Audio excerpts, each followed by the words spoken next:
they felt a glimmer of hope.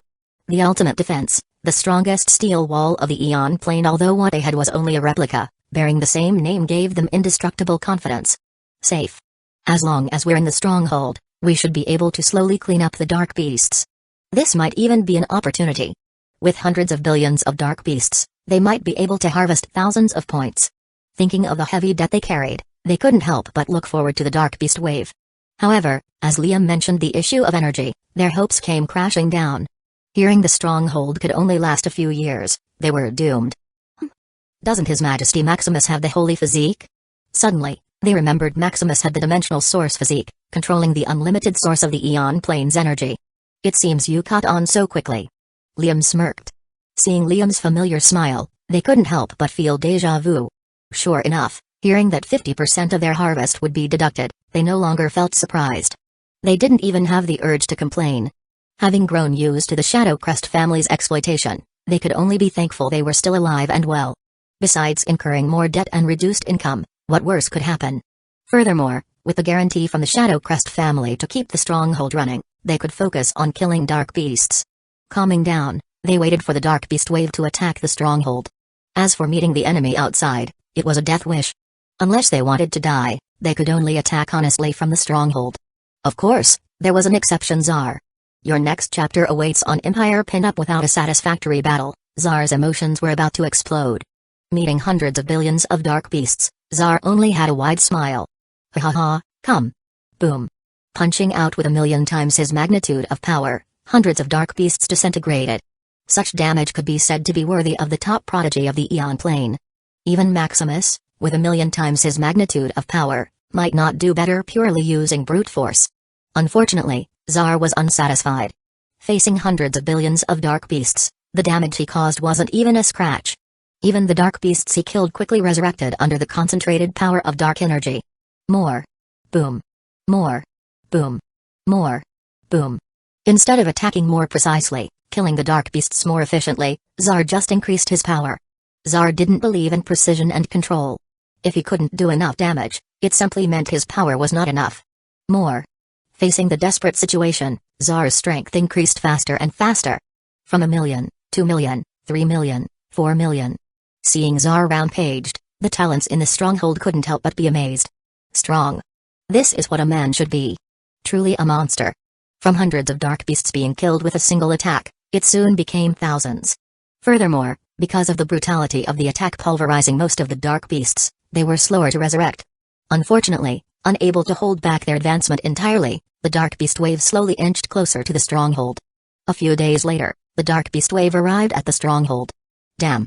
Too useless. Seeing the dark beast wave reach the stronghold, Zar felt incompetent. Just 100 billion dark beasts, and he was already defeated. What would happen when the dark disaster occurred in the future? At that time, it wouldn't be a mere billion or tier 10 dark beasts forming a wave. It would be countless tier 11 and even tier 12 dark beasts forming unstoppable disaster. I'm still too weak. Despite a few days of exponential power amplification, Zar had only reached about 500 million times his original power. It wasn't that he couldn't grow much stronger, but his energy was limited. The faster his amplification increased, the higher the energy consumption became. Slowing down the rise of his power, Zar barely lasted a few days. It'd be nice if I had Maximus's unlimited energy. Zar imagined. With his limitless power amplification and infinite energy, he could topple this beast wave with a punch. Unfortunately, there were no perfect things in this world. Fusing someone else's physique with one's own was contrary to the nature of the Eon Plane. Even the overlords could only artificially produce a prodigy possessing one. Feeling hollowed out, Zar crashed back into the stronghold. Bang!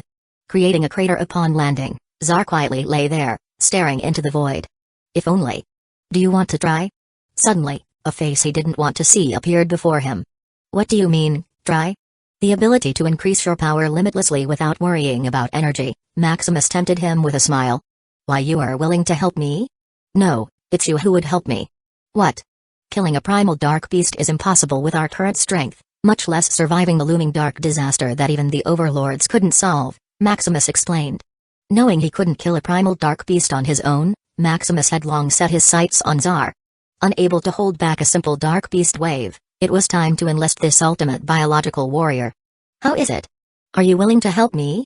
TSK, can I refuse such an offer? Come help me stand up. Zar clicked his tongue, also excited about the prospect. Ha ha, let's go. I'll make sure you can reach your full potential. Just tell me what to do. Soon, as Maximus and Zar left the scene, the Skjoldrunt stronghold officially faced the Dark Beast wave. Chapter 645 Pseudo-Plane Level Physique Attack. With the Dark Beast reaching the stronghold, they hurriedly deployed all of their long-range attacks. Seeing even Zar had to retreat, how could they dare to confront the Dark Beast wave head-on?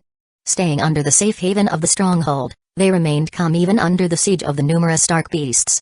Closing on the stronghold barrier, the Dark Beast wave initiated a charge. Boom! Under such a charge, the void creaked, shaking under the pressure. Yet, looking at the stronghold standing firm and strong, an unconscious smile appeared on their lips.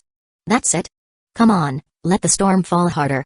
With the protection of the stronghold, they felt unprecedented confidence. No matter how many came, it was just meat on the plate waiting to be butchered.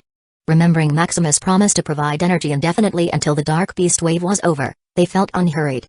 Some even had crooked minds, planning to slow down their attacks so that it would continue to attract more and more Dark Beasts. Imagining the stronghold turning into an indestructible grinding machine, they felt excited. As if seeing what was on their mind, Liam quickly reminded them of a time limit. If this Dark Beast wave still isn't over after 30 years, we will increase our cut to 60%. What? 60%? Leader, can you be more gracious? How could we clear this Dark Beast wave in just 30 years? That's right, the time limit should be at least 100 years. Humphrey. Don't think I don't know what you're thinking, Liam said coldly. If he didn't give these bastards a time limit, they would have used the stronghold's defenses, incurring an even bigger Dark Beast wave.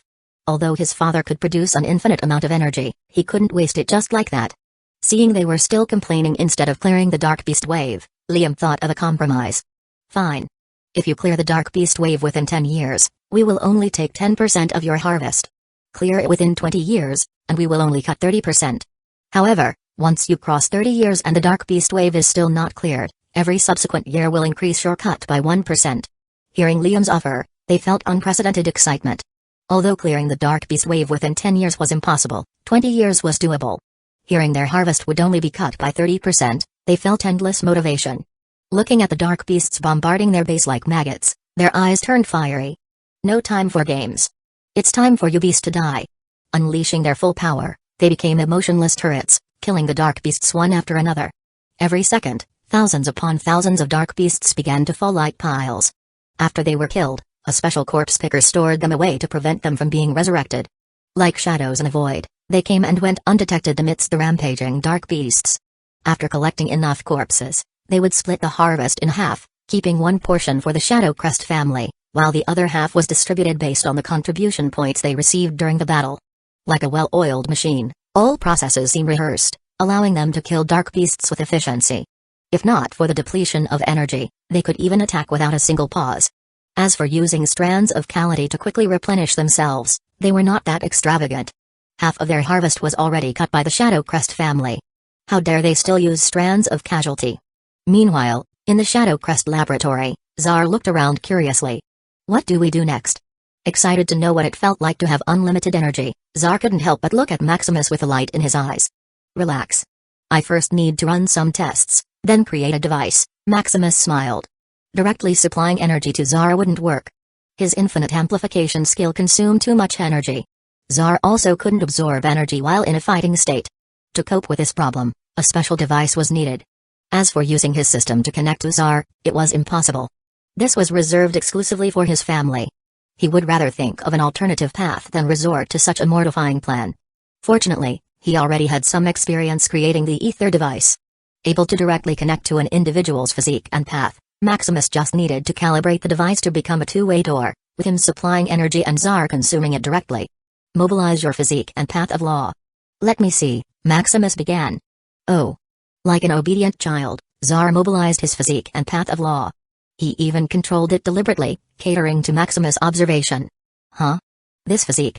Another reason Maximus wanted to help Zar was to study his nature. The ability to infinitely amplify his power without damaging his origin was too incredible.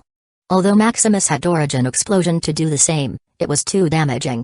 Seeing Zar's physique, Maximus quickly entered Omniscient mode to investigate. Seeing such a complicated structure, Maximus couldn't help but be shocked. It was more complicated than his dimensional source physique. Feeling it touched some fundamental rules of the Eon plane, an incredulous thought popped into his mind.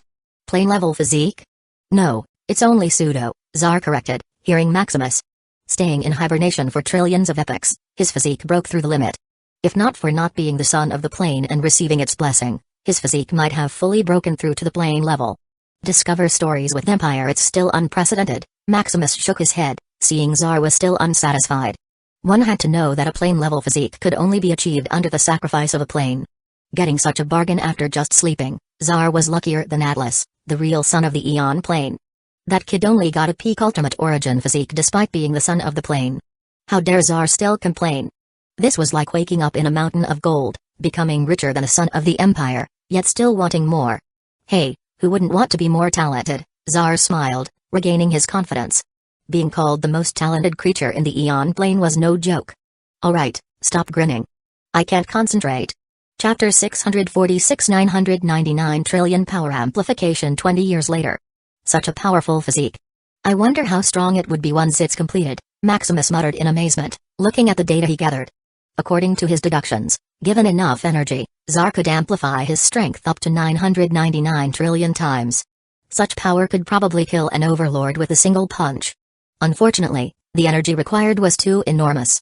Given that magnitude of amplification, Maximus doubted if even the Eon plane had enough to support it. Even with the Ether Forge producing 65 quintillion units of origin energy daily, he could only support Zar's power increase to about 2 billion times for a minute. 2 billion times the magnitude of power. Although it was far from the limit, it still shattered his understanding. The only problem was the energy carrier. Carrying and transferring 65 quintillion units of origin energy in a minute wasn't something an ordinary treasure could achieve. Just as he was deep in thought, Zar suddenly spoke. They've already cleared the Dark Beast wave? It should be, Maximus nodded, noting the silence in the stronghold. Hey, I didn't expect them to be this efficient. I calculated it would take at least 50 years for the Dark Beast wave to be cleared. Don't underestimate people's need for money, Maximus smiled, recalling Liam's plan. From a 50% to a 30% cut, such a difference was enough to make those talents work tirelessly without complaint. If not for their weak strength, they might have cleared the beast wave in less than a decade. Money. Although puzzled, Zar couldn't help but tremble at the imperceptible smile on Maximus's lips. These decades could only be described as hellish. Undergoing Maximus's numerous tests, Zar often felt his body being violated. If not for the prospect of using Maximus's unlimited energy, he would have exploded in anger long ago. Come, let's proceed with the next test. Before Zar could collect his thoughts, he suddenly heard Maximus's demonic words. And no. I mean, don't you need ultimate materials? Since the Dark Beast wave is over, I thought of collecting them myself, Zar quickly reasoned. To create a loading device capable of carrying and feeding quintillions or even sextillions of origin energy units into his body, ordinary materials wouldn't suffice. Maximus had told him he needed at least thousands or even tens of thousands of such materials if he wanted to reach tens of billions in amplification. I see. Then you can collect them first. I'll also have to study and organize the data I've gathered. Really? Zar asked in disbelief. He never thought that just spouting nonsense would make this devil agree so easily. Yes. Just wait for my notification for the next test. That's great. See you later. Hearing Maximus's pardon, Zar quickly ran off in a flash. As for another test, he'd think about them in the future. TSK. What a hopeless kid. Watching Zar run off like a child escaping a torturous class, Maximus couldn't help but shake his head. These decades of experiments and tests had also yielded him great results. First was the mobilization of his plane-level physique, true path. Through repeated study and testing, Maximus could now partially mobilize his own. Although it was merely turning passive danger perception into an active skill, it was still a huge improvement. Now, as long as Maximus was uncertain, he could simply activate his plane-level physique to detect any danger. Coupled with the deduction capability of his path of law, Maximus could even anticipate the actions of overlords targeting him. His other gain was the optimization of the origin explosion. The million-fold power amplification, which he could only sustain for a few dozen seconds, now lasted for minutes. Even the billion-fold amplification which previously brought him to the brink of death was now heavily mitigated. Although he still couldn't use it as a normal attack, it was now viable as a regular trump card. It could be said that studying Zar's physique had brought a massive boost to his strength. If possible, Maximus even wanted to slice Zar open and tinker with the core of his origin. Who's thinking of me? Trembling in fear, Zar couldn't help but look around. Seeing the empty void, Zar thought he was hallucinating. That devil really has me traumatized. Tsar complained. Wanting to vent his feelings, he quickly flew into the void, searching for a stronger dark beast. Meanwhile, after clearing the dark beast wave, Liam was calculating their profit. About 30 billion dark beast bodies. We're rich. Max shouted in shock. Doing such a no-cost business is really profitable, Lux muttered enviously. Just by providing the base with energy, they easily got 30% of the harvest. Whether it was turned into merit or ultimate materials, they had earned it rich. Brother Liam, can we have a share? Layla asked, her eyes sparkling. The others couldn't help but be moved as well. 1 billion dark beast bodies should be enough to enhance their path of law to the ocean level. Just dream. Father said that you need to defeat a tier 11 predatory dark beast without injury before you advance, Liam replied, remembering his father's reminder. Find adventures on Empire Stingy. Layla rolled her eyes. Humphrey. I'll tell father you bullied us, Asha said angrily. You've changed, brother. You don't love us anymore. Lydia said tearfully. Please, brother, just don't tell father, Serene asked pitifully. Thinking of the challenge their father had set, they all felt pain. Killing a tier 11 predatory dark beast without injury was too hard. They didn't specialize in combat, so doing such a trial felt unfair. Still no, Liam muttered emotionlessly. Uncle Liam, what about us? Grandfather only set the limit for uncles and aunties, Lexi remembered. As a family, you have the same standard, Liam said, rolling his eyes. Uncle Liam is quite mean. Leela muttered in dissatisfaction. Uncle is bad. Maxine pouted. Seeing his sisters and niece's pitiful eyes, Liam was unmoved. As their eldest brother, Liam had to be strict and have a heart of stone. He couldn't pamper them more than was necessary. Just work hard. Father set this obstacle for your own good. Chapter 647 Overlord's Killer. How is the harvest? Maximus asked, seeing Liam come in. I've purified 30 billion dark beast bodies, yielding 315 tier 12 ultimate materials, Liam reported. Not wanting to deal with such a miscellaneous task as purifying dark beast bodies, Liam had assigned it to the stronghold. By providing strands of Calamity to wash off the dark energy, anyone could purify a dark beast's body. Not bad. Your sisters didn't ask for a share? They did, but I didn't give them any, Liam said emotionlessly. Oh, you've suffered. Maximus patted his shoulder, sympathizing with Liam. With those brats used to getting what they wanted, Liam might have to endure a silent treatment for a while. It's for their good. Liam didn't care. As the eldest, Liam had grown up disciplining his younger brothers and sisters. Knowing their nature, how could he not predict the results of his actions? Those little goblins had been giving him headaches since they were young. Fortunately, there was Lily, who had taken the role of the gentle eldest sister. With her around, his sisters should calm down for a while. Anyway, father, what do you need these ultimate materials for? Having already created enough microsurveillance spots to monitor the entire Dark Void domain, there should no longer be a need for such a large quantity of ultimate materials. Ha, I'm planning to create an artificial ultimate weapon. Come, I'll show you. Under Liam's puzzled gaze, they entered a secret room in the laboratory. From its shape, it looked like a dimensional pulse blaster, a weapon of mass destruction capable of obliterating tier 10 and tier 11 individuals like plants and weeds. Although it wasn't enough to harm a master of the path of law, it was still a major dimensional weapon that all top sects and families needed to possess. He remembered his father had even exchanged at least 10 quotas with the Tower of Knowledge for 1,000 of such weapons of destruction. However, unlike the dimensional pulse blasters of the Eon Plane, the one before him was magnified a million times. Liam couldn't even see the entirety of the weapon. Just looking at its size, Liam felt a threat of death. What is this, father? Liam asked in shock. This is the orbital pulse blaster, aka the Overlord's Killer. Getting external help was never as good as relying on one's own ability. Although Tsar was quite obedient, Maximus didn't know when their cooperation would come to an end. Coupled with the overlords hanging over his head, Maximus couldn't wait to create an ultimate weapon of his own. Capitalizing on his unlimited energy, Maximus had long been planning to create such a weapon. Unfortunately, it wasn't until he discovered the dark beasts that could constantly produce ultimate treasures that he began this project. Liam, what are you doing here? Erica asked. He's here to see what we've been busy with. Maximus couldn't create such an ultimate weapon alone. With the help of his wives, Maximus could divide his attention between other tasks. From enhancing the microsurveillance array to studying Tsar, without their help, Maximus wouldn't have time for this. Mother, so you're here. Liam had long been curious about what his parents had been working on. Seeing the colossal weapon before him, it was obvious. How powerful is this weapon? Its attack was just 100 trillion magnitude of power. Maximus shook his head.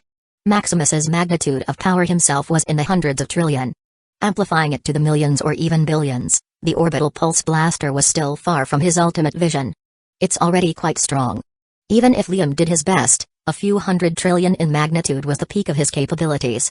With an attack that could instantly kill a master of the River of Law, it had already entered the rank of a Tier 12 dimensional weapon. It's still too weak. Maximus planned to create a weapon that could threaten or even kill an overlord. To reach such power, he needed to enhance the orbital pulse blaster by billions or even trillions of times. Fortunately, by studying Zar's physique, he had made some breakthroughs. After this upgrade, he should be able to increase its power millions of times. Having the power to harm a master of the Ocean of Law would already make him satisfied. Taking Liam to admire their masterpiece, ambition seemed to fill his heart. How much more ultimate materials do you need, father? As many as possible. If Maximus had billions of ultimate materials, he wouldn't need to think so hard. With just a few modifications and arrays, he could create a weapon capable of threatening an overlord. As many as possible. Liam repeated, falling into deep thought. Thinking of the talents in the stronghold, it seemed he needed to implement a major reform. For the ultimate weapon of the Shadow Crest family, he could only let those talents suffer a little. Don't worry too much. We still have a lot of time. With the steady supply of ultimate treasures and a lab rat full of buried potential, Maximus was confident he could construct what he envisioned. No matter how long it took, he would finish this overlord killer. Meanwhile, at the edge of the Aeon Plane, the overlords defending against the dark beasts felt an ominous premonition. What is it? Is something wrong with our plan? Aslan asked with a frown. Your next read awaits at Empire. Let me check the array, Fur said solemnly. They couldn't afford for this plan to fail. After spending trillions of epochs, they had gambled everything on this plan. If it failed, not only would their work be wasted, but the Aeon Plane would cease to exist entirely. TSK, I said things were going too smoothly. There must be something wrong. Elvian added. With Maximus supporting them from behind, everything had gone too smoothly. Even problems they hadn't anticipated were easily resolved by him. If this continued, they wouldn't even have to do anything to finish the Stark disaster. Suddenly, feeling this ominous premonition, it seemed a problem was about to surface. Hey, we can only hope the problem isn't too big. Chapter 648 Stronghold Progress 10,000 years later. After undergoing hundreds of Dark Beast waves, defending the stronghold, and absorbing merit, most of the talents in the base had mastered their path of law. This place is a holy training ground, Maximus sighed, reading the report. Before the Holy Aeon Plane, there might not have been a million masters of the River of Law. Each such master was either a dimensional master or someone with a high background. Now, in less than 100,000 years of defending against the dark beasts, millions upon millions of talents had broken this balance. Becoming masters of the River of Law at a mere Tier 10 realm and raising the number of river-level powerhouses to the millions, even Maximus couldn't help but be amazed. There were also masters of the Ocean of Law. At the beginning of the first round, there were only 4 masters of the Ocean of Law, including him. Now, there were already hundreds of them, almost keeping up with the number of powerhouses from the Dimensional Alliance. If this continued, this dimensional competition might create the strongest generation that would suppress everything. It's all thanks to your contribution, Father. Without you, this place wouldn't even survive 1,000 years, Liam praised. Much less treating such a place as holy ground. With the influence of the dark energy, it might as well have been a demon breeding ground. Without the continuous supply of strands of Calamity keeping those talents sane, this place would have been breached long ago, leaving no life remaining. As for relying on the absolutes, ultimate treasures, or arrays to purify the dark energy, it wasn't very effective. First were the absolute powerhouses. Without unconditional trust, no one would let anyone touch their core of origin, much less purify it. Second were ultimate treasures. Although there were many ultimate treasures for purification, they also consumed energy. Although they consumed much less than directly using strands of casualty, with such a large number of individuals, even 100 ultimate treasures wouldn't be enough. As for the purification array, until now, it still hasn't been built. And even if it were, it was doubtful if it would be as effective as using strands of casualty. All in all, without his father, just the influence of the dark energy was enough to ruin these talents. Don't even get him started on the micro-surveillance spots. These monitoring devices were short of becoming the strongest auxiliary treasure ever created. Without these devices keeping an eye on the entire Dark Void domain, noting every position of the dark beasts, the casualties over the years would have whittled their numbers down to the billions. Don't praise me too much. Without you and your mother's help, I couldn't have done so much. Without his family helping him, how could he have achieved so much? Just keeping the base peaceful and orderly would have taken up too much of his time, Not to mention the help of his wives in building those micro-surveillance spots and handling various miscellaneous tasks. Then it's thanks to the Shadow Crest family, Liam reiterated, correcting himself. That's the way. Maximus smiled, thinking it was nicer to hear. This time, Father can rest assured and leave the stronghold with confidence. Oh? Since his first trip deep into the void, Maximus and his wives had stayed in the stronghold. Unable to fight stronger dark beasts, he felt going out was a waste of time. It was better to work on the family's secret weapon or conduct experiments with Tsar. With the power the stronghold has, it should have no problem defending the base for thousands of years, Liam said confidently. Won't those powers just leave the stronghold to hunt for stronger dark beasts? After all, hunting stronger dark beasts was more efficient and cost-effective. Continue reading on Empire instead of wasting this precious opportunity hunting in the outer area. Maximus was sure those talents would venture deeper into the dark void domain. You underestimate me too much, Father. With the strands of Calamity you provided, it is simple to control those scattered talents. Without my permission, most of those talents wouldn't move an inch out of the stronghold. What a joke. As the #1 supplier of strands of casualty, Liam had their lifelines in his hands. No matter whether they were masters of the River of Law or the Ocean of Law, they still needed strands of casualty. Coupled with ruling the base for tens of thousands of years, as long as he was reasonable, Liam could command these trillions of talents with just a word. Amazing. Maximus praised. It seemed that Liam was doing better than he thought. Maximus thought he would need to wait another tens of thousands of years before they could leave for a long time. It seemed they could leave now. He had not forgotten the requirements to end this round early, killing a Tier 11 primal dark beast, 1,000 apex dark beasts, and accumulating a quintillion points. Maximus didn't have to worry about points.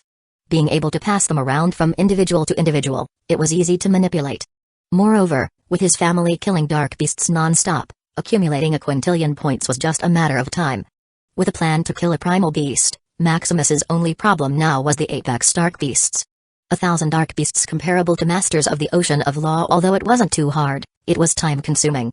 Situated in the deepest part of the dark void domain, traveling back and forth would take considerable time.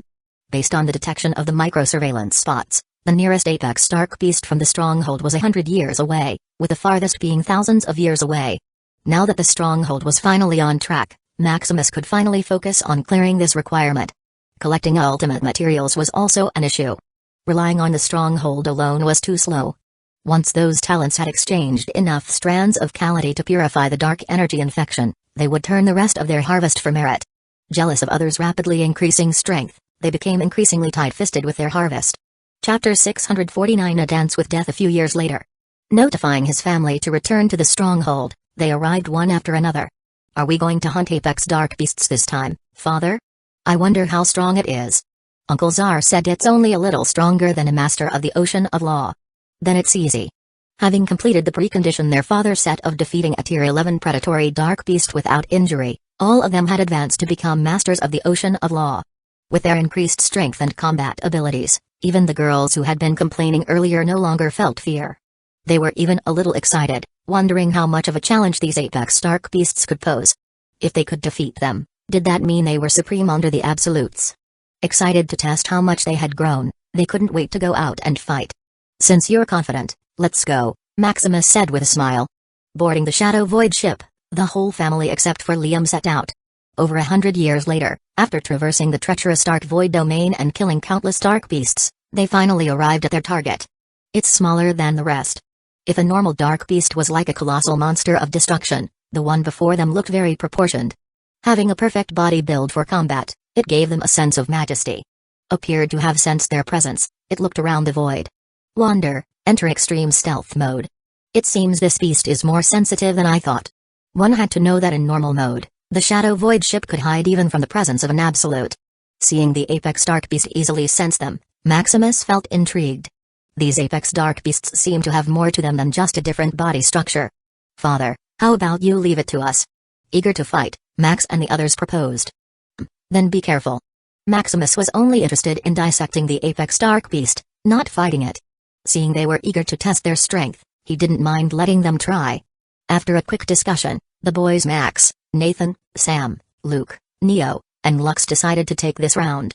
Although confident in their strength, they knew they still didn't have the ability to kill a dark beast comparable to a master of the Ocean of Law single-handedly. Watch your brother kill this beast, Max said confidently, leading the group out. Don't be too overconfident, brother. You might slip up, Sam reminded. Ha ha ha, don't I have you at my back? This is easy. TSK, then can I not go? Neo muttered lazily. What do you think? Max asked with a grin. TSK. Do you need help cleaning the mobs? Lily asked in concern. Just sit back and relax, sister. Hey, you five, come help us clean a wave. Max waved at Sylvan, Martin, Lance, Ethan, and Maxwell. Dragging Neo and their helpless nephew, they exited the void ship. Emerging from the veil of the ship, the apex dark beast, coupled with a wave of predatory and feral dark beasts, quickly noticed their presence. Attack. With a coordinated assault, Max and his brothers swiftly surrounded the apex dark beast. Launching a simultaneous attack, the void trembled and exploded. Boom. Feeling confident, they looked to see if their target had been harmed. Huh? Where is it? Suddenly, before they could react, a flash zipped past the mechanically armored Sam. Bang. Brother. Shooting out from the battlefield, their confidence turned into fear.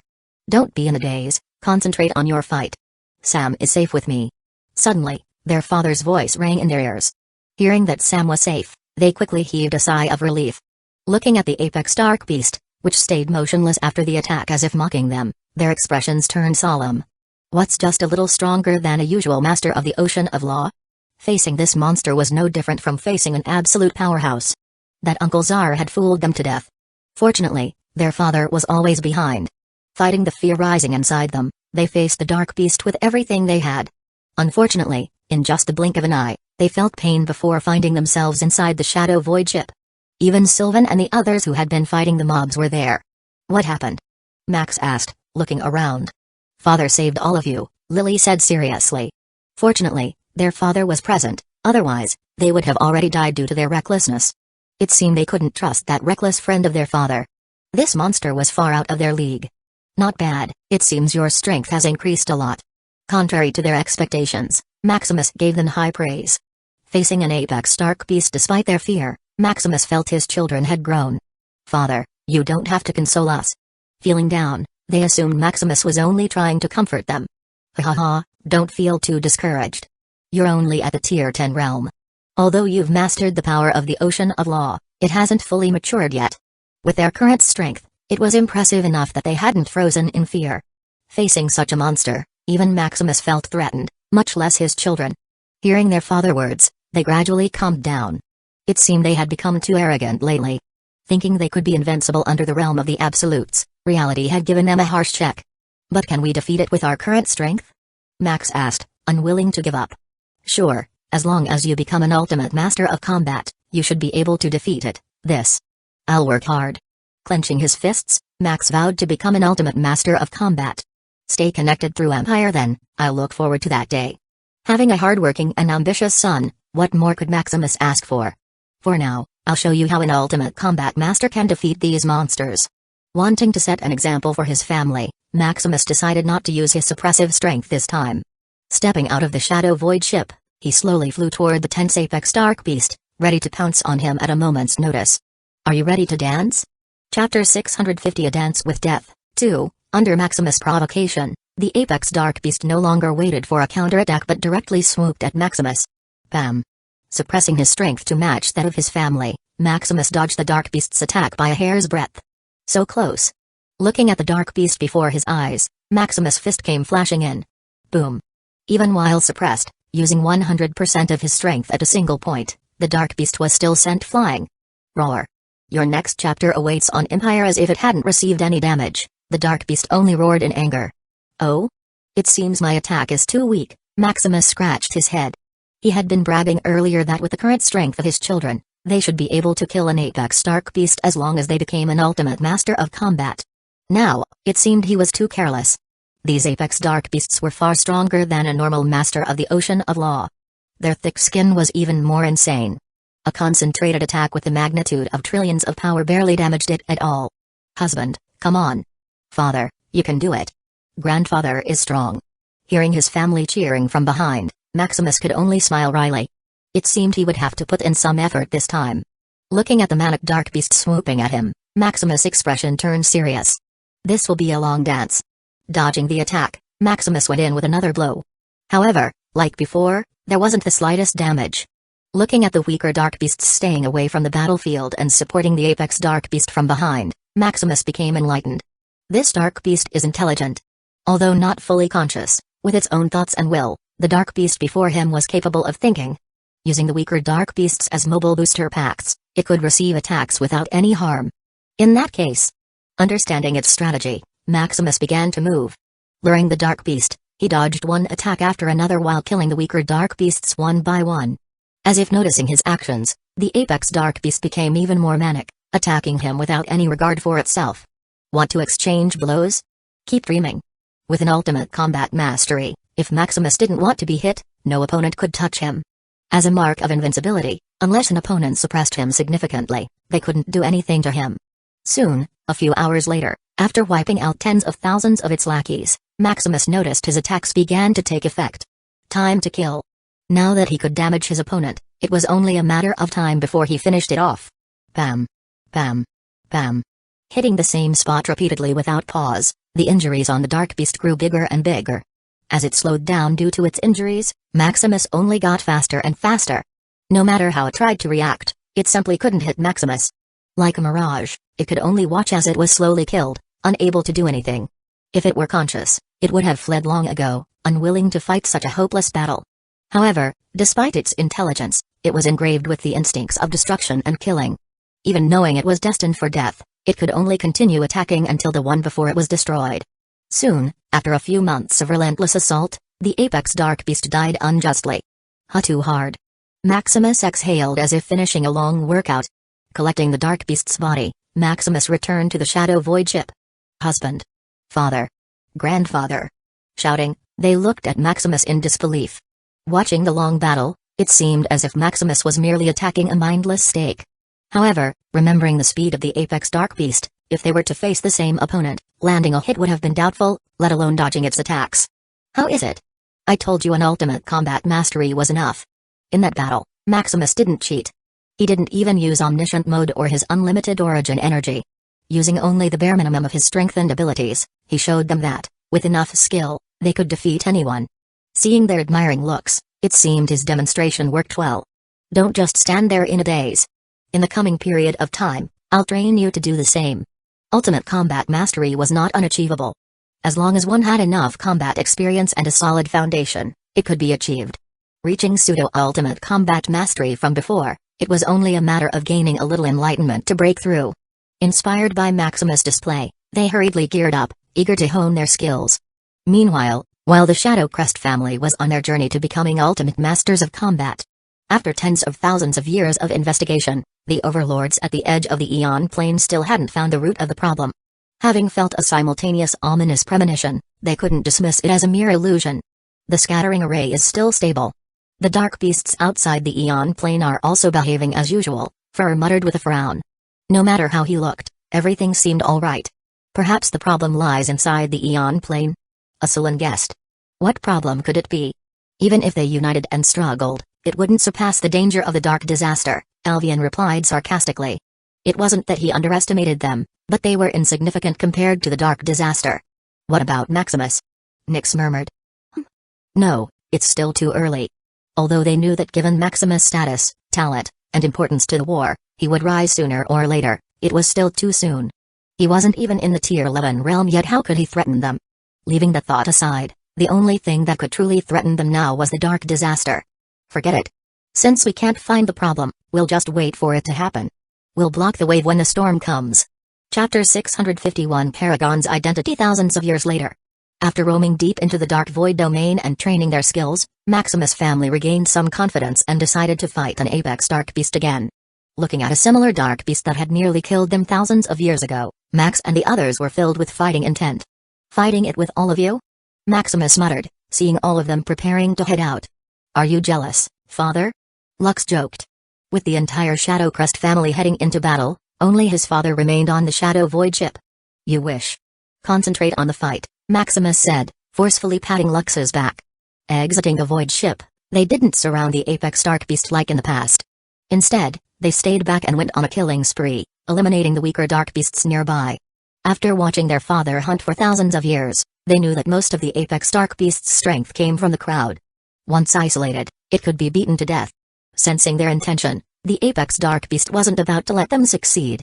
It attacked Sky, the closest individual, causing Maximus to tense, ready to intervene. However, just as he was about to pull Sky away, a hint of surprise appeared in his eyes. Instinct? Dodging instinctively, Sky barely received a scratch. Meanwhile, seeing their mother being attacked, instead of panicking, the others pushed forward with their plan, killing the weaker dark beasts faster and faster. Soon, as the apex dark beast came in for a second attack, Sky couldn't dodge and was quickly eliminated. Sky. Feeling heartache, Maximus held himself back. Looking at Sky's unusual state, he knew he couldn't intervene this time. Fortunately, Sky had already perfected her resurrection ability. Even under the suppression of the chaotic miasma and dark energy, Sky quickly revived, ready for another round. Don't mind me. Finish the plan, Sky reminded, seeing their pace slowed. Gritting their teeth, they became more frantic, killing the weaker dark beasts one after another. Unable to kill Sky, the apex dark beast shifted its attention to the others. No, you don't. Getting used to its speed and attack pattern, Sky grew braver and braver. Bing bang. Exchanging blows and dying repeatedly, Sky desperately held off the dark beast, allowing the others to finish off the weaker ones. Now you're done. Sky smiled. Surrounding the lone apex dark beast, they began to besiege it, careful not to get hit. Forming a unique fighting formation, they supported and defended one another. Like a precise machine, they butchered the apex dark beast step by step. A few years later, after what seemed like an endless battle, the apex dark beast finally knelt in death, signaling their victory. We won? Yes. We won. We killed an apex dark beast? We are invincible. Husband, we killed it. We killed it? Enjoy exclusive adventures from Empire. Watching his family celebrate their victory, Maximus couldn't help but smile. These years of watching them fight had been nerve-wracking. Any mistake and one of them could have been severely injured or even killed. Fortunately, through their seamless cooperation, they held their ground. However, the most critical part of their victory was Sky. By tanking with her life, the others were able to attack without worry. Looking at her, closing her eyes as if digesting the battle, Maximus' smile widened. An ultimate master of combat. I didn't expect Sky to achieve it first, Hazel muttered with admiration. She had thought one of their children would be the first to achieve it. Hazel never expected it would be Sky. Don't underestimate Sky. She's the strongest one among us, Erica replied. Indeed, the ultimate training maniac. If she hadn't achieved ultimate combat mastery first, it would have been surprising. The others nodded in agreement. Mother Sky is really amazing, Max said with admiration. Seeing Sky achieve ultimate combat mastery before him, Max wasn't too surprised. Since they were kids, fledgling fighters, Sky had already been a master of combat. Most of their skills had come from her relentless teaching. Having experienced their mother's iron fist firsthand, they felt everything had turned out exactly as expected. Congratulations on killing your first apex dark beast. You did great, Maximus praised. Hearing this, the fatigue and injuries they had endured for years seemed to dissipate. You too, Sky. You gave me quite the surprise. I'm just more experienced, Sky said humbly. Given her multiple reincarnations, being ahead was nothing to be proud of. Don't underestimate yourself. After this battle, you've already ascended to the top ranks of the Eon Plane. With ultimate combat mastery, Sky had caught up to the top echelon in strength. Although she still couldn't beat Tsar, Nyx, and Syrah, those prodigies were just on another level. As for Paragon, Maximus wasn't sure. Among all the prodigies, Paragon was the only one he couldn't fully understand. Since the second round of the dimensional competition, Maximus had only been able to see Paragon in a stronghold. Once he ventured outside, even with the micro-surveillance bot web monitoring, Paragon was untraceable. In fact, this guy seemed more mysterious than an overlord. Thinking about it, it seemed Sky had barely climbed into the top ranks. After clearing the field, they boarded the Shadow Void ship, eager to reflect on the experience they had gained in battle. Let's return to the stronghold. We've been away for too long. After killing over 100 apex dark beasts, they had already achieved 1/10 of their goal. Looking at the monitoring projection, there were barely any apex dark beasts left. It seemed they had cleared the accumulation of tens of thousands of years. Wanting to rest and absorb their gains, now was the perfect time to return. Meanwhile, at the edge of the Eon Plane, Paragon seemed like a different person as he spoke into a chaotic void projection. Status of the Eon Plane.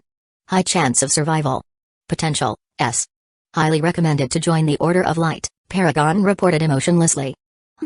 Did something change? Just a few million epochs ago, the Eon Plane had been on the verge of destruction. With no chance of survival, the only worthy assets it had were the overlords. A bearer of the dimensional source has appeared. Oh? Now this is getting more interesting. Chapter 652 Energy Loading Device 100,000 years later. In the laboratory, Maximus looked at Zar with pity. What does the look in your eyes mean? Zar asked in a panic. Nothing. What nothing? You better be clear. It's just that I can't find another breakthrough with your physique, Maximus sighed. After over 100,000 years of testing and experimentation, Maximus could no longer uncover new discoveries in Zar's body. It wasn't that the mind was exhausted, but his abilities were not enough. Unless the path of knowledge broke through the absolute of law, he could no longer gain anything from studying Zar's physique. What? Does this mean I no longer need to attend your experiments? Contrary to Maximus's disappointment, Zar felt unprecedented excitement. After over 100,000 years of torture and experimentation, he could finally escape this hellhole. Wait, would it affect the energy loading device you're creating? Zar suddenly remembered. They had been conducting experiments to create an energy loading device that could transfer Maximus's limitless energy into him without any lag. Remembering his purpose, Zar couldn't help but worry about the result. Don't worry, it has long been complete. What? It's already complete? When? Thinking Maximus had fooled him into conducting those inhumane experiments when the result was already finalized, Zar couldn't help but feel angry. I finished it yesterday, Maximus lied, tossing Zar a device the size of a fist. Maximus had perfected the energy loading device as early as 50,000 years ago. However, wanting to continue studying Zar, he could only withhold the result. Is that so? How do we use this? Although doubtful, Zar was more excited to try the energy loading device. Just put it in your chest. Following his instructions, Zar embedded the energy loading device into his chest. Merging seamlessly with his body, Zar felt endless energy flowing through him. Excited to test its power, Zar hurriedly mobilized his energy, amplifying it a millionfold. No consumption? Feeling the energy loading device didn't even flinch, Zar continued amplifying his strength. 1 million, 2 million, 3 million. Slowly but surely, Zar's strength continued to increase. A few minutes later, reaching 100 million times amplification, he finally noticed some consumption from the energy loading device. Continue. Wanting to know its limit, Zar continued amplifying his strength. 100 million. 200 million. 300 million. Soon, a few hours later, Zar's strength reached 999 million times. Crossing the billion mark, the loading device suddenly began to drain rapidly as if a hole was punched through it. 1 minute. The energy loading device will fail after 1 minute. Zar calculated. Being able to keep such a state for just a minute, he was a little disappointed. Can you increase its power? This is how far I could support you. I'm merely at tier 10 realm, being able to keep your state for a minute was already very good. Maximus shook his head. Although he could increase the energy flowing through Zar, it was too dangerous. Strengthening an uncontrollable factor beyond his ability was just seeking death. Sighing, Zar could only marvel at his strength, even if it was for a brief moment. Looking at Maximus, an evil idea suddenly popped into his mind. Hee, it's my turn to put you through hell. Flaring up his power, Zar tried to suppress Maximus down to his knees. Slap. Suddenly, like a clap of thunder, Maximus's palm struck his chest. Feeling his internal organs churn as the energy loading device stopped working, Zar looked at Maximus in puzzlement. How? How could Maximus's strength be so immense? A billionfold magnitude of power, a power comparable to an absolute. Yet, with just a single slap, Maximus brought him to a stop. Sleep first. Don't be so reckless next time. Maximus smirked, watching Zar slowly lose consciousness. Looking at the laboratory, now in disarray, Maximus couldn't help but shake his head. Hey, what a kid. How could Maximus let his guard down? Besides creating the energy loading device, Maximus's progress was also stunning. From the million times power amplification that he could previously sustain for only a few minutes, he could now maintain it permanently. As for the billion times amplification that once brought him to the brink of death, it could now be used without any repercussions. Although it could only last a few milliseconds, it was enough to suppress Zar's recklessness. After cleaning the laboratory, Maximus went to the family's secret manufacturing ground.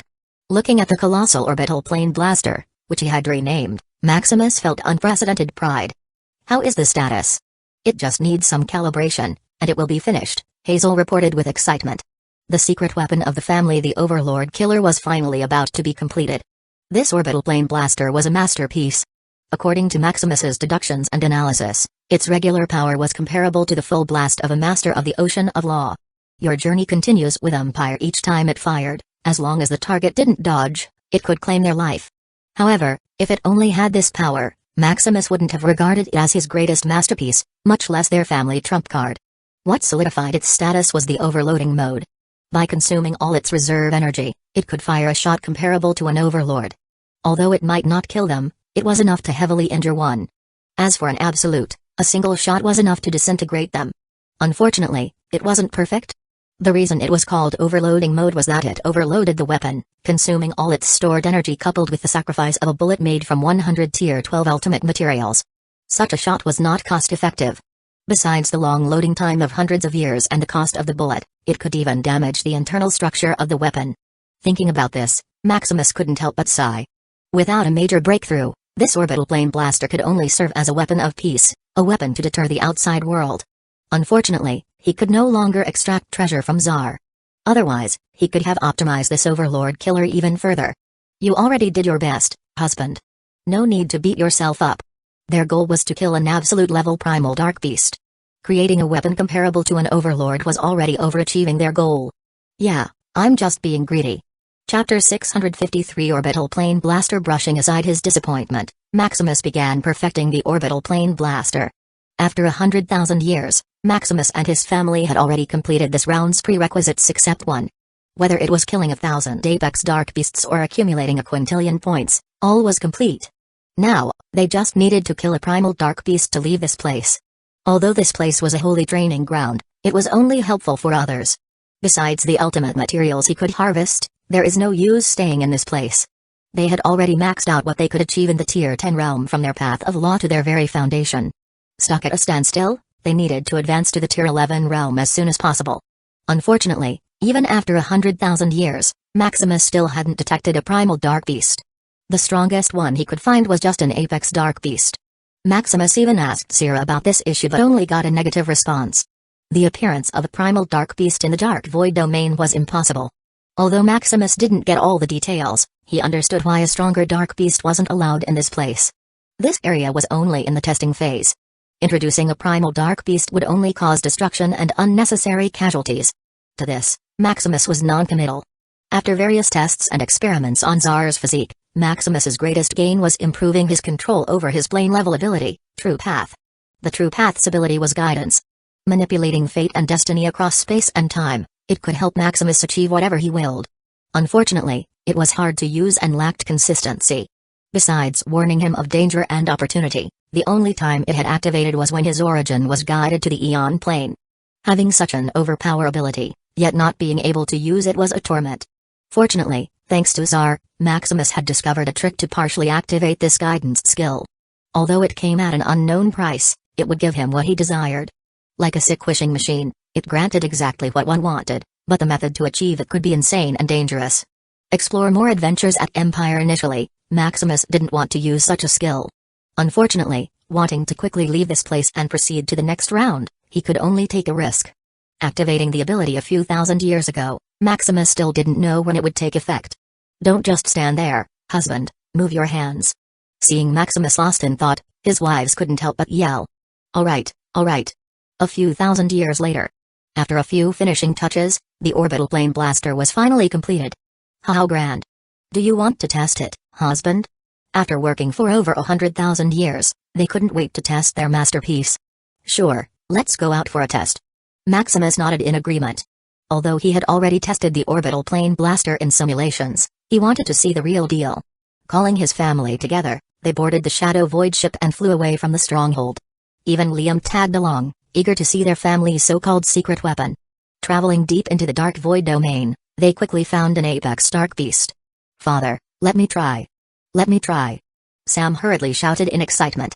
As a mechanical robot fanatic, the chance to operate such a weapon made him ecstatic.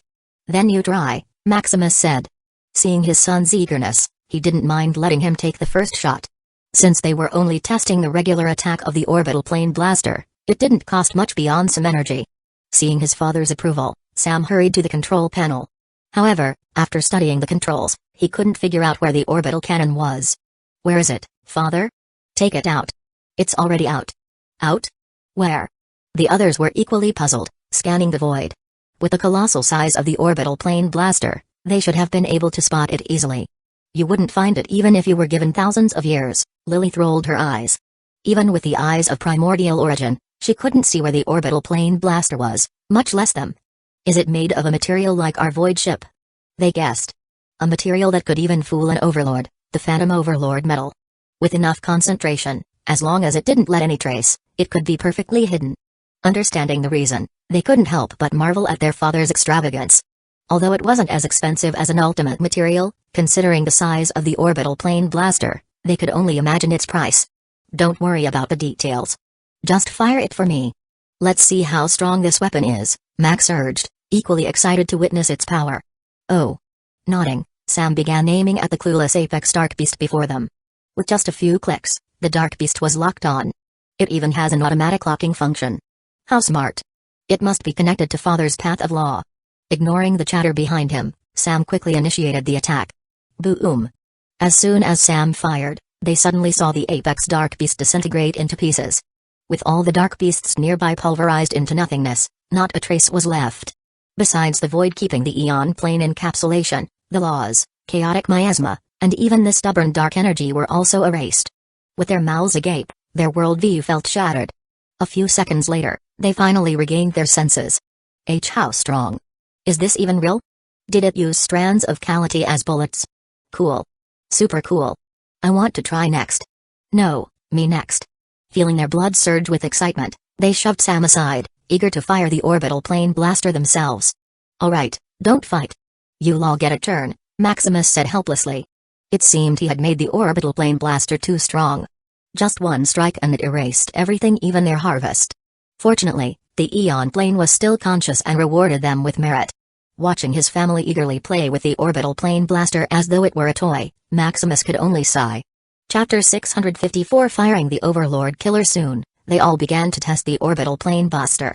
From the range, loading, firing speed, accuracy, consumption, wear and tear, etc. testing on those helpless dark beasts, they bombarded the void one after another. The range is short, it can only reach a tenth of the dark void domain. Being able to aim at only a tenth of the dark void domain, instead of calling it an orbital, they might as well call it a long-range cannon. We lack some ultimate materials, so the range is not up to par, Maximus sighed. His plan was for the orbital plane cannon to reach anywhere in the Eon plane with a single click. However, due to his lack of ability and materials, much less the whole Eon plane, it couldn't even cover the entire dark domain. The loading and firing speed still needs improvement. Taking a few minutes to fire and reload was a major flaw. This is not a suppression weapon, how can it have a fast firing rate? This weapon was supposed to be a secret weapon, a trump card when they couldn't defeat the enemy, not a regular weapon because they were too lazy to go out of their way to kill the enemy. It still needs to be faster. You're burying its potential if it's this slow. Your adventure continues at Empire. That's right, Father. Since there is almost no consumption, you should increase the firing rate. Maybe we could even lower the power so it wouldn't damage the body. Different from their father, they only considered the orbital plane blaster as a convenient toy. Its full power wasn't even as good as their father's. How could it be used as their trump card? Wanting it to be cooler, they suggested all kinds of crazy things. From faster firing rates to different firing modes like single mode, multiple mode, even laser mode. There was also variable firing output so that instead of disintegrating the enemy and losing their harvest, the orbital plane cannon could vary its power depending on the enemy. Some also suggested several auxiliary machine devices, like automatic harvesting machines, mobile teleportation arrays, shrinking arrays, etc. Listening to their suggestions, Maximus felt a headache. It wasn't that the suggestions weren't valid, but simply that they were a lot of work. Don't worry, Father. If you don't have time, we can also help. Too excited about the prospect of creating the ultimate weapon of the Shadow Crest family, they didn't even think about the work involved. Fine, fine. I'll deduce the blueprint later. It's up to you whether you have the time to do it or not. Seeing the stars in their eyes, Maximus could only agree. By the way, Father, what about the overloading mode? Liam suddenly asked. Overloading mode? Ignorant of the inner workings of the orbital plane blaster, they didn't know about the overloading mode. No, we can't try it, much less in this dangerous place, Maximus hurriedly shook his head. Dark beasts were heavily attracted to energy. Firing the overloading mode in such a place was no different from throwing a torch into a barrel of explosives. Maximus didn't dare to think about the consequences once the dark beasts went on a riot. Oh, that's right. Liam also nodded, thinking of the consequences. Thinking that it costs 100 ultimate materials for each shot, Liam felt it was a big loss. Furthermore, as a secret weapon and trump card, Once it was fired, its lethality would no longer be as great. What is the overloading mode, Father? They asked impatiently, not understanding what they were talking about. It's the... Explaining the overloading mode, they felt a rush of blood. A strike comparable to an overlord? This time, they had already forgotten the various shortcomings of the orbital plane blaster. With the ability to fire a strike comparable to an overlord, what were a few defects? The regular firing mode must have been just a side feature from their father. This overloading mode must be the primary function of this ultimate killer. I wonder, what side would a strike comparable to an overlord be? Asha muttered in wonder. Looking at the control panel, she tried to fire a few more times, imagining such a sight. Suddenly, looking at the inconspicuous button covered in a protective case, Asha thought it might be the overloading mode her father was talking about. Andy, what are you in a daze for? It's my turn, Maxine muttered excitedly. Oh, here you are. Hee hee. Taking her turn, Maxine hurriedly opened the encapsulated button Asha was looking at. It should be the firing button, right? Busy when the others were testing the weapon, Maxine had no idea how it worked. Clicking the inconspicuous button, the control panel suddenly turned red. Huh? Is this just a light change? Trying the buttons one after another, like guided by fate, Maxine followed the exact code sequence to fire the overloading mode. Even the people on the ship didn't seem to notice anything as they marveled at the power and prospects of the orbital plane blaster.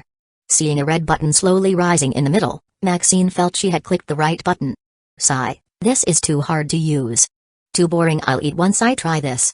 Too exhausted from randomly pressing countless buttons, Maxine just wanted it to be over with. Raising her hand, she tried to press the button. Maxine, that. Witnessing the last moment as Maxine pressed the red button, Maximus screamed internally. In a panic, Maximus mobilized the path of knowledge, trying to stop the action. However, like orchestrated by fate, his path of law suddenly broke through the 59% bottleneck, causing a split-second lag. Nuu. Under his horrified eyes, a flash of blinding light streaked across the void. Blasting all matter and non-conceptual matter, from the laws to the very fabric of the Eon plane. In short, the strike poked a hole in the void. This. All the people on board, seeing the strike, were in shock. Did I do something bad? Maxine asked, seeing their horrified eyes. What do you think? Chapter 655 The Horror of True Path. I'm sorry, grandfather. Maxine muttered with tears in her eyes. Don't worry, it's not your fault, Maximus said, patting her head and calming the path of knowledge. Instead of feeling happy as his path of law finally broke through the bottleneck, Maximus only felt tricked. With all odds against him, like a puppet played on strings, he seemed to be played like a clown. Knowing this was what he wished, Maximus couldn't blame anyone. It seemed that using the true path was more risky than he thought. Looking past the dense, chaotic energy, Maximus felt an unprecedented danger. Compared to an overlord, it was like a gigantic mountain overlooking the sky. Grandfather. Seeing her grandfather was not angry, Maxine felt even more guilty. If she hadn't been eating while they tested the orbital plane blaster, she might not have accidentally set off the overloading mode. It's not your fault. This was because of your grandfather. Maximus said, not wanting Maxine to blame herself. To use the overloading mode, Maximus had set up 3 authentication factors. First was the initiation button covered in a protective layer. Second was a complicated combination password that only he knew. Finally, the essence of his path of law giving permission to fire. If Maxine was fooled by fate to cross the first 2 authentications, then Maximus was fooled into completing it. Stopping Maxine with his path of law, coupled with its sudden advancement, was like he had given her permission to fire.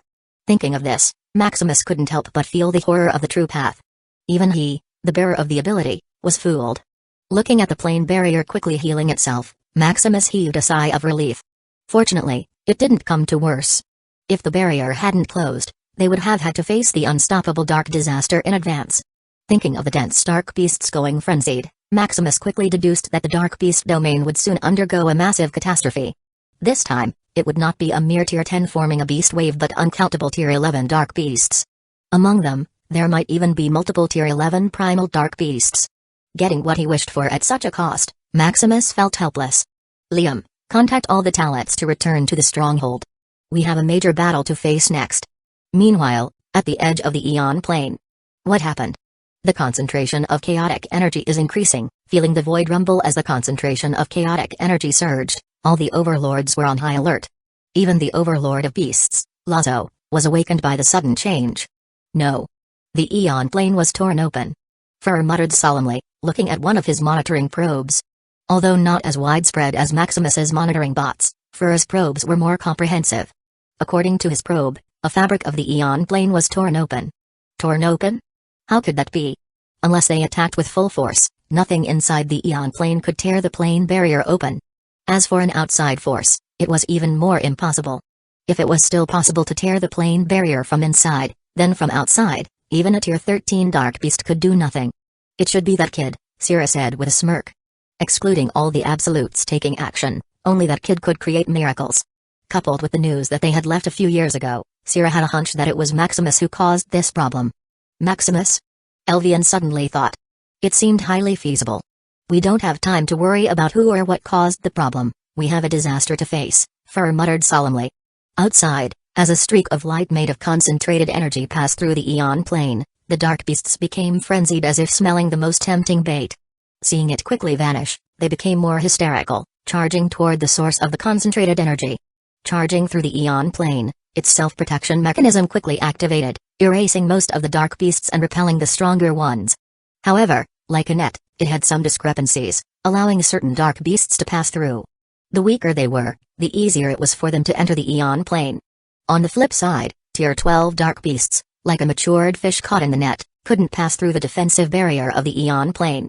Still, with their large numbers and overwhelming power, some strings of the net were torn apart, allowing a few Tier 12 dark beasts to pass through. As for the Tier 13 dark beasts, with their sheer size and power, as long as the Eon plane wasn't damaged as a whole, they couldn't enter. Roar. Feeling enraged as it smelled a huge concentration of high-quality energy yet couldn't devour it, the Tier 13 dark beast began to charge at the Eon plane. 1 charge, 2 charges, 3 charges. Despite the backlash of the Eon plane barrier, it seemed to forget pain, like a lower dark beast with thoughts only of destruction. As a result, although it couldn't enter, the plane's defensive net became more and more damaged, allowing more Tier 12 dark beasts to enter. Discover exclusive content at Empire Raw. Seeing the waves of dark beasts invading the Eon plane, the Overlord's expressions darkened. 1, 3, 5, 7. It's too much.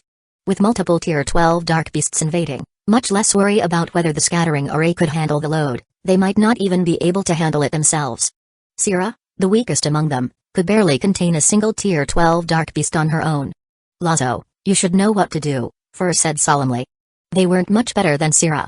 Although they could handle 2 or 3 more, with the Tier 12 dark beasts reaching over a dozen, only Lazo was their hope. Humphrey. I know. Just put them in the array after I defeat them. Lazo said coldly. Although like an embodiment of sloth, he was still reliable when it came to crucial moments. Looking at the dark beasts, his body began to inflate, increasing in size millions of times. Like a bull, Lazo charged, facing a tsunami of dark beasts. For disturbing Lord Lazo's sleep, you have to die.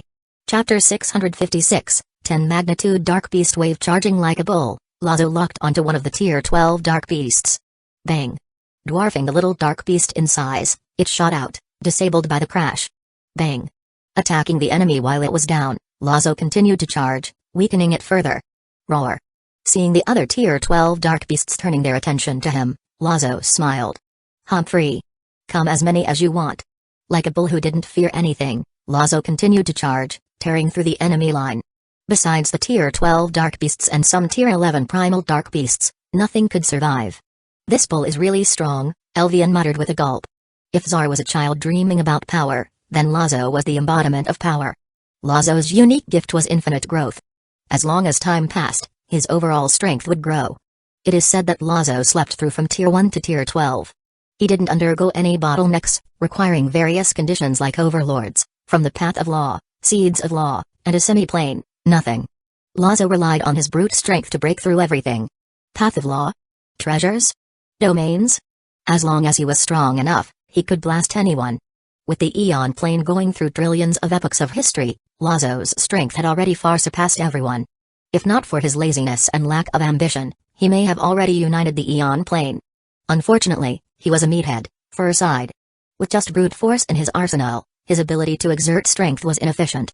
Looking at those Tier 12 dark beasts being smashed to paste yet still alive and kicking was a testament to this.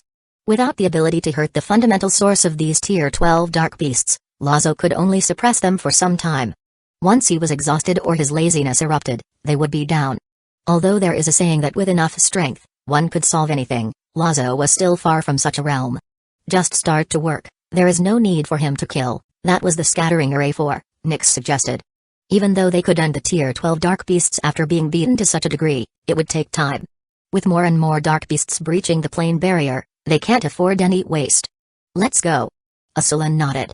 With such a good tank and biological siege machine, they only needed to put the dark beasts to the scattering array.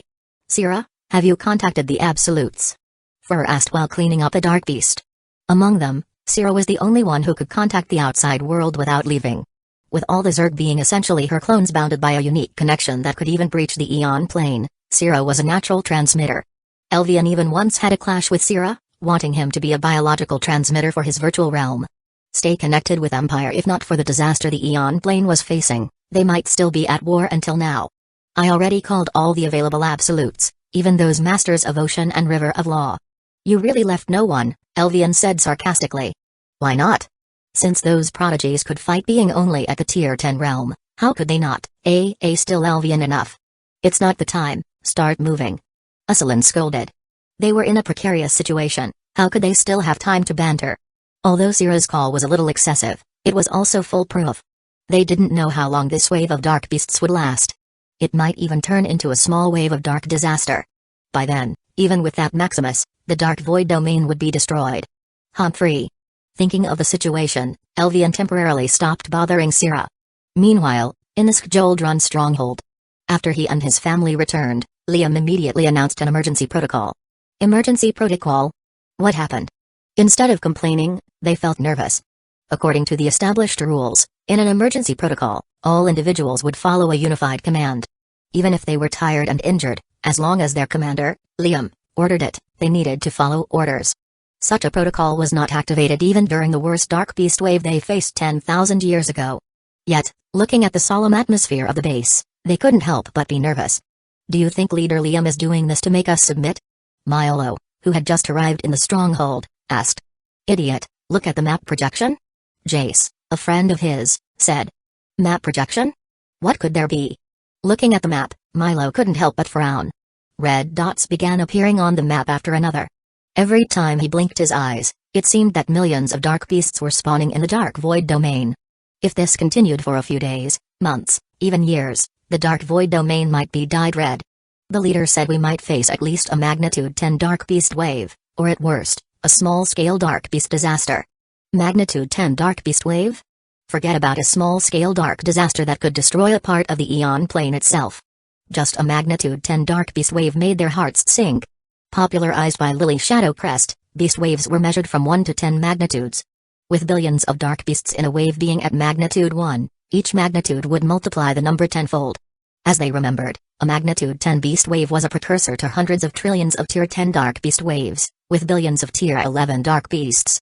Couple that with those apex dark beasts that could wipe out a squad and those legendary primal beasts they still hadn't encountered. It's over. Don't give up yet, we have the leader's father. That's right. The holy physique. As long as we stayed in the stronghold, we would be safe. Alright, back to work, we still have work to do. Work? What work? Although they were under an emergency protocol, there should still be a few days before the dark beast wave broke out. Hee, you'll see, it's our secret weapon. Chapter 657, Recruiting Talents. Soon, taking Milo to the newly constructed workshop, they saw colossal weapons being made one after another. What is this? Milo muttered in shock. It's a dark blaster, Jace said with a proud look. Dark blaster? How powerful could it be? Although the weapon was large, that was it. After reaching their realm, unless it was a tier 12 treasure, it had little effect, much less a man-made device. It has the same strength as the Dimensional Pulse Blaster. So strong? The Dimensional Pulse Blaster was the staple weapon of the bigwigs in the Aeon plane. Capable of an attack comparable to a Master of the River of Law, it was a killer. Seeing thousands of such devices being made before his eyes, Milo couldn't help but be shocked. How is it? What about the cost? Are we the ones using them? Can we buy them? It's the property of the Shadowcrest family, don't dream.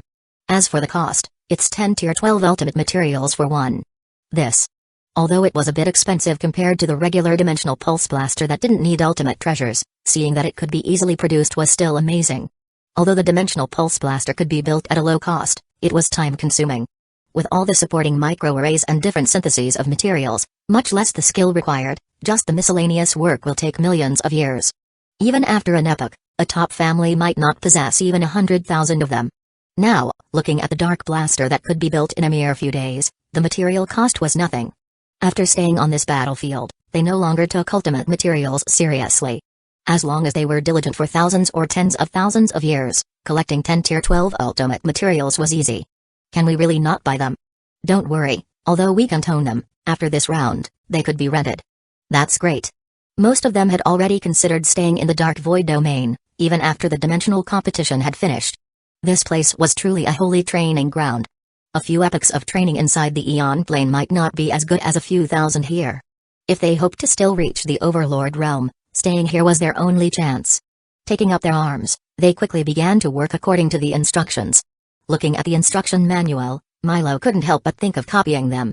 Don't even think about it, this dark blaster was created with the rune of Maxine, Jace said, seeing through his thoughts. Rune of Maxine? Being from the Devourer faction, he was ignorant of most information about the Shadowcrest family. It is said to be a rune created by the leader's father, Maximus Shadowcrest. Can't we just learn it? Only those who walk the path of knowledge could use it. Oh. Milo sighed with pity. He was already walking a path of his own, although he still hadn't condensed his river of law, it was only a matter of time. However, looking at the dark blaster before him, Milo felt tempted. Say, what if I change to the path of knowledge? Are you crazy? You are one of the top talents in the Eon Plane. Are you willing to walk a path others have already walked? Why not? With the bearer of the holy physique at the helm, even if he was a little weaker following a forged path, he couldn't be weaker than others with these weapons. Humphrey. You should think deeply, this is your path, not mine. Although Jace disagreed, seeing Milo's thoughtful look, he could only shake his head. Meanwhile, in the Shadowcrest residence, Maximus and his whole family were in a rush to fix the orbital plane blaster. Firing a shot comparable to an overlord heavily damaged the device. Although it was not scrap, fixing it would take hundreds or even thousands of years. Father, here is the report. What is it? The dark blasters were being made in haste. A few days later, there should be 5,000 dark blasters. That's good. Read latest chapters at Empire. Although its attack was only comparable to a tier 11 master of the River of Law, it was more than enough to tide over the difficulty. If they weren't so costly, Maximus even wanted to build hundreds of thousands or millions of them. With such a saturated attack, even an absolute might have to back out. What about the other things I asked you about? It's proceeding well, although no one has started so far, many were already conflicted. Liam smiled. The second order his father passed on to him was the recruitment of members for the Order of Maxim. Training them from the bottom up was too slow. Even with all kinds of resources, producing even a tier 11 individual mastering at least 10% of the path of knowledge took millions of years. The surge of growth of the Order of Maxim had long stopped. No matter how Maximus invested, there was not much return. Initially, Maximus thought it was nothing. It was still epochs before the dark disaster arrived, and with plenty of time, it didn't matter if the growth of the Order of Maxim slowed. However, triggering such a disaster, Maximus felt a little guilty and, more importantly, nervous about the future. His plane-level ability was truly a bug. Although it could give him anything, it had a price. If he were not careful and wished for something he couldn't afford, it would be over. Thinking about strengthening his arsenal, he turned his attention to the ether devices. With more individuals walking the path of knowledge, they could create more ether devices. With more ether devices, he could output more energy without worry. If he had enough energy, he could even help Tsar stay in a trillion power amplification. He could also try and increase the power of the orbital blasters. To increase its power, besides material and breakthroughs in knowledge, energy can also be used. With more energy, he could forego most of its amplifiers and directly use massive energy. From Tsar to the orbital blaster, such combat power at his disposal would make Maximus a little more fearless in his wishes. The true path was truly omnipotent. As long as he had enough power to take it, it would give him anything. To start such a cycle, Maximus needed more individuals walking the path of knowledge. Chapter 658, Recruiting Talents, 2. A few days later, the first Dark Beast wave arrived at the Skjoldrun stronghold. Looking at their vast numbers, seemingly without end, the talents in the stronghold couldn't help but gulp. Fortunately, after experiencing thousands of Dark Beast waves, they were not so nervous. Mobilizing their power, they attacked the Dark Beast wave from afar while the others cleaned up the battlefield. Under such an orderly defense, it seemed as if they were facing a normal Dark Beast wave. However, as days, months, and years began to pass, Their expressions became solemn. The Dark Beast Wave already reached Magnitude 4. Magnitude 4 was a Dark Beast Wave with trillions of Tier 10 Dark Beasts mixed with a few Tier 11 Dark Beasts. Looking at the stronghold being attacked from all sides, they couldn't help but feel nervous. Could the stronghold take it? With enough numbers, ants could take down an elephant, much less a dark beast stronger than them. There should be no problem for the time being. Furthermore, look at that. Feeling gloomy, they turned their attention above, seeing streaks of light crossing the sky. Piercing a hole in an aggregate of dark beasts, they felt hopeful. Those dark blasters are really powerful. An attack capable of firing every second, comparable to the power of a Tier 11 Master of the River of Law. Each dark blaster was comparable to thousands of them. With over 5,000 dark blasters attacking without pause, millions of dark beasts were killed every second. Basically, a trillion dark beasts could be cleared in just a few days. If not for the dark beast being replenished, they might have already ended the dark beast wave. It was thanks to these powerful weapons that the dark beast wave was only at Magnitude 4. TSK, how I wish I could control one of them. Because of the power of the dark blaster, the dark beasts' bodies would be directly purified. With the Shadow Crest family getting 99% of the merit, the operator could get 1%. This 1% was already hundreds of times their harvest during normal times. If you want, you can join the Order of Maxim and major in the Path of Knowledge. You can have priority use of the dark blasters. Milo solicited. After days of deliberation, he was among the first few who changed careers to the Path of Knowledge and joined the Order of Maxim. Choosing the Path of Knowledge, he initially expected to be severely weakened. Who knew that as soon as he joined, a few months later, he could condense his River of Law. With these dark blasters as ultimate merit harvesting machines, a Master of the River of Law could be created within a few months to a few years. Setting his eyes on the other resources in the organization, from ultimate treasures, an unlimited supply of origin energy, Tier 12 professional knowledge, and more, Milo began to solicit members.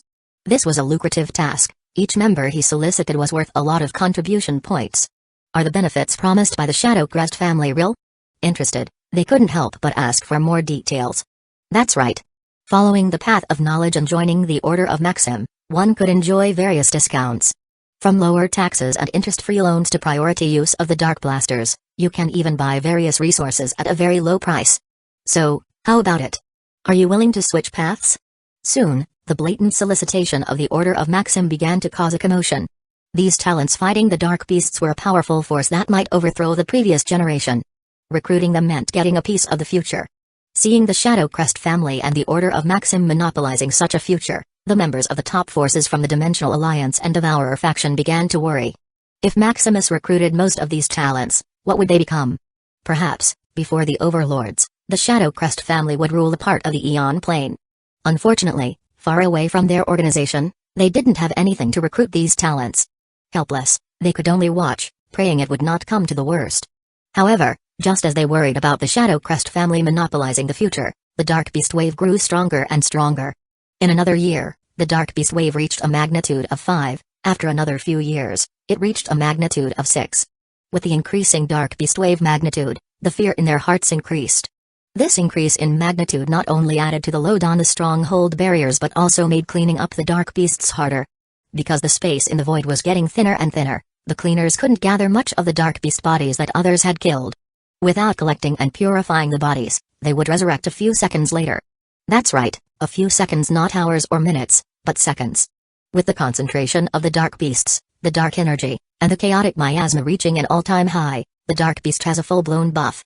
Meanwhile, suffering the debuff, those who still hadn't condensed a River of Law were already suppressed to the point where they couldn't mobilize the power of their path.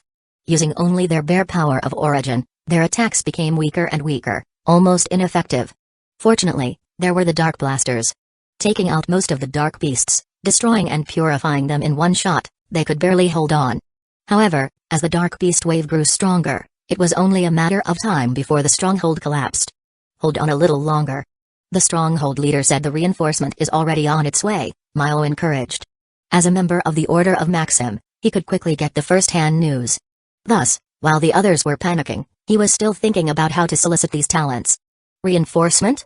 What reinforcement? Continue your journey on Empire. It's the Absolutes and the Masters of the Ocean of Law. Huh? Really? Who would come? How many are they? Feeling hopeful, they couldn't help but ask in a hurry. All the power in the Aeon Plane would come. From your oldest ancestors to the most mysterious powerhouses. TSK, I wonder how grand that scene would be. Chapter 659, Reinforcement arrived 10 years later. Hundreds of absolutes and thousands of masters of the Ocean of Law arrived at the Skjoldrun stronghold. Is this the replica of the Skjoldrun? As expected, it can easily resist a dark beast wave this strong. Marcus, the Absolute of Chaos, the strongest Absolute, and the founder of the Ashura sect, muttered with interest. It should not be that strong, it must be the massive supply of energy keeping the barrier intact, Weiss, the Absolute of Alchemy and the founder of the Alchemy Alliance, deduced. Look at the mechanical weapons. TSK, they're comparable to the Dimensional Blaster. I wonder which genius created these? Atreus, the Absolute of Mechanics and the leader of the Mechanical Alliance, said in admiration. Stop dawdling. Let's go inside first, Reed, the Absolute of Time and the strongest lone Absolute, urged impatiently. Not delaying any longer, they blasted the dark beasts before them, clearing a large patch of void as they leisurely landed in the stronghold. It's the Absolutes. They are here.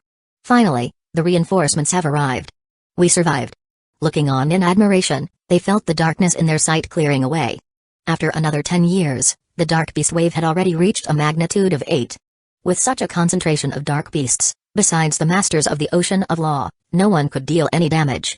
If not for the impenetrable barrier of the stronghold, they might have long been buried in the void. Seeing the reinforcements arrive, it was as if they were given another lease on life. Welcome to the Skjoldrun stronghold. I didn't expect you to arrive so quickly, Lennox greeted with a smile. With such a party, how could we be missing? Marcus said with thick fighting intent. Remembering the dark disaster they faced in the past, he couldn't help but look forward to the chaos. Perhaps this could be his chance to become an overlord. All right, enough chit-chat. Take us to the leader of this stronghold. We want to recommission it, Reed said impatiently. Dragged here against his will, Reed wanted to end this farce as quickly as possible. Recommissioning the stronghold would allow them to go deep into the dark void domain without worry. These tier 10 dark beasts in the outer area were not their priority. Leaving the thousands of masters of the Ocean of Law and a few absolutes should be enough to fully defend this place. Recommission the stronghold? I don't think that's possible. Who are you? Seeing the man beside Lennox, they asked in question. I'm the leader of the Skjoldrun stronghold, Liam. So it's you. Hurry and give us control of the stronghold. I don't think that's possible. Liam still shook his head. What do you mean? Reed frowned, releasing pressure on Liam. The other absolutes also felt disrespected, looking at Liam coldly. They were here to clear the dark beast wave, not to babysit these prodigies. I don't mean disrespect. I'm just telling you that it's impossible for anyone besides the Shadow Crest family to take control of the stronghold. You? Feeling the pressure from all sides, Liam remained unmoved. These absolutes still hadn't registered with the stronghold. According to the stronghold protection mechanism, they were treated the same as the dark beasts. This meant that even if they attacked him, they would first have to face the stronghold barrier. Dubbed the strongest defensive architecture, even as a replica, the stronghold should be able to withstand a few of their attacks without any problem. Shadow Crest family? Different from the others, hearing the word Shadow Crest family, most of the absolutes from the Dimensional Alliance felt enlightened. So that's it. Are you the son of Maximus Shadow Crest? Weiss, who had been wondering where the massive energy protecting the stronghold from the dark beast invasion was coming from, also thought of the reason. Yes. It's you, ha ha ha. Then you can just take care of the stronghold. With Maximus behind him, it was better for Liam to remain the stronghold leader. Who knew if Maximus would still take care of the stronghold's defense once another became the leader? For such a useless title, they didn't dare to offend such a man. What about those mechanical cannons? Who created them? Can you tell me? Atreus asked in excitement. Since Liam was the leader of the stronghold, he should know the creator of those mechanical cannons. Seeing them in action firsthand, he felt amazed. From the structure, he knew they could easily be mass-produced. With such a breakthrough in mechanical weaponry, Atreus couldn't help but feel excited. It's my father. Why?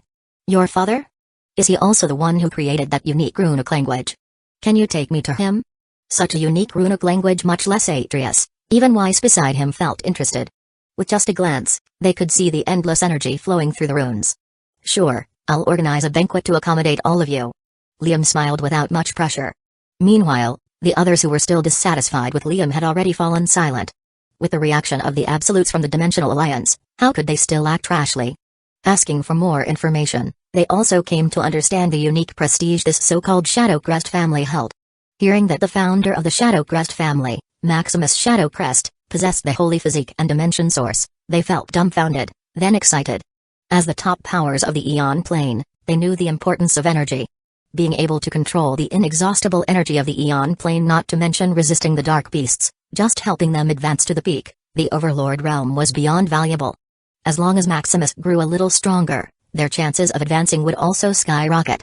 Looking at Liam, their gazes softened, searching for an opportunity to get closer. Reed, who had questioned Liam harshly, also quickly apologized. "I'm sorry for my ignorance. It seems the stronghold is better in your hands," Reed said sincerely. Although second only to Marcus in strength, Reed's thirst for advancement was the greatest.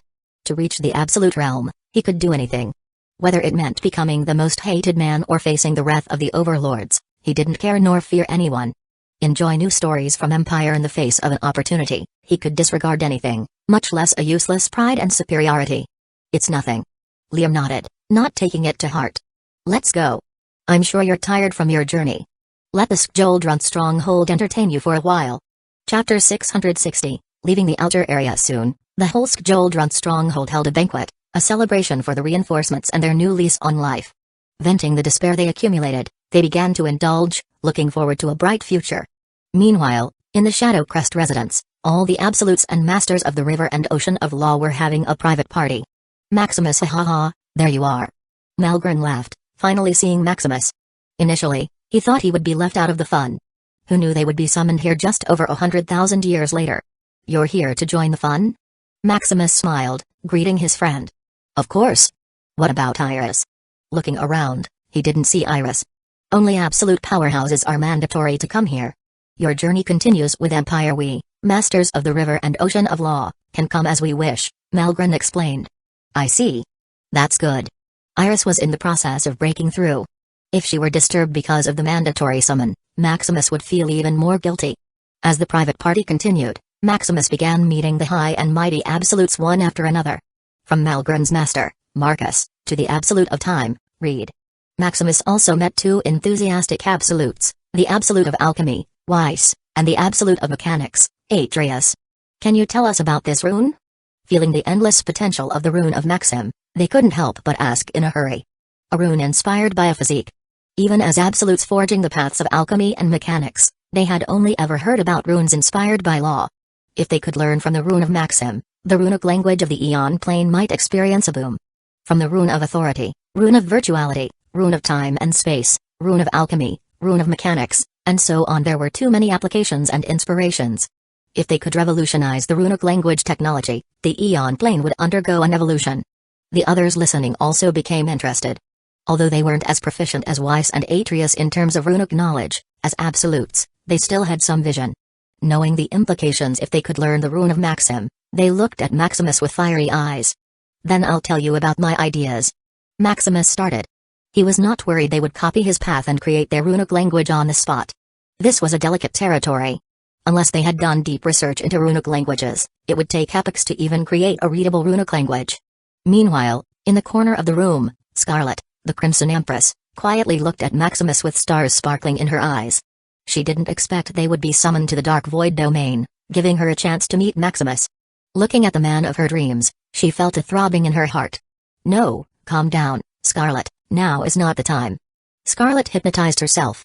Soon, Maximus finished talking about the ideas behind the rune of Maxim. Falling into an enlightenment, various ideas began to flash into the minds of the absolutes.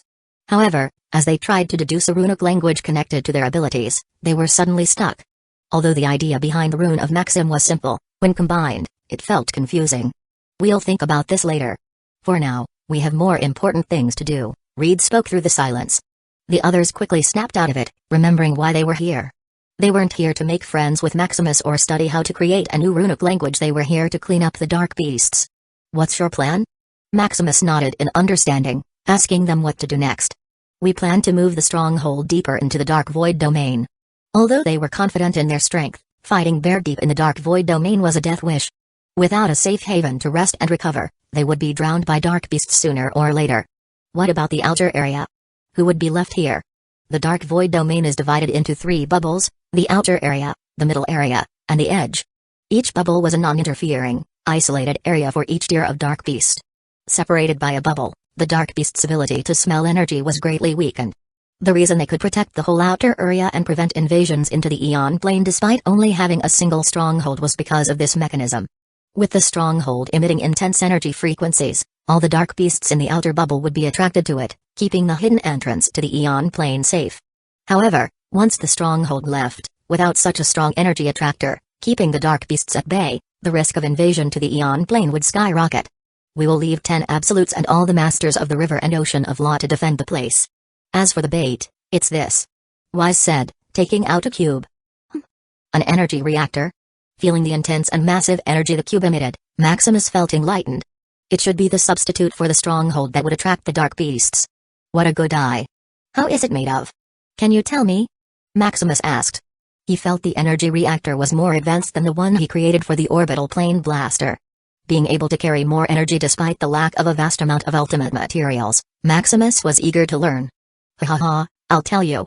Meanwhile, after agreeing to move the stronghold deeper into the dark void domain, Liam quickly announced the matter. What? We're leaving? What about the competition? What about us? You can stay in the stronghold and help us clear the dark beasts, or you can remain here and help defend the outer area, Liam explained.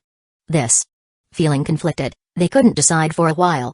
With their meager strength, staying in the stronghold and venturing deep into the dark void domain would be fruitless.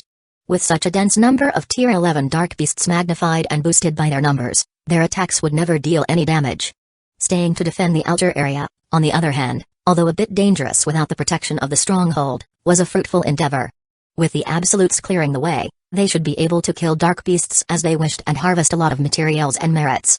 All in all, everything depended on how much strength they had. Chapter 661, Scamming Czar. After a deep deliberation, most talents decided to stay and protect the outer area. Although they could stay in the stronghold, it would also cut off their progress. After experiencing over 100,000 years of fighting the dark beasts, the timidity they once had was long gone. The only thing on their minds now was how to grow stronger with the least effort and in the fastest time. With the decision to stay in the outer area, Liam began to drive the Skjoldrun stronghold, containing hundreds of absolutes and some of the masters of the Ocean of Law. Confident in their strength, their goal was to earn bigger merits deeper in the dark domain. Go. Escorted by the absolutes, the stronghold began to travel unimpeded. No matter how many dark beasts were in their way, they could be wiped out with a single wave. Powerful. Seeing such a thoughtless massacre, the talents remaining in the base were amazed. The absolutes seemed to possess the power to suppress the world. The dark beasts they had difficulty killing were easily wiped out like the wind clearing the fog. Amazed by their strength, they felt more motivated to become stronger. A few years later, the Skjoldrun stronghold officially entered the middle area of the dark void domain. Looking at the endless number of dark beasts charging toward the stronghold, even the easygoing absolutes turned more serious. Their strength has reached at least a predatory level dark beast. Feral, predatory, apex, primal, can you handle it? Marcus asked Maximus. Due to their overwhelming numbers, the Tier 11 dark beasts had become much stronger. However, as absolutes, they were still confident in their strength. What they worried about was whether Maximus could keep the stronghold intact. The more powerful the dark beasts became, the larger the energy consumption Maximus would require. Although he had unlimited energy, they knew his control had its limits. Don't worry about me. As long as no primal beast attacks the base, I can keep it safe for thousands of years, Maximus said confidently. Among the dark beasts, the only ones he feared were the primal dark beasts. A primal dark beast, comparable to an absolute and enhanced by the crowd, was an unimaginable threat. If that's the case, then we can rest assured. Marcus laughed in confidence. Reassured about the safety of the base, the absolutes began to prepare for the hunt. Their target was the apex dark beasts. In the absence of a primal dark beast, these apex dark beasts were the most dangerous. Once their numbers reached a certain level, they could even bring down an absolute. Furthermore, hunting an apex dark beast was highly profitable. Each one could produce Tier 12 ultimate materials. Looking out into the void, the absolutes began to pick their targets. As they ventured out of the stronghold, Marcus noticed Atreus opening a map projection. What is that? It's the map projection. Don't you know? I know what it is, but where did you get it? Did your monitoring technology have a breakthrough? Ha, this was produced by Maximus. How is it? Amazing, right? Atreus bragged, pointing at the precise position of the dark beasts on the map. Marcus hadn't expected that brat to have such advanced technology. With this map projection, he wouldn't need to scour the area looking for targets. By going directly to the target, his efficiency would skyrocket. How can I get one? Just get it from Liam. They were distributing them to the absolutes earlier. Too preoccupied with the dark beasts, Marcus hadn't even noticed the large commotion in the stronghold. I'll go. Without another word, Marcus locked onto Liam and teleported. Give me that map projection. Liam nodded, handing Marcus the map projection device. Don't I need to pay anything? Marcus paused, seeing Liam didn't say any condition. Find your adventure at Empire. Looking around, he noticed various absolutes discussing the 10% cut the Shadow Crest family was taking from those using the map projection. It's free. As a friend and ally of the Shadow Crest family, you don't need to pay anything, Liam said, shaking his head with a smile. What a joke, charging the strongest absolute. They still wanted to live.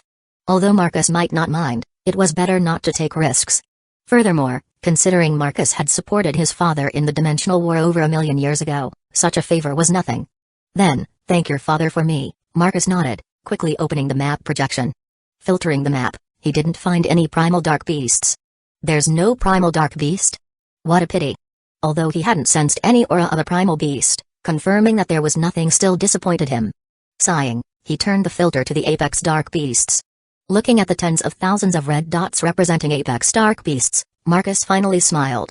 This is also good for a warm-up. Meanwhile, inside the Shadow Crest laboratory, Maximus met with Zar. Can you increase the power of the energy loading device? Zar asked.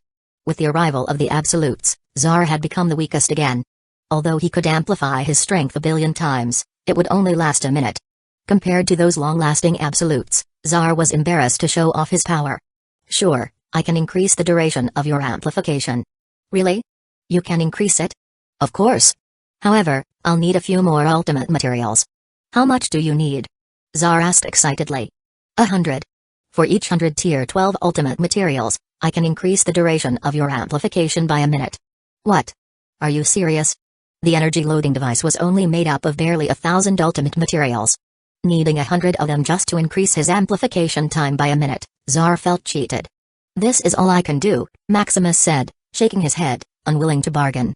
Although he was scamming Zar for ultimate materials, Maximus thought he was already generous. Maintaining Zar's amplification costs a lot of energy. If factored in over a long time, Zar could even earn a profit. That's it. Then wait for me. Gritting his teeth, Zar reluctantly agreed. Good luck. I'll wait for you to collect millions of ultimate materials and beat the overlords with a punch. I will. Feeling inspired, Zar left with fiery eyes. Chapter 662, Increasing Intensity. Hundreds of years later. Instead of subsiding, the Dark Beast wave continued to become more severe. Even as the absolutes killed thousands of the apex dark beasts, their numbers still grew tens of thousands. This is turning into a small-scale dark disaster, Malgren said solemnly. We shouldn't be that unlucky, Maximus refuted. Even a small-scale dark disaster was too devastating. With his current strength, he might become mere cannon fodder on such a scale. With the way things are going, who knows? Even as a battle maniac, Malgren still feared the dark disaster. A dark disaster was different from a dark beast wave. A dark beast wave was merely the collection of a large number of dark beasts attacking. However, a dark disaster was the culmination of countless dark beasts, chaotic miasma, and dark energy. One had to know that just a little influence from dark energy was enough to drive those talents in the past crazy. If not for the unlimited supply of strands of Calamity Maximus provided, those talents would have long been buried in the void. Once there was enough concentration of dark energy, much less a master of the ocean of law, even an absolute would be polluted.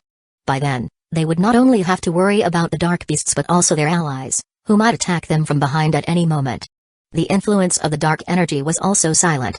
Even if they always inspected their core of origin, just a slight gap in attention could instantly change the situation. As for the chaotic miasma, as long as there was enough concentration, even an absolute would quickly turn into a fragile mortal. Malgren remembered that when the dark disaster trillions of epochs ago reached its peak, even the absolutes of law were disabled. Using only their bare bodies and raw power, those high and mighty absolutes were no different from others. It was only through the hard work and sacrifice of the overlords that they cleared enough dark beasts to lessen the influence of the dark disaster.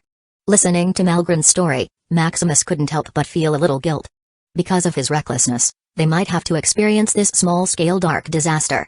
As for using his plane-level ability, the true path, to reverse the disaster, Maximus was already traumatized. Who knew if his ability cleared away the small-scale dark disaster only to turn it into the real deal? Without enough power and control over the true path, Maximus vowed never to use it again. I think we can still end this dark beast wave without turning it into a dark disaster, Maximus said optimistically. With his help and the unlimited supply of energy, this disaster shouldn't turn worse. I hope so. At the edge of the dark void domain, taking out hundreds of tier 12 dark beasts in less than 1,000 years, the overlords began to feel exhausted. Even Lazo, who had been bulldozing his way out with a colossal body, had shrunk. Looking at the seemingly endless flow of dark beasts, they couldn't help but sigh. Shall we increase the intensity of the scattering array? Elvian suggested. The scattering array worked by scattering a dark beast into a weaker group of mobs. Depending on the intensity, it could scatter a tier 12 dark beast into a group of tier 10 or tier 11 dark beasts. If possible, of course, they would want to lower the intensity of the scattering array, turning all the dark beasts into mere tier 10 mobs. At that point, no matter how many there were, a group of absolutes could wipe out as many as came with a wave of their hands. However, the scattering array didn't work that easily. To scatter a dark beast at low intensity, not only would they need to consume more energy, but they also needed the dark beast to be in a near-dead state. Beating the dark beast nearly to death before it could be recycled by the scattering array was too much work. Throughout their testing phase, they were adjusting the intensity of the scattering array. They increased it little by little as the talents in the base grew stronger. With the reinforcement of the absolutes, they even turned the intensity near its limit, producing more and more apex dark beasts. This was also why, despite the absolutes killing thousands, their numbers continued to increase until the apex dark beasts reached tens of thousands. Initially, they thought this should be enough. However, looking at Lazo, who had exhausted his will to fight, only 5 of them remained. At the current intensity, they would have to work 10 times harder to keep up. Try to test the waters. With the absolutes, handling 2-3 primal dark beasts should be no problem, Fur agreed. Then try it, the others nodded as well. If the absolutes could hold off a number of primal dark beasts, they wouldn't need to work so hard to beat the tier 12 dark beasts before putting them into the scattering array. Not only would they save effort, but the energy consumption would also be lower. I only hope they can hold on. Continue your adventure at Empire in the Skjoldrun stronghold. While Maximus and his family were making the final adjustments to the orbital plane blaster, they suddenly felt a heavy pressure descend into the dark void domain. What is it? Feeling the descent of a great power, much less Maximus and his family, even the absolutes and the scattered masters of the ocean of law solemnly turned their attention from afar. A primal dark beast. It finally descended. Melgren, who had experienced such power, quickly recognized the energy signature. A primal dark beast, huh? Just in time to test our weapon. Maximus smiled, touching the orbital plane blaster. After such a long time, he could finally kill a primal dark beast and end this round of dimensional competition. Although he doubted he would be allowed to leave with the mess he had caused, it was still better than waiting for an unknown time. Thinking it was the true path that caused it, a little guilt damped his joy. Chapter 663, Pseudo-Plane Mastery. Continue your adventure at Empire. Meanwhile, Marcus, who was fighting an apex dark beast, laughed maniacally. Ha ha ha, at last. After a long wait, it finally appeared. Regardless of the pressure, Marcus quickly flew toward the primal dark beast. All the absolutes in the other areas also put down their work and began converging on the primal dark beast. They needed to quickly kill this threat before it could form a group. Dark beasts are hierarchical. Starting from an apex dark beast, they could gather a group of subordinates to boost their power. Just imagining the primal dark beast gathering tens of thousands of apex dark beasts and countless others, they couldn't help but shudder. Once a primal dark beast formed such a group, its power could rival an overlord's. Wanting to watch the fight, Maximus urged Liam to control the stronghold. How could we miss out on such fun? Maximus smiled. With the orbital plane blaster, he also had the ability to kill the primal dark beast. Still, wanting to ensure their safety, Maximus brought the entire stronghold along. Who knew if he was jinxed and the primal dark beast suddenly evolved into a tier 12 dark beast? Although such an evolution was impossible, it was better to be careful. Soon after arriving at the battlefield, they saw Marcus taking on the primal dark beast alone. Don't come any closer, Reed warned when he saw the stronghold approaching. Although he knew the stronghold was impenetrable and that Maximus was strong, he didn't want any problems to arise. This man was his hope for advancing to the Overlord realm. Why aren't you helping Grandpa Marcus? Lila asked. Calling Melgren uncle, they naturally called Marcus Grandpa. Master probably wants to fight alone, Melgren quickly replied, knowing his master's nature. Marcus should be able to handle this on his own, Reed also agreed. Being the strongest absolute wasn't just for show. When it came to a fight, Marcus could even last for a while against an overlord. He is indeed strong. Maximus muttered in amazement. Watching Marcus fight a primal dark beast was like observing art. Such exquisite fighting skills, control, and precision. Maximus estimated that Marcus might have touched the realm of plane-level mastery. Although it was just scratching the surface, it was enough to shock him. Whether it was plane-level ability or plane-level mastery, it was beyond the capabilities of the Aeon plane. From Zard to Marcus, producing individuals close to possessing such plane-level abilities made the Aeon plane seem like a veritable blessed land. Watching the fight, Maximus held back from using the orbital plane blaster. Disturbing such a battle would be a blaspheme and a waste of opportunity. Urging his path of law, he began to record the fight, planning to use it for future reference. Soon, the fight went on for days. Being suppressed in strength, Marcus compensated with his abilities, slowly wearing the beast down. Not strong enough. Marcus frowned, looking at the helpless dark beast. What he wanted was a hearty fight, a battle that would make his blood boil. Unlike others who wanted to advance traditionally, Marcus planned to advance through combat. Pushing his abilities to the extreme, he wanted to reach the Overlord realm by fighting. Looking at the chaotic miasma carried by the dark beast, an idea suddenly struck Marcus. What if, as the absolute of chaos, he should be able to control this wild and untamed chaotic miasma? However, as he tried, it felt like lifting an immovable earth. No matter what he did, it remained static. I'm the absolute of chaos. How could I fail to control mere chaotic miasma? Roaring in anger, Marcus vented his frustration on the primal dark beast while still attempting to control the immovable energy. Meanwhile, watching Marcus's attempts, the others could only shake their heads. Controlling chaotic miasma? This chaotic miasma came from outside the Aeon plane, from the chaotic void. Although limited by their cognition, they still knew that even an overlord couldn't control such a high level of energy. However, Maximus, seeing Marcus's attempt, couldn't help but smile in interest. Having deeply studied the chaotic miasma, he noticed something different in Marcus's attempt.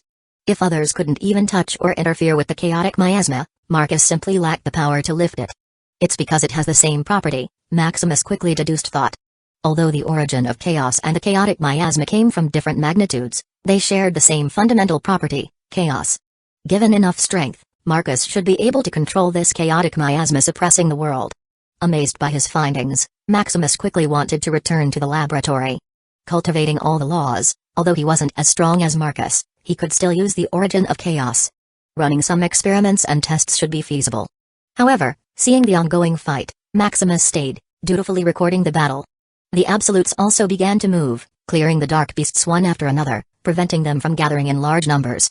Soon, days, months, and years passed, and Marcus finally killed the primal dark beast. Finally, it's over. We won. The absolute of chaos is powerful. Huh. Amazing fight. Not blinking, they watched the entire battle with great relish. Unfortunately, just before they could celebrate, they felt another suffocating aura descend into the dark void domain. What's worse was that it wasn't just one but three. 3 primal beasts? It seems those overlords are getting serious, Marcus muttered. Knowing the plan, he wasn't surprised that more primal dark beasts had appeared. As they killed one primal dark beast after another, their numbers would continue to increase until the dark beast wave subsided. I'll take one, you handle the rest, Marcus ordered, flying toward the closest primal dark beast. Then we'll take the other 2, Reed said, splitting the group. What about us? Malgren asked, feeling left out. Although he knew he couldn't beat the primal dark beast, he still wanted to join the fun. Are you kidding me? Stay here and protect the stronghold, Reed warned speechlessly just before leaving. Fighting a primal dark beast was for the absolutes, not for these budding talents. Watching the absolutes leave one after another, Malgren could only sigh. Don't worry. When they can't handle it later, we'll come to the rescue, Maximus said, patting his shoulder, waiting for more primal dark beasts to descend. Chapter 664, Final Burst. Hundreds of years later. At the edge of the dark void domain, the overlords who were once struggling now have the time to talk leisurely. Those absolutes are useful. Elvian muttered, squinting his eyes, finally able to rest. I didn't expect their strength to increase this much, Usulin nodded in admiration. They thought the absolutes could barely fight a primal dark beast. Who knew, even after facing over a dozen primal dark beasts simultaneously, they still had no problems. Turning the scattering array to its highest intensity, they just needed to guide and push the Tier 12 dark beasts to be recycled. Consuming a bit of energy, the Tier 12 dark beasts would be separated into a few smaller dark beasts. Without needing to work so hard and exert effort, they became a little more free. Don't be too complacent, or you might jinx it, Nyx warned. What more could happen? Boom. Suddenly, while Elvian was talking, the Aeon plane barrier trembled. What happened? That monster is going wild again. Fur frowned. The monster he was talking about was the Tier 13 dark beast lurking over the Aeon Plane. Although it didn't have a will of its own, at such a high realm, the Tier 13 dark beast was no worse than them in terms of intelligence. Fully capable of thinking, its usual strategy was to wait, breed, and accumulate more dark beasts, boosting its power until it could cause a crack in the Aeon Plane barrier. This was also how they calculated the arrival of the Dark Disaster. When the Tier 13 Dark Beast accumulated enough troops and power, the Dark Disaster would begin. Ramming into the Aeon Plane without enough strength, although damaging, it was double-sided. While causing a crack to the Aeon Plane, it would also damage its essence, weakening its strength. "We don't have time to worry about that," Usalin said solemnly, looking at another wave of Tier 12 Dark Beasts. This time, without Lazo to help, they needed to be more serious.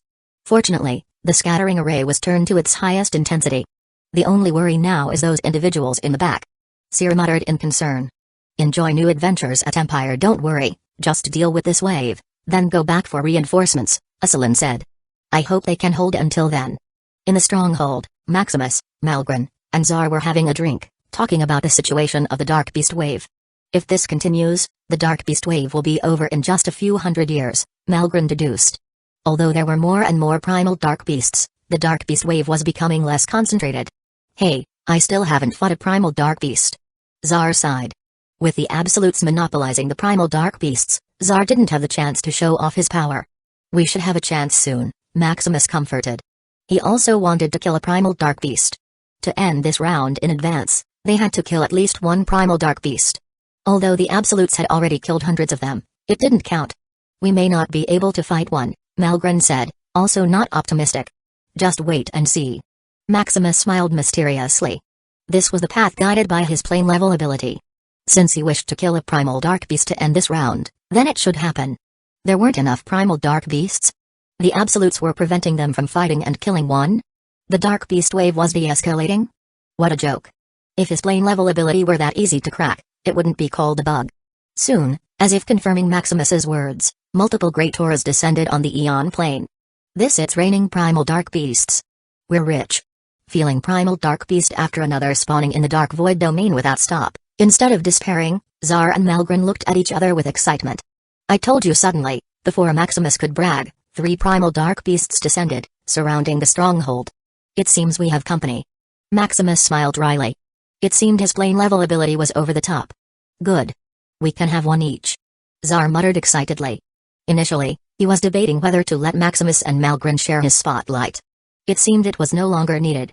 "Ha ha ha, just don't die on me, we still have a fight to resolve," Malgren laughed, patting Zar. Through these hundreds of years, the two fighting maniacs had become best friends. With one having ultimate power and the other having ultimate fighting skills, the two were evenly matched. Besides Malgren being higher than one realm, the two had everything in common. "Come on, if you can't take it, just call out," Maximus said helplessly, controlling the orbital plane blaster, ready to fire at any time. "You wish. I'll kill this primal dark beast before you can even react," Zar said, charging toward one of the primal dark beasts. "It's a race then." Malgren laughed, charging out of the stronghold. "These two." Shaking his head, Maximus notified his family to stay put and clean up the surrounding dark beast mobs. Looking at the remaining primal dark beast, Maximus felt his fighting intent boil. "I wonder how strong it is." Meanwhile, noticing multiple primal dark beasts descend, the absolutes became solemn. It's bad. Unlike Marcus, Reed, and other top absolutes who could take on a primal dark beast alone, they needed to form a group to defeat one. With a group of 10 absolutes, they could basically kill a primal dark beast without effort.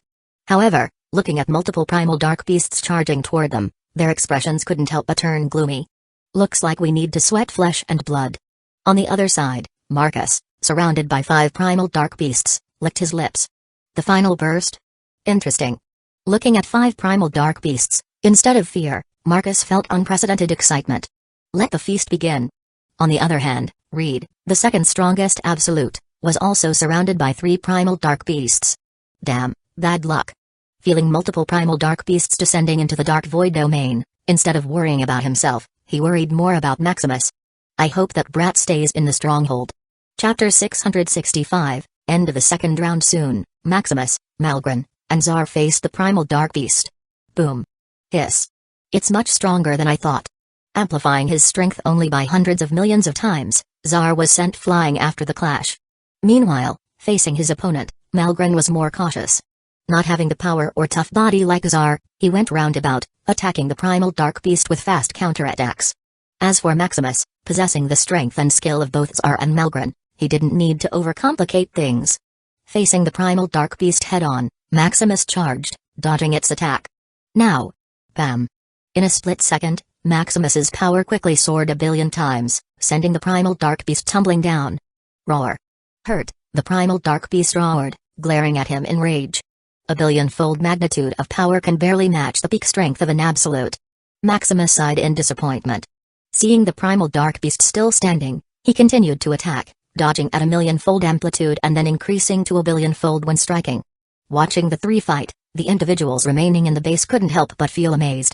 Is Lord Maximus stronger than Lord Zar? It goes without saying. Lord Maximus is the greatest. Unlike Maximus, who was evenly matched with and even suppressed the primal dark beast, Zar and Malgren were struggling. It would take some time for Zar to reach the amplification of 1,000,000,000 times, while Malgren could barely inflict any damage. What's wrong, Malgren? Are you this weak? Zar taunted. Although he was being beaten up, it was only a matter of time before he fought back.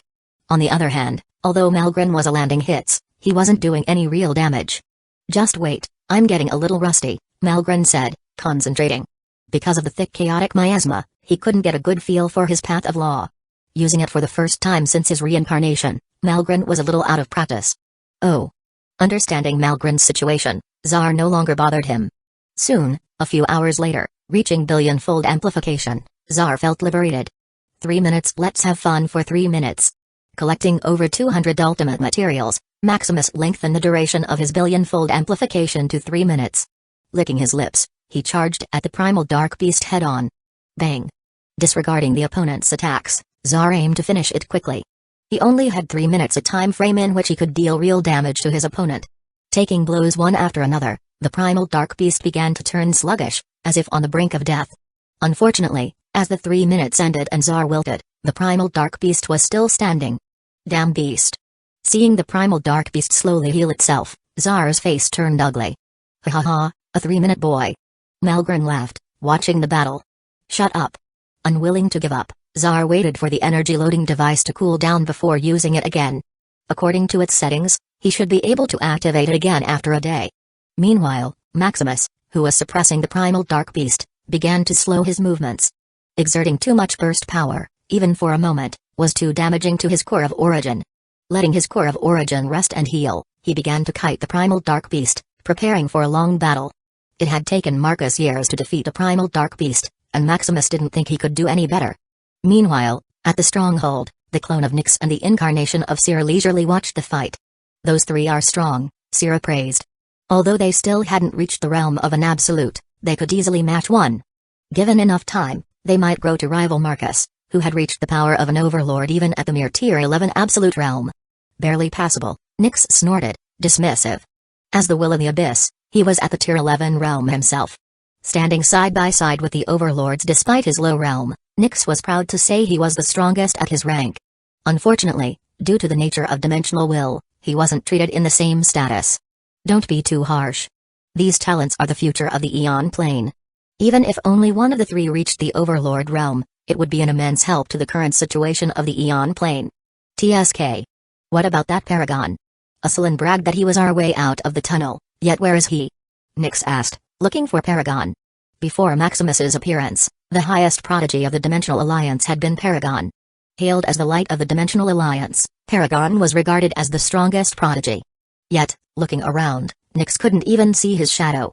After the Dark Beast wave, Paragon seemed to have faded from existence. It can't be. Did he die? Sira guessed, sighing in loss. Humphrey. What a useless talent. Prodigy, my ass, Nyx complained. I'm sorry, Your Excellencies. It seems I've made a bad impression on your minds. Suddenly, a cold voice sounded behind them, sending chills down their spines. You? Paragon? What? Can't recognize me? Paragon smiled coldly. What happened to you? Nyx asked with a frown. Paragon's aura felt more like the abyss unfathomable. Stay updated through Empire. If he hadn't voluntarily shown himself, they wouldn't even have sensed he was there. Although suppressed by their current bodies, they still retained the consciousness of an overlord. Nothing. I just found some interesting things on my way back, Paragon replied, sitting beside them as if he were an equal. Found something? Although suspicious, they didn't pry deeper.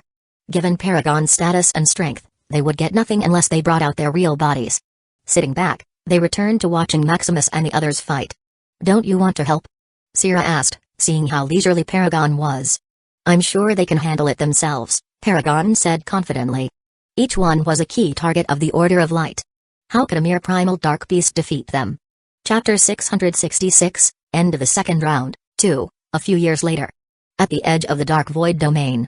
After putting all the Tier 12 dark beasts into the scattering array, the overlords couldn't help but breathe a sigh of relief. That wasn't easy. Although they only needed to push the dark beasts toward the array, given their numbers and strength, they had to push their limits. No time to complain.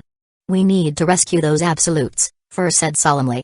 Without the absolutes to clean up the scattered dark beasts, their plan would fall apart. We still need to defend this place. We can't all leave at once, Aslan said. Although it seemed like the final burst of the dark beast wave, it was better to be cautious. Then I'll go. Me too. Nyx and Seer volunteered. With their incarnation and clone remaining at the back, it was better for them to leave. You too? Aslan frowned. Both were from the Devourer faction. Although there shouldn't be infighting in times like this, he couldn't help but feel uneasy. Then I'll also go. I've been curious to see how those talents have grown, Elvian volunteered, sensing Aslan's concern. Good, Aslan heaved a sigh of relief. Hurry up, don't dawdle here, Fur urged. After scattering dozens of Tier 12 dark beasts, there were likely over 100 primal dark beasts at the back. With the abilities of the absolutes, they should be at the end of their ropes. Not wanting to waste time, they quickly flew toward the middle layer of the dark void domain. Let's split up, Elvian suggested. Alright. Splitting up, they headed toward the nearest absolute, struggling against the primal dark beasts. It's the Overlord Elvian. We're saved. Seeing Elvian, the group of absolutes fighting for their lives grew excited. Calm down and help me, Elvian ordered. Although he was powerful, killing a primal dark beast alone would take a long time. Soon, a few months later, with his strength and the help of the absolutes, they took down all the primal dark beasts in the area. Great. It's done. So powerful. Thank you, Overlord Elvian. Having their lives saved, the absolutes were overjoyed. It's nothing. Come help me deal with the others. Elvian said urgently. Knowing other absolutes were also in danger, they quickly pushed aside their excitement. However, looking at the map, they noticed the stronghold surrounded by 3 primal dark beasts. Overlord Elvian. The stronghold, it's under attack. What? Where is it? Feeling panicked, Elvian demanded the location. Here's the map projection. Without hesitation, Elvian glanced at the map and charged toward the stronghold. Don't let anything happen to that brat. Elvian wished solemnly. If these absolutes died, they could still recover. However, if Maximus died, they would lose everything. Without his control over unlimited energy, they would be as good as sitting ducks. A few days later, Elvian arrived at the stronghold. Huh? Looking at the scene before him, Elvian couldn't help but be shocked. 3 primal dark beasts and 3 masters of the Ocean of Law were fighting toe-to-toe. Looking closer, it seemed the primal dark beasts were even on the losing side. How could these brats be this strong? Much less at Tier 10, at Tier 11 realm, Elvian was still playing with illusions. Watching Zar's ultimate power, Malgren's ultimate fighting skills, and Maximus suppressing the dark beasts, Elvian felt like he was hallucinating. Turning his eyes toward the stronghold, he grew even more confused. Thousands of masters of the Ocean of Law? Looking at those talents who had forged such a path at merely the Tier 10 realm, he felt even more speechless. This new generation was fiercer than any other. However, considering the situation of the Dark Void domain, it seems reasonable. With merits, as long as they were brave enough, reaching the Absolute of Law was even possible. Should I help or not? Seeing Maximus and the others on the verge of defeating their opponents, Elvian finally dismissed the idea. This could be regarded as training. Confirming their safety, Elvian turned his attention to the map projection. Is this the creation of that brat? Because they were at the edge of the Dark Void domain, the chaotic miasma was too dense to pass any information. Barely aware of what was happening in the Dark Void domain, it was the first time he saw this kind of map projection. Looking at the various purple dots and red dots representing the presence of absolutes and dark beasts, he found it very convenient. Experienced new stories on Empire, although he could vaguely sense their presence, it was not precise. Picking out those absolutes who were outnumbered, Elvian quickly left the place. Meanwhile, knowing the stronghold was safe, Nyx and Syrah didn't stop and quickly help those absolute in distress. Every second and minute wasted could mean the death of an absolute. So far, over a dozen had already lost their physical bodies. Fortunately, escaping with the last spark of their origin, they could still be resurrected. An absolute was much harder to kill than a master of the ocean of law. As long as the slightest piece of their will or origin remained, they could be revived in a matter of thousands of years. Helping the absolutes eliminate the primal dark beasts, time quietly slipped by. At the stronghold. After years of bouts, the primal dark beast he was facing was finally on its last legs. It's much stronger than I thought. Initially, Maximus had thought he could kill it much earlier. However, the primal dark beast's regeneration speed was far beyond his estimation. Seeing that he was finally about to kill it, Maximus heaved a sigh of relief. Time to end this. Gathering his power, Maximus unleashed his full strength in a final burst. Boom. Tearing through the primal dark beast, its essence began to fade, unable to regenerate itself. That wasn't easy. Maximus muttered with a smile. Although it had been difficult, it was very satisfying. Finishing his battle, Maximus turned toward the two. Do you want help? Damn. Just take a break and leave the rest to us. Seeing Maximus finish his battle, Zar and Malgren grew anxious. A little more time, I'm about to take control of the Ashura. Humphrey. If the duration isn't enough, then increase the power. Chapter 667 End of the second round, 3. Soon, a few more months later, Malgren could finally perfectly control his path of law, the Ashura. It's time. With a red aura exploding out of his body, Malgren seemed to change, dyeing the world in red of rage. Destroying everything in its sight, Malgren's power began to change. The unbridled power of destruction. Different from Zar's power amplification, Malgren's power began to gear toward destruction. A pure destruction that didn't have to do with power and strength. Hitting the primal dark beast, its body began to corrode like being hit by acid. Thud. Thud thud. Each punch didn't do much immediate damage. However, like a mark that wouldn't disappear, it stayed on the dark beast's body, slowly wilting its life away. As more and more of these marks appeared, the regeneration of the dark beast could no longer keep up and slowly inched to its death. Like an incarnation of Ashura, Malgren attacked relentlessly without stopping. Now, die. Dyeing the dark beast's body red with the power of destruction, it began to cave in, dispersing into the void. Still strong. Watching the primal dark beast slowly disperse, Malgren couldn't help but smile. Despite being gone for trillions of years, it seemed the power of Ashura didn't dissipate. Turning to Zar, Malgren's smile became wider. What's the matter, Zar? Do you want help? Shut up. Seeing the two had finished their fight, Zar felt anxious. Looking at the power accumulated in his body, Zar decided to gamble. I hope this works. Accumulating his power to burst it in one shot, Zar turned serious. It was a new technique he had created to counter his lack of stamina. If he couldn't stay in power for a long time, then he would compress it until he could kill the opponent in one shot. Gathering this power in his fist, Zar turned toward the primal dark beast in concentration. End. With his fist seemingly able to wrap the void, it shot through the primal dark beast like an unstoppable cannon, tearing a hole in its body. Bam. Ha. It looks like it worked. Zar muttered, feeling his body about to crumble into pieces. Although his attack was powerful, the suddenness made his core of origin crack into pieces. Gritting his teeth to stay conscious, he returned to the stronghold, looking at Maximus and Malgren smugly. How is it? I killed it in one shot. Powerful. Awesome. Maximus and Malgren praised without hesitation. Such an attack was too powerful. A shot to kill a primal dark beast? It was more powerful than an attack of an overlord. I recognize you as the strongest under the overlord. Maximus said in recognition. Although it was only for an instant, he deduced Zar's power shot through 100 billion times.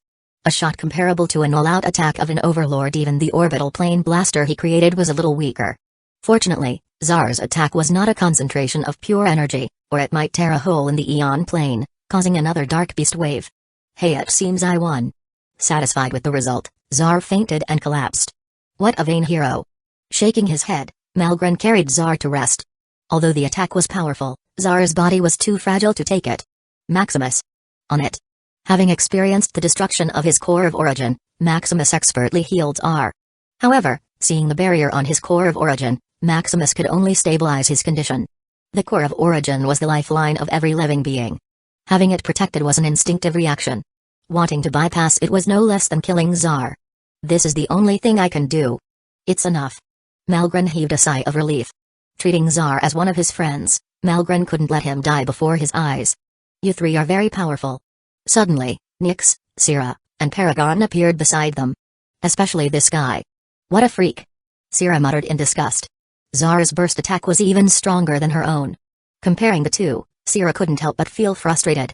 The new generation is indeed stronger than the last. Nyx sighed in envy. Like Syrah, Nyx had to admit that Zara's burst attack was stronger than his own. Although it was impossible for him to lose in a fight, thinking that a mere tier 10 being was stronger than him felt inconceivable. Indeed, losing to such a man didn't seem so bad. Paragon also sighed. Even among the top talents of the Order of Light, Zar could have a place of his own. An ultimate power that transcended everything perhaps only the talents of the Order of Power could compare. It seemed I had another thing to report. Ha ha ha. Of course. As my friend, how could he be weak? Malgren bragged without embarrassment. His friend's achievement was also his. How could it be different? Rolling their eyes, they turned toward the surrounding dark beasts. We still have a lot to clean. Although most of the tier 12 dark beasts had turned into primal dark beasts, there were still many mobs. Clearing the surrounding void beasts, Maximus and the others began to work. As for fighting another primal beast, they were too tired to go on. Knowing the Overlord had came to the rescue, why would they still waste their time? Furthermore, rescuing the Absolutes would only offend them. Having the people they were supposed to protect rescue them was a great humiliation. They would rather die and rebuild than face such a scene. Soon, after cleaning the dark beasts in the surroundings, the people in the stronghold began celebrating. Completing all the prerequisites to end the second round of the dimensional competition, Maximus and his family also started to relax. Deducing that there were only a few hundred years at most before the end of the dark disaster, they began to make the most of the remaining time. Fighting and experimenting in the last hundreds of thousands of years, they deserved a well-rested vacation. We can finally get out of here. Chapter 668 End of the second round, 4. A few hundred years later, the void became clear as the dark beast wave came to an end. Coming back with their battered bodies, the Absolutes returned to the stronghold in victory. Finally over, Maximus heaved a sigh of relief. Although it was only over 100,000 years, it was full of fighting and danger. I just need to ask Lennox for confirmation. Maximus thought. As the invigilator of the stronghold, Lennox should be able to contact the overlords. As for the overlords who came to help them hundreds of years ago, they had long left. Asking the incarnation of Nyx and the clone of Syrah was also not feasible. The only one he could contact about the competition was Lennox. Soon, while the stronghold returned to the outer area, Maximus visited Lennox. What's the matter? Lennox asked busily. Besides stopping the dark beast wave, the Absolutes also got their bodies. Eager to purify them for merit or ultimate materials, they worked without stopping. I am here to ask about the competition. What about it? You told us over 100,000 years ago that to end this competition in advance, we needed to kill one primal dark beast, 1,000 apex dark beasts, and an individual possessing a quintillion points. You want me to call the overlords for confirmation? Yes. I see. Then I'll send a message, Lennox said easily. At the edge of the dark void domain, a piece of communicator quietly flashed forward, heading in the direction of the overlords. Since direct communication wasn't possible, they used the traditional method of passing physical messages. Receiving the communicator, Uselin frowned. What's the problem? Getting uneasy at the problems coming one after another, Elvian asked nervously. Someone completed the prerequisite of the competition and wants to end it early. Is it Maximus? Elvian guessed confidently. Watching that trio fight a primal dark beast, he was still amazed until now.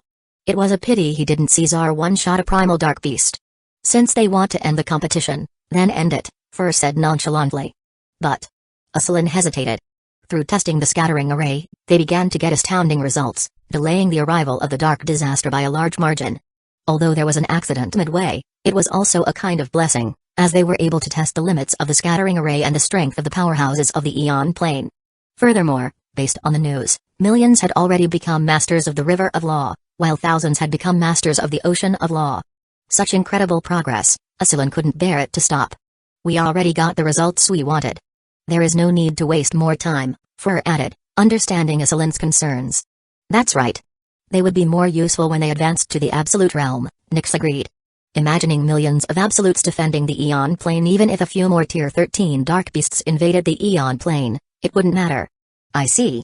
Uselin nodded in understanding. It seemed he had become greedy for quick gains. Those talents would be more useful when they become stronger. However, seeing the development of the Dark Void Domain, he didn't want it to stop. How about we open the Dark Void Domain to the public? Uselin suddenly thought. Training millions of Masters of Law in just a short time, The Dark Void domain was a veritable training ground. Attracting countless individuals shouldn't be a problem. What about the energy for the stronghold? The strands of Calamity to purify the dark energy infection? This is easy. We can leave a few absolutes in the stronghold to protect it. As for energy, I'm sure that greedy brat wouldn't leave the stronghold without doing anything. Aslan smiled in confidence. He was sure that even if Maximus left this place, he wouldn't let go of a stable place to collect ultimate treasures. Those monitoring devices alone could earn a lot. Just a 10% cut to use such a service was hard to let go of. As for imitating those micro-surveillance spots, they were unsuccessful. There were two unique features of the micro-surveillance spots that they couldn't copy: the energy consumption and seamless connection. Energy consumption was easy to understand. To power those seemingly endless monitoring bots, vast amounts of energy were needed. Providing such energy by themselves was not very cost-effective. As for the seamless connection, because the rune of Maxim was made in reference to the special physique generated by the Eon plane, they had a close connection. The interference of the void and chaotic energy was so little that it didn't matter. We could also complete the Tier 12 purification array. It should have some effect. Aslan added in excitement. It seemed completely feasible to make the Dark Void domain public. Although it was a lot of work, the benefits outweighed the effort. Then arrange it after the end of the dimensional competition. The four agreed after some thought. Getting their agreement, Aslan quickly went on his way. At the Skjoldrun stronghold, the trillions of talents were anxiously waiting for the follow-up announcement. They had just heard that this round of the dimensional competition was about to end. Having completed all the prerequisites, only the verdict of an overlord remained. Hearing the news, while some were happy, most were a little down. Although the Dark Void domain was dangerous, it provided far more rewards, allowing them to practice and hone their fighting abilities, earn strands of Calamity more easily, and, more importantly, master their path of law in advance. Knowing they were about to leave such a treasured place, how could they not be reluctant? Soon, while they mourned over the fact, Aslan arrived at the stronghold. It's Overlord Aslan. He is here. Seeing Aslan arrive, all the absolutes in seclusion went out to greet him. Overlord Aslan, we welcome you to the stronghold. No need for formalities. Turning toward the talents in the base, Aslan couldn't help but nod in satisfaction. I am here to announce the end of this round. To the trillions of talents who contributed to fighting the dark beasts, I, Aslan, thank you. Finally, to the top billion who rose through the ranks, congratulations.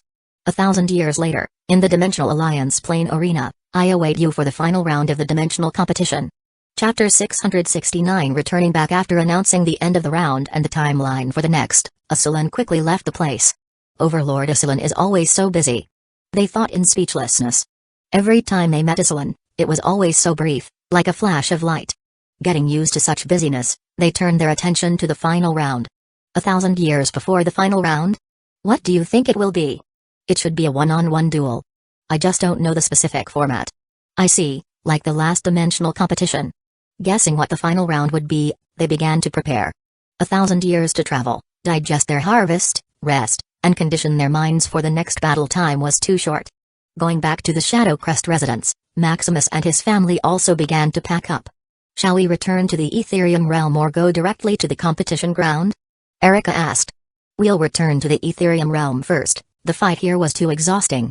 We need to take a rest, Maximus nodded. Taking a rest at home was always the best. Missing the Etherium realm, even the others couldn't wait to go back. What about the members we solicited, father? How do we settle them? Liam asked. Having fooled hundreds of billions of talents to join the Order of Maxim, it could be said that this was their greatest gain. Among these talents, thousands were masters of the River of Law, and 2 successfully advanced to the Ocean of Law. Bringing these talents back, the Order of Maxim would grow thousands of times. Unfortunately, most of their identities belong to the Devourer faction.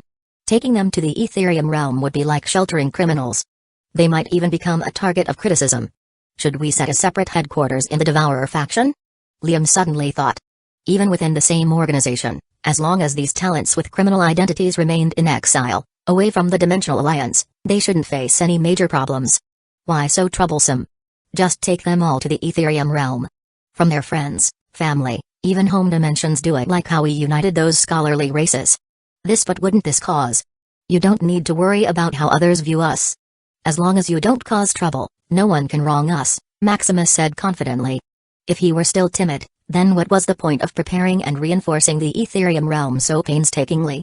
With the Tier 12 dimensional array around the Etherium realm, they didn't have to worry about any attacks. Coupled with the creation of the orbital plane blaster, It could be said that Maximus feared no one. If he yielded just because of a small thing, Maximus would be disappointed in himself. Alright, then I'll tell the news, Liam muttered excitedly. Hundreds of billions of talents. Such a large number would be integrated all in a single place. Such a concentration of force, it could be said that without his father providing energy, it wouldn't be possible. The resource consumption alone would crush it instantly. Don't be too happy. Settle them first. Yes, father. Maximus nodded, with a hint of excitement in his eyes. Although hidden, he couldn't help but look forward to the force these hundreds of billions of talents could create. With their talents and potential, just a little resource was enough to train them into elites. Imagining billions of talents becoming masters of the river of law, millions becoming masters of the ocean of law, and thousands becoming absolutes of law by then, the order of Maxim would be second to none. Even in the face of an overlord organization, they would pale in comparison. Unfortunately, his solicitation was cut short. If the absolutes hadn't arrived and interfered, he might have been able to recruit trillions of talents. By then, even if he did nothing, he could have become the master of the Aeon Plane while sleeping. Erasing such outrageous thoughts, Maximus quickly packed up with his family. A few months later, a huge procession of dimensional void ships was neatly parked in the stronghold, ready to set out. Besides the top billion going toward the next venue, there were also hundreds of billions recruited by the order of Maxim and other forces. As for the remaining trillions, they decided to stay in the dark void domain. Although the place was gloomy, dangerous, and full of risks, it was also a holy training ground. Achieving what they could not in an epoch in mere thousands of years, they couldn't bear to leave. Now, to permanently settle in the dark void domain, they only had a few problems to solve. Gathering around, they surrounded the shadow void ship about to leave. What's the matter? Maximus asked with a frown. Surrounded by trillions of talents, even he felt a faint pressure. We just want to ask Lord Maximus for a few favors. Find your next adventure on Empire. What is it? Please leave the monitoring probes here in the dark void domain. We would be eternally grateful. Grateful? I don't need your gratitude. This. However, to help out in the battle with the dark beasts, I would graciously leave these monitoring probes here. Thank you, Lord Maximus. Hail to Lord Maximus. We would like to etch your name in our hearts. Ahem, of course, this would not be for free, Maximus added in embarrassment. Feeling their excitement stuck in their throats, they only had one thought in mind, as expected. How could the Shadow Crest family benefit others for free? The Aeon Plane may reach destruction, but the Shadow Crest family would still sell tickets out of it. Familiar with such a routine, they couldn't help but heave a sigh of relief. A transaction was much better than an empty promise. The world was run through the exchange of interest, not emotions. Hearing Maximus tell them there was a price, they knew it would be set in stone. What about the supply of strands of casualty, my lord? Would you continue to give us supplies? Chapter 670. Returning back, too, hearing the crucial question, silence rang through the crowd. They would rather have the monitoring probes recommissioned than not have a stable supply of strands of casualty. Although after the dimensional competition, they should have been able to contact the outside world, it was still unstable. Even origin energy or origin coins were limited, much less strands of casualty converted from them. Even if all organizations united and every individual in the Aeon Plane worked together, it would not be as effective as Maximus providing a stable supply. In this kind of war and disaster, a stable energy supply was half the step to winning.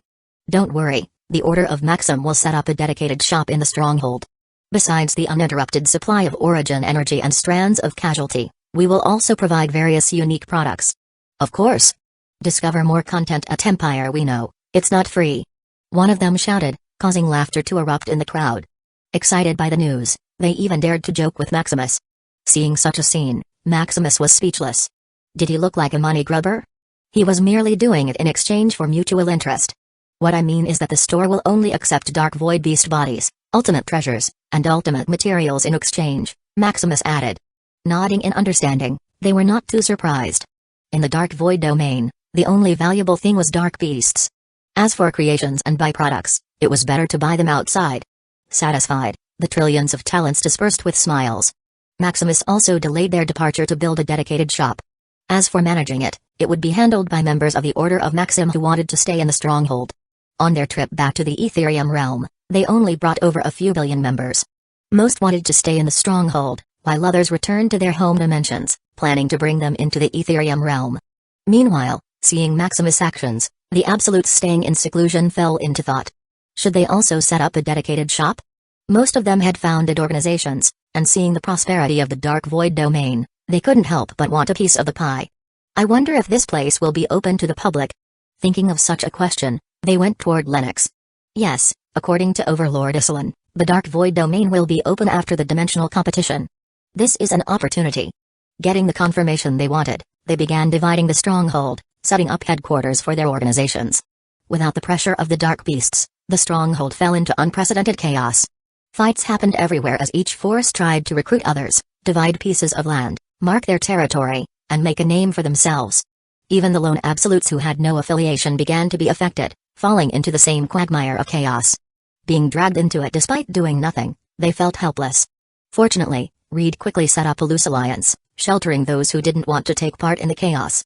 While each part of the stronghold was being divided, the former residence of the Shadow Crest family was rebuilt into the headquarters of the Order of Maxim. Despite the chaos, no one dared to set their sights on their territory, giving it to them by default. Although Maximus was about to leave the stronghold, the energy they and the stronghold would need both now and in the future would still be supplied by him. Irritating the supplier would only cost them more in the long run. Furthermore, even without such a binding interest, the Order of Maxim seemed to be watched over by mountain gods. From Marcus, the strongest absolute, to Reed, the second strongest, to Czar, who could one-shot a primal dark beast, and all the top sects and families from the Dimensional Alliance. Even if they had the guts of a leopard, they wouldn't dare to touch the beard of this tiger bearing its fangs. Untouched by the division of interests, it stood like a mountain watching over the land. Soon, a few years later, the Skjoldrunt stronghold was evenly divided. From the top organizations of the Dimensional Alliance and the Devourer faction to the loose alliance formed by lone absolutes like the one created by Reed, everyone had taken their share. The trillions of talents remaining in the stronghold were also greedily divided, solicited with threats and interest. Seeing the stronghold stabilize, Maximus heaved a sigh of relief. We can finally leave. Maximus had waited for the stronghold to stabilize, delaying their departure for a few years. Leaving it in chaos and disorder would not be conducive to his farming of ultimate materials. With everything settled, Maximus took his family and billions of members of the Order of Maxim and departed. We wish the Shadow Crest family a safe journey. The talents in the stronghold wished sincerely. Goodbye. Traveling through the void, passing through the barrier of the Dark Void domain, they returned to the main void of the Aeon Plane. Arriving at the Dark Domain outpost, Maximus and his family went on a little shopping trip to buy souvenirs. Maximus also searched for and bought ultimate and chaotic materials, sweeping out the stronghold. After a bit of rest, they proceeded on their journey, passing through multiple void portal stations on their way to the Devourer faction territory. Arriving at the Dimensional Alliance, a security force from the Interdimensional Council quickly stopped them in their tracks. Please follow us. We will guide you to the Dimensional Plane arena. The leader said, not taking no for an answer. Although the two factions had come to a truce, allowing these untamed devourers into the sacred land of the Dimensional Alliance was still dangerous. Wanting to cut the problem in the bud, they would respectfully escort them to the venue. We don't need your guidance, Maximus said with a frown. Being treated like a criminal, his expression couldn't help but turn cold. This is the order of Overlord Isilin. Please allow us to escort you. I said we don't need it. Chapter 671 Special Training. Do you want to be an enemy of the Interdimensional Council? Seeing Maximus's disregard and lack of respect, the leader, Aeolus, frowned in dissatisfaction. As an absolute, being disrespected by a mere tier 10 individual was too much. An enemy? It's up to you. Do you want to be my enemy? Maximus shook his head, asking back. Captain, this. Suddenly, one of Aeolus's subordinates stopped, recognizing Maximus's identity. Just out of seclusion, Aeolus was ignorant of the changes in the Dimensional Alliance, much less the rising Shadow Crest family. I don't care what their identity is, Aeolus stopped his subordinate from explaining. No matter their identity, it couldn't be higher than the Interdimensional Alliance, right? Daring to disregard and disrespect their authority, these people deserve to be punished. Mobilizing his power, Aeolus planned to imprison Maximus and the others, making an example for their ignorance. Do you really want to do this? Instead of being angry, Maximus's eyes lit up with interest upon seeing Aeolus dared to attack him. Not being able to use the orbital plane blaster, he was still itching to test it. Controlling the orbital plane blaster mounted on their ship, Maximus aimed at Aeolus. Stop. Experienced Tales at Empire. Suddenly, a blaring voice stopped the two from clashing. Overlord Isilin? Seeing Isilin arrive, Maximus didn't continue to aim. The master was here, he should be able to discipline his dog. What do you think you're doing? Do you want to start a war? Isilin scolded Aeolus. Now was a critical phase of the dimensional competition and, more importantly, the continuation of their plan. Causing a rift between these talents and the two factions was tantamount to trashing all of it. But Overlord Isolin told us to escort the participants of the dimensional competition, yet these scum. Enough. Looking at Aeolus, Isolin felt unprecedented anger, nearly wanting to end his life. Fortunately, as his most loyal subject and considering the countless contributions he had made, Isolin quickly held back. Although admirable, too much loyalty and pride were too destructive at critical moments. I'm sorry, Overlord Isolin, for overstepping my boundaries. Although Aeolus didn't know where he was wrong, he still asked for forgiveness. I told you to escort them so they would not get lost on the way, not to force them like prisoners. I see, I misunderstood your assignment. Aeolus nodded, like a student who didn't understand the topic but didn't want to be reprimanded. Enough. You'll be relocated to the Dark Void domain. Call Regulus to take over your work. Isolin sighed, seeing that the blockhead still hadn't changed his view. It seemed this simple task of escorting had to be done by someone with a more flexible mind. Getting Isolin's forgiveness, Aeolus quickly left, flying toward the Dark Void domain. And you? Do you want to start another Dark Beast Wave disaster? Maximus and the others were passing through the Interdimensional Council's territory. As his domain of power, even the slightest commotion could be intercepted by him. Feeling Maximus's weapon about to cause another destruction, Isolin quickly put down all his work and teleported here in an instant. I'm sorry, Overlord Isolin. I'm just protecting myself, Maximus reasoned. As if I'll believe you, Isolin thought helplessly. Knowing that Maximus could kill a primal dark beast alone, why would he still need such a destructive weapon to defend himself? Don't point your gun randomly in the future, it might cause chaos no one could control, Isolin still warned. Remembering the massive dark beast wave Maximus had caused, he still felt a little nervous. Opening a dark beast wave inside the territory of the Dimensional Alliance was a catastrophe that even he couldn't handle. I will be careful in the future, Maximus relented, feeling a little guilty. Although he had already recalibrated the orbital plane blaster to activate only after reaching a certain distance, he still felt responsible for the previous dark beast wave. And that be sure not to allow them to cause trouble. Isolin looked at the thousands of ships outside, giving Maximus a warning. Although he allowed the presence of the Devourer faction in the Dimensional Alliance territory, he would never allow them to cause destruction. I'll be sure to watch over them, Maximus nodded in understanding. He also didn't want the Dimensional Alliance to fall into chaos. The chaos and limitless freedom of the Devourer faction were enough. Soon, after passing through various void portal stations and multiple checkpoints, they returned to the Etherium realm. Is this the Etherium realm? What kind of barrier is this? A mix of arrays and the path of law? Awesome. I don't know how much that would cost. Amazed by the innovation of the Etherium realm, they couldn't help but talk amongst themselves. Getting inside the barrier, they finally saw the mysterious Etherium realm. So beautiful. A blue gem of the void. What a marvel. The Etherium realm was like a piece of art, a precious gem in the void. Entering the dimension, they suddenly felt suffocated. What is this? Is this origin energy? It's too dense. Is this the legendary fairyland? Breathing in the air, they nearly coughed at the overwhelming density of origin energy. Is this the effect of the leader's physique? Can we freely absorb this? Is there any restriction? The talents asked one after another, thinking of countless possibilities. If they could use and absorb this origin energy, it would be no worse than fighting life and death in the Dark Void domain. Whether refining it into strands of Calamity or using it to cultivate, they would become rich. Unfortunately, equally clueless, no one answered their questions. Landing in the floating stronghold of the Order of Maxim, Liam took the talents toward Valeros, one of the managers of the organization. Valeros, you take care of them. This? Valeros asked in shock and puzzlement. Seeing billions of talents who were either close to condensing their path of law or had already condensed one, he couldn't help but be shocked. Did the rules of the Eon Plane change? How could there be such a large number of freakish talents? They're the members we solicited from the second round of the dimensional competition. Anyway, take care of them and introduce the Order of Maxim. I still have something to do, Liam said hurriedly, patting Valeros on the shoulder.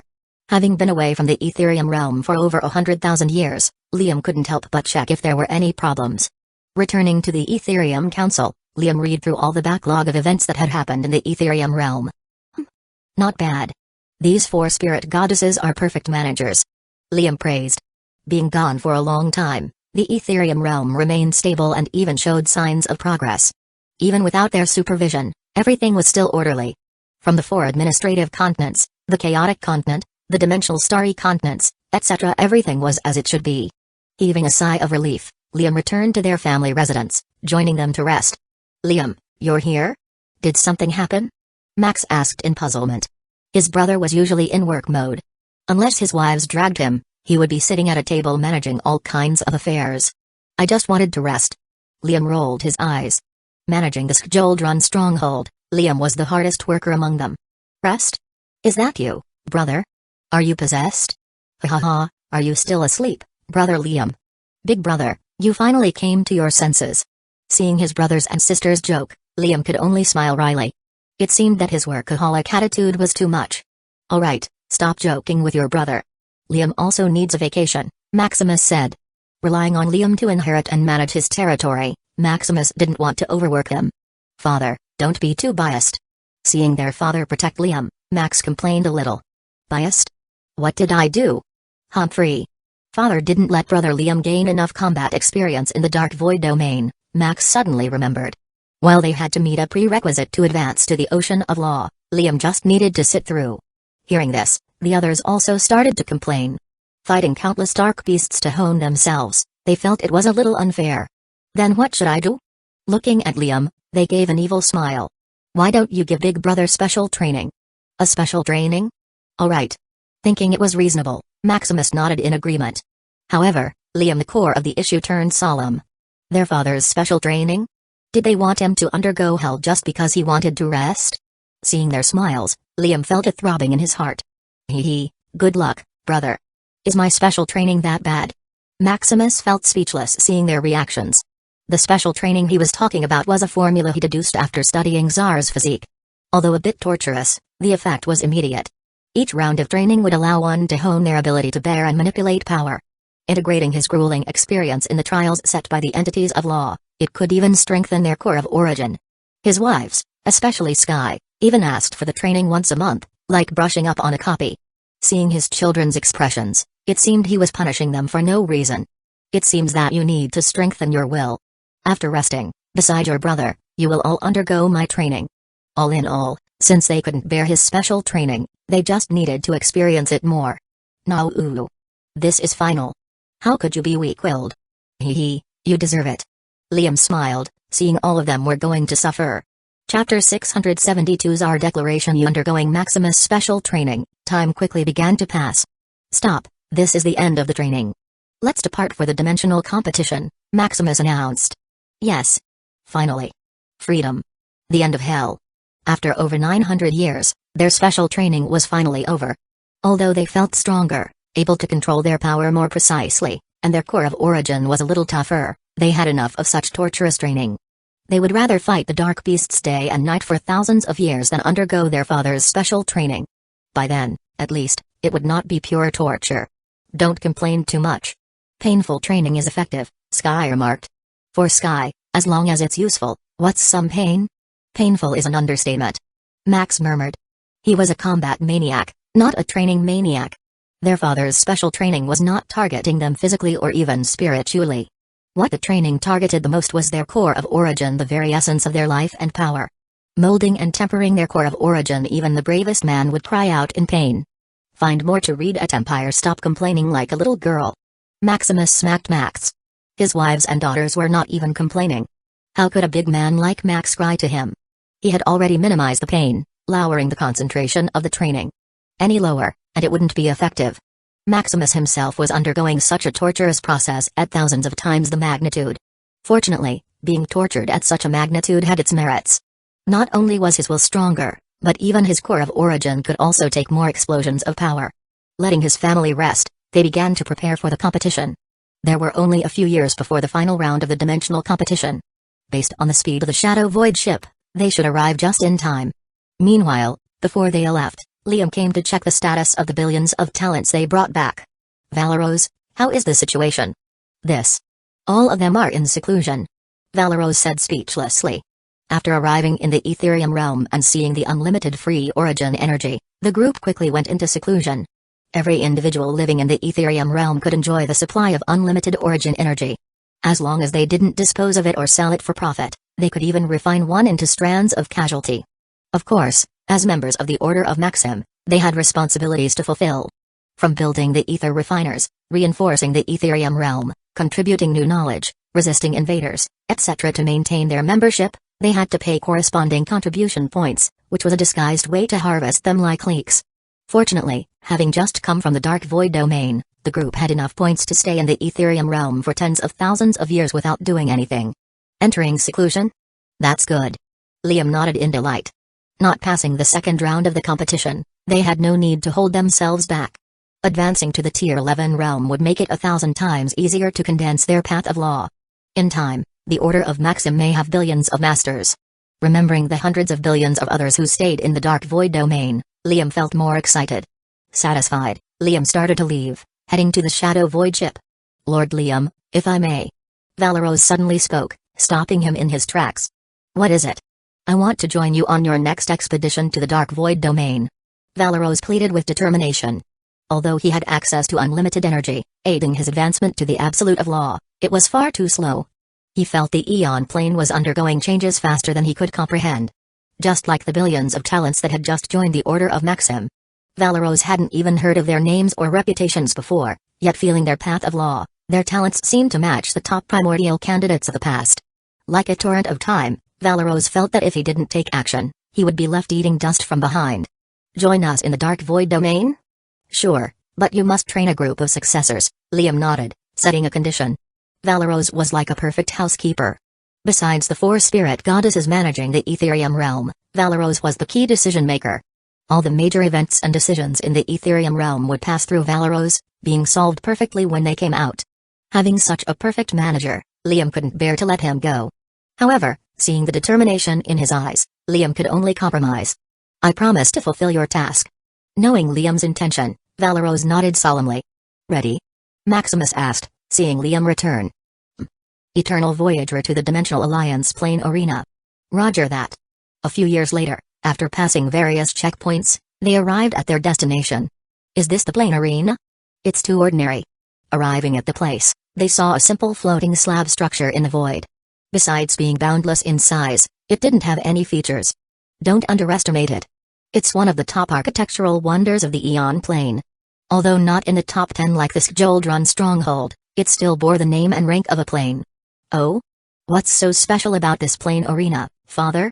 Such a simple and plain structure they couldn't think of its significance. Nothing, just the usual arena. Maximus paused and said. What? Nothing? You'll see later. Maximus shook his head and didn't explain. Although the plane arena didn't have special features, it perfectly encapsulated what an arena should be. Furthermore, as a majestic arena where all the top talents and powerhouses had fought and dueled in the past, it would be an honor to fight on the same stage. While they were chatting, Zar suddenly flashed beside them. Maximus, you are here. Zar greeted excitedly upon seeing him arrive. What? Can't wait to be defeated? Ha ha ha, you wish. In this competition, I, Zar, will be the champion. Chapter 673 Rules of the Final Round Champion?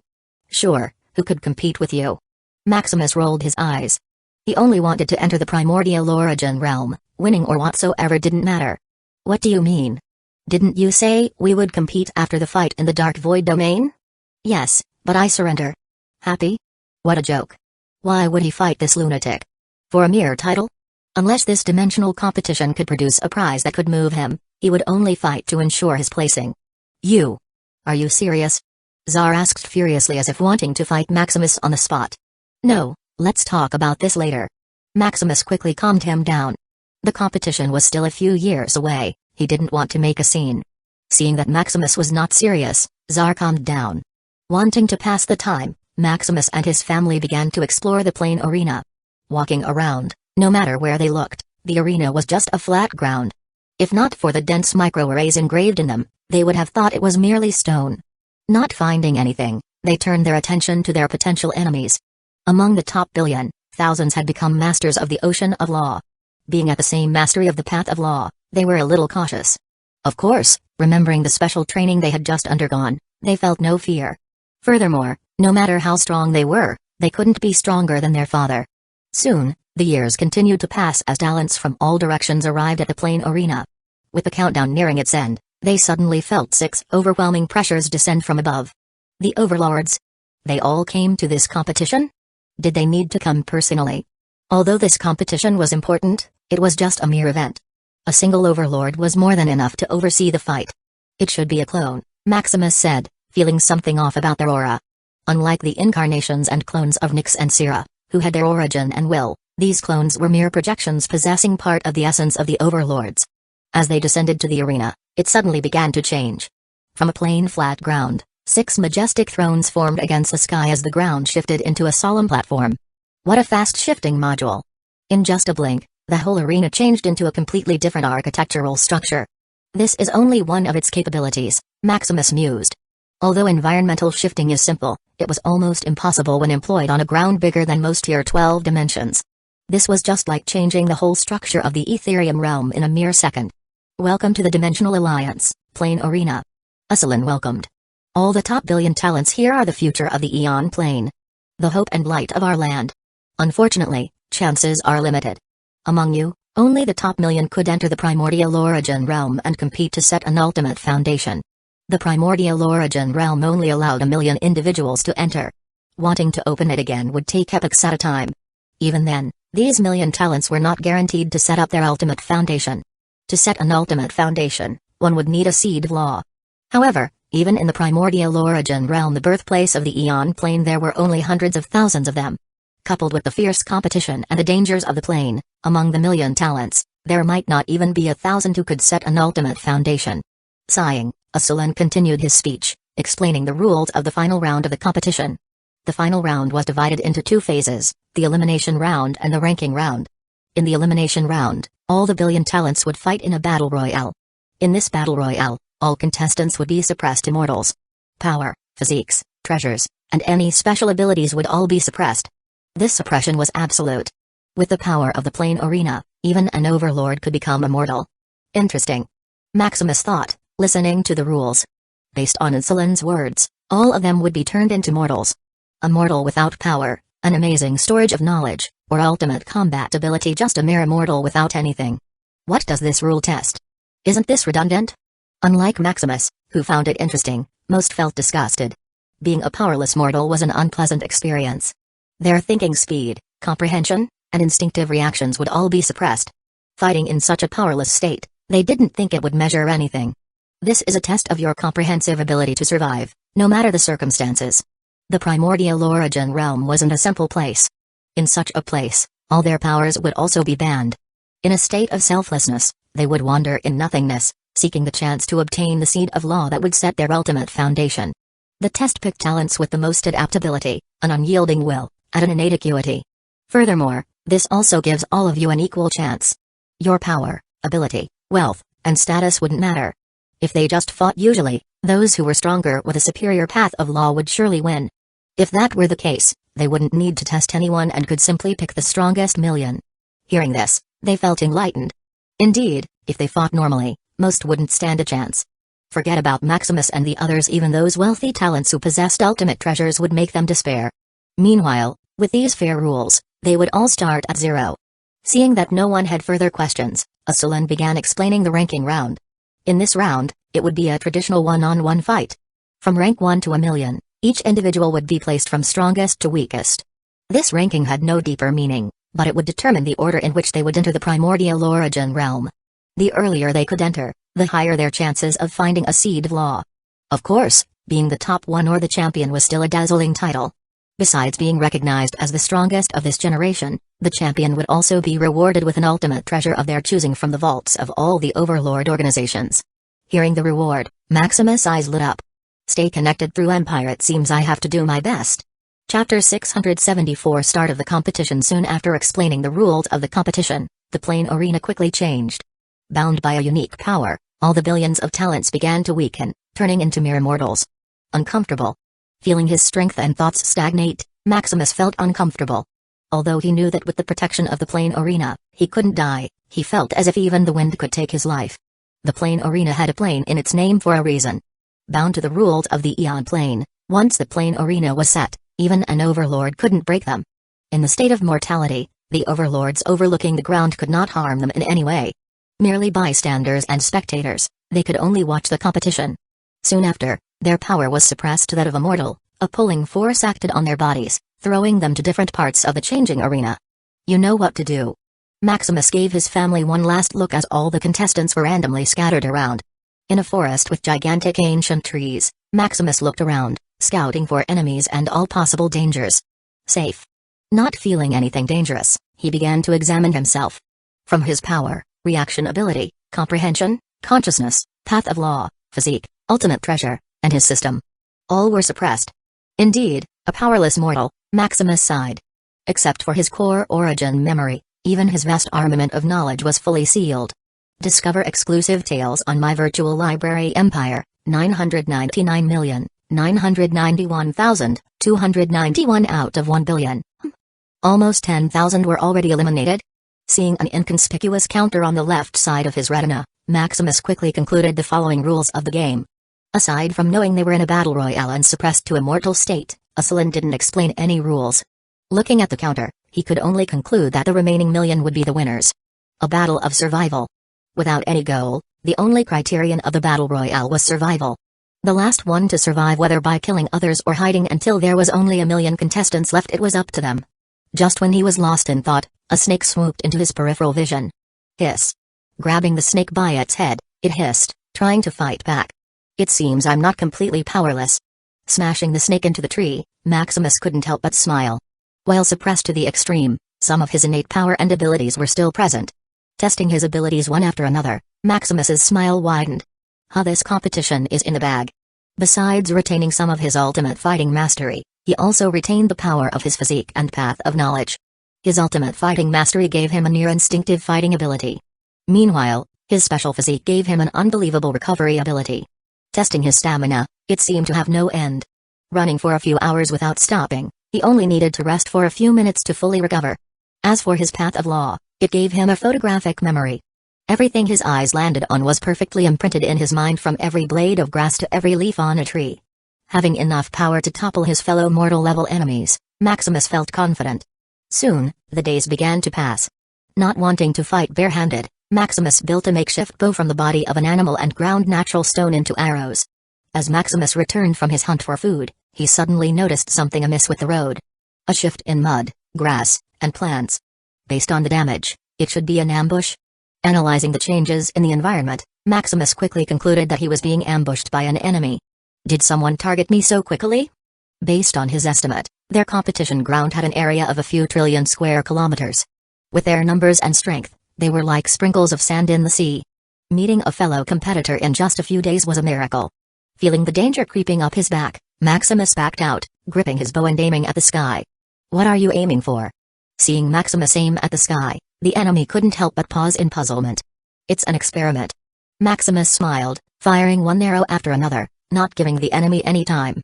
Humphrey. Party tricks. Not recognizing Maximus, the enemy sneered, dodging his arrows as he charged forward. This is the end. Seeing that Maximus couldn't even aim properly, the enemy felt confident, slashing his knife toward his neck. End? For you. Suddenly, before his knife landed, a wild arrow struck squarely on his back, piercing his heart. Thud. Dodging the knife's inertia, Maximus watched the enemy fall to the ground. Clap. Clap. Clap. What a nice show. Worthy of a Shadow Crest family. Mars admired. Although he didn't recognize Maximus, Mars quickly deduced his identity from the emblem on his clothes. How did you find the others? Maximus muttered in interest. Besides Mars, a group of individuals began to surround him. If he met one by chance, it was luck. However, meeting a group in just a few days was a skill. It's my ability, the path of navigation. Although it's suppressed, it can roughly let me know the position of others within a certain radius. I see. Hearing his explanation, it seemed that physique and the path of law were not completely sealed. Instead of being sealed, it was more like their abilities were downgraded to that of a mortal, keeping the essence of their power. From a photographic memory of his path to the unlimited stamina from his physique, everything now made sense. Looking at the enemies surrounding him, Maximus just smiled. So, what do you do now? I want to recruit you to my team. Although given Maximus' status, he wouldn't think highly of them. Here, everyone is equal. Is that so? Unfortunately, I don't want any companions. Maximus shook his head. In this dangerous competition, where even the slightest poison could be deadly, he didn't dare to trust anyone. What a pity, it seems we can only eliminate you. Eliminate me? Chapter 675 Start of the competition, 2. Surrounding Maximus, they simultaneously attacked. Seeing different attacks coming from all directions, Maximus didn't panic. Stone, arrows, whips, swords, darts under the rain of attacks, Maximus leisurely dodged, not taking a single hit. Although his ultimate fighting ability was thoroughly suppressed against mortal strength, it was like a cheat code. Not needing to think, his body could automatically dodge and react. Not good. Seeing Maximus seemingly read every one of their moves, Mars began to panic. Although he was in awe of the Shadow Crest family's status, thinking they were all in the same mortal state, he thought this was their chance. However, looking at the result, it seemed he was vastly mistaken. Not wanting to give up, they hastened their attacks, making use of their various abilities. As one of the top talents on the whole planet, each of them still had a thing or two up their sleeves. Attacking relentlessly, even Maximus couldn't counterattack. Going into overclock mode, he didn't have time to pick up his bow and arrows to attack. Not bad. Seeing their seamless cooperation, Maximus praised. However, given his unlimited stamina, he could kite them until they were exhausted. Dodging and running, he began to exhaust them like cows. Is running all you can do? Where is the pride of the Shadow Crest family? Fight us like a real man, can you? Being dragged around like mindless puppets, they felt helpless. If this continued, they would be too exhausted to even pick up their weapons. While provoking Maximus, they didn't stop attacking. A slight change might cause a domino effect that would cause them all to collapse. Meanwhile, deaf to their provocation, Maximus began to think of a countermeasure. It was indeed not feasible to continue dodging. Although he had unlimited stamina, he was only facing less than a dozen enemies. Discover exclusive tales at my virtual library empire. Just a dozen was already enough to put him on edge. What about hundreds? Thousands? Or even millions? There were a billion talents in this competition, vying for a few places. Being one of the strongest, he and the other top talents would surely face pressure from all sides. How do I get out of this? Thinking of a solution, Maximus began to scan the environment, searching for a way out. Found it. Running toward the bamboo forest, a plan formed in his mind. Soon, under the barrage of attacks, Maximus arrived at a place full of bamboo obstacles. Now it's my turn. Turning toward his pursuers, Maximus smirked. Looking at the environment, Mars and his colleagues turned solemn. Attacking Maximus, their strikes fell into a quagmire, sinking into the steel-like bamboo poles. Using the environment to the extreme, Maximus finally had time to attack. Drawing his bow, he aimed at Mars. Swash! Under the flash of an arrow, Mars tried to dodge. In the test of life and death, his body desperately moved out of the arrow's path. Yet, as he turned to the side, he saw a hidden arrow following the first. Not being able to react, the arrow precisely lodged into his eye. A double arrow. Falling to his death, Mars felt unwilling. Seeing their leader die, the others knew they couldn't take on Maximus. Unfortunately, under the god of death, escaping was useless. Knowing this, they fought until their last breath. A few minutes later, their bodies lay on the ground. It's done. Sweating in buckets, Maximus felt refreshed. Although the fight was not dazzling, it was thrilling. Feeling alive and a joy of battle, Maximus decided against his original plan. Instead of staying low until the end of the elimination round, Maximus decided to actively hunt. How can I pass up such a thrilling battle? Unknowingly, Maximus began to be influenced by the fighting intent of the plain arena. As one of the top architectural wonders, it not only could set absolute rules and shift realistic environments. The most integral part of the plain arena was the fighting will. Fighting in the plain arena, even the most timid and docile animal would become a fearless predator looking for prey. The most crucial point was that this fighting will was not harmful but a nourishment cultivating one's fearlessness in rationality, a perfect fighter unafraid of any challenges. Turning from passive to active, Maximus began to travel with the wind and earth. Taming birds and voles, Maximus started his hunt. A year later, while Maximus was on a hunt, a massive earthquake shook the whole competition ground. From his peripheral vision, a map appeared, showing the lawn slowly falling into destruction. It seems that this elimination round will be finished faster. Maximus deduced, seeing the map. With the slow destruction along the edge of the map, the billions of contestants would begin to concentrate on a center. In this way, no one would be able to hide, and all would be forced to fight for survival. Fortunately, although the map showed the entire terrain of the competition ground, it didn't show their positions. Otherwise, personal ability would be useless. No matter how strong Maximus was, if he were surrounded and ambushed by thousands of individuals, he would be finished. With the map revealing his exact position, he wouldn't be able to hide, run, or even strategize. In this way, the elimination round would lose its purpose of sifting through the strongest and most adaptable. Let's go to the center. Looking through the map, Maximus decided his next step. Since the land would converge to the center, he didn't want to waste time going around. Meanwhile, the members of the Shadow Crest family continued on their journey to survival. Alone in the desert, sea, forest, swamp, cold, and wasteland, they began to thrive using all they had learned in the past. Having undergone similar trials and training before, they quickly adapted. From Liam forming a group, Neo sleeping on the ground, to even Asha stumbling around a paradise without danger. Maximus' wives were even better, eliminating talents like cattle and sheep, letting their wildest nature take course. They became true Amazonians, the queens of battle. Each having their own way of thriving in the elimination round, the time quickly began to pass. Chapter 676 Breaking the Seal. A few years later, the competition ground became smaller and smaller. With a smaller space, the contestants began to meet each other more frequently. Whether killing each other or teaming up, the competition proceeded faster and faster. 783,383,483 out of 1 billion. Looking at the number of remaining contestants, Maximus estimated how long it would take to end. Still a few decades. With how fast the competition ground was disintegrating, more and more talents would be eliminated. I wonder how the others are doing? Having not met any of his family, he wondered how they were faring. As for thinking they were already eliminated, Maximus still had confidence in his family. Indeed, as Maximus had thought, his wives, children, grandchildren, and in-laws were thriving in their own way. Asha even began to meet her sisters on the way to the center of the map. "Asha, you're too lucky," Lila muttered. "How did you find us, Aunt? Did you rely on your intuition?" Leela asked curiously. "I don't know, I just walked around and met you." Due to her overwhelming luck, Asha didn't even need to do anything. Continue your saga on my virtual library empire. Everything seemed to go her way. In this dangerous elimination round, she hardly even met an enemy, and if she did, they would be seriously injured, needing just a touch to finish them off. It's too heaven-defying. Lily sighed. On Asha's walk, she found Lila, Lydia, Leela, Serene, and Maxine. In time, they might be able to gather the whole family. Let's get going. Wanting to quickly achieve such a goal, Lily quickly led the team. Meanwhile, on the other side of the map, Zar suddenly looked alert. "Come out." "Hee, Lord Zar, it seems you still have your beast-like intuition. 1,000-man team? That's it?" Seeing he was being ambushed by 1,000 men, Zar didn't flinch. On his way, Zar killed every enemy he saw. From an individual to a team of 10 to a team of 100. Looking at over 1,000 enemies, it seemed his record would be refreshed. "This is enough, Lord Zar," the leader said gloomily. Among the talents in the competition ground, Zar was the most high-profile. In his hands alone, millions had been taken out. Wanting to eliminate such a bug, even those rivaling enemies teamed up with each other, only wishing to kick Zar out of the competition. Otherwise, once the decisive time came, they would be at the mercy of such a monster. Go. Brandishing their weapons, they began to attack Zar from afar. Like besieging a beast, they would retreat when he came forward, harass when he stopped moving.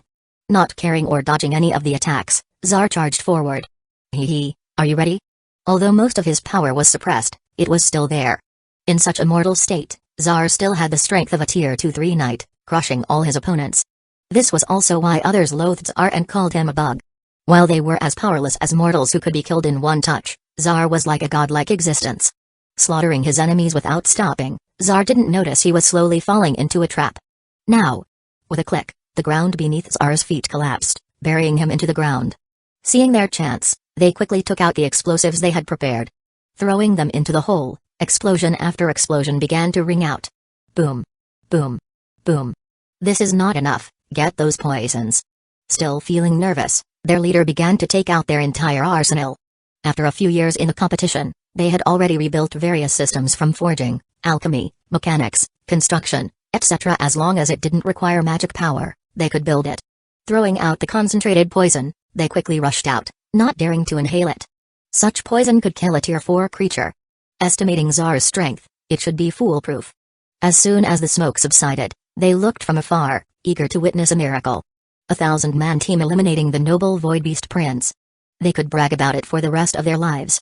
However, suddenly, to their horror, a hand slowly stretched out from the hole, slowly climbing up. He is alive? Impossible. This is impossible? How could an individual withstand such an onslaught? Are we even in the same competition? No, wait. Look. Suddenly, seeing Zar climbing up, bloodied and battered, unable to even stand, they cheered. It's working. Attack. Not wanting to give up the opportunity, they began to pour another barrage of attacks. Feeling the rain of attacks, Zar felt cloudy. He didn't expect mere mortals to harm him to such an extent. Feeling numb all over his body, Zar was about to lose consciousness. Ha ha ha, Come on. He's about to die. Seeing Zar grow weaker and weaker, they couldn't help but celebrate. No. Unwilling to fall to such worthless opponents, Zar held on. Power. More power. Urging his suppressed physique, a hint of vitality flowed through his body. More. No. Attack faster. Seeing Zar seem to stand up, they began to panic, attacking faster and faster. As the injuries on his body worsened, Zar's will to fight became stronger and stronger. Fighting against the sealing power of the plane arena, more and more vitality flowed into his body. Power. Soon, under the clash of wills, a crack appeared in Zar's seal, making his power soar to the Tier 4 realm. Reaching a realm of invincibility, Zar's body quickly healed as he looked at his enemies with a smile. How could I, Zar, lose in such a place? Feeling his body invulnerable to all attacks, Zar clenched his fist. Time to end this. Sensing danger, the group quickly collapsed into chaos as they ran for their lives. They came here to eliminate Zar, not to be killed by him. Seeing his strength increase once more, they knew it had become impossible. How can I let you escape? To thank you for my awakening, killing you is a must. Licking his lips, Zar began to kill. Chapter 677, Diving Plane Level Treasure. The seal broke? How could it be? Elvian muttered in surprise. Watching how Zar broke the impasse, much less Elvian, all the other 5 overlords, including Lazo, were shocked. One had to know that even an overlord couldn't overrule the plane arena. Without the strength or ability that surpassed that of the Eon plane, it was impossible. It seems Zar already digested that treasure. Lazo muttered. Treasure? What treasure are you talking about? To be able to break the rules of the arena, a mere ultimate treasure wasn't enough. It's a plane-level treasure. Plane-level treasure? Feeling shocked, they couldn't help but look greedily at Zar. I advise you to put away those thoughts. It's impossible to get this treasure. Why? What do you know? They asked in puzzlement. This was a chance to get a plane-level treasure, a treasure beyond the Eon plane. That Zar is protected by the Eon plane. Hibernating for trillions of epochs, a part of Zar's origin was already laced with the essence of the Eon plane. Wanting to snatch something from Zar was no different than digging into the origin of the Eon plane. Is that so? Although they were greedy, they knew better. Deducing the matter, they confirmed they couldn't touch Zar. If they did, although the Eon plane couldn't directly kill them, it could expel them to the chaotic void. Remembering the dark beasts eyeing their plane, being kicked out was the same as being sent to their deaths. By the way, how do you know Zar possesses a plane-level treasure? If not for Lazo, they wouldn't even know Zar possessed such a heaven-defying treasure. Of course, because half of it is with me. Half? You also possess a plane-level treasure? Feeling shocked, they looked at Lazo with fear and greed. Now, they understood why Lazo was so strong, that he was in another dimension. His growth was so out of this world that he reached the Overlord realm just by sleeping. Yes, each half of the plane-level treasure is with me and Zar, Lazo admitted straightforwardly. With his strength, these overlords couldn't do anything to him even if he stayed still. How could this happen? When did you get it? They asked in confusion. It's luck. Lazo reminisced.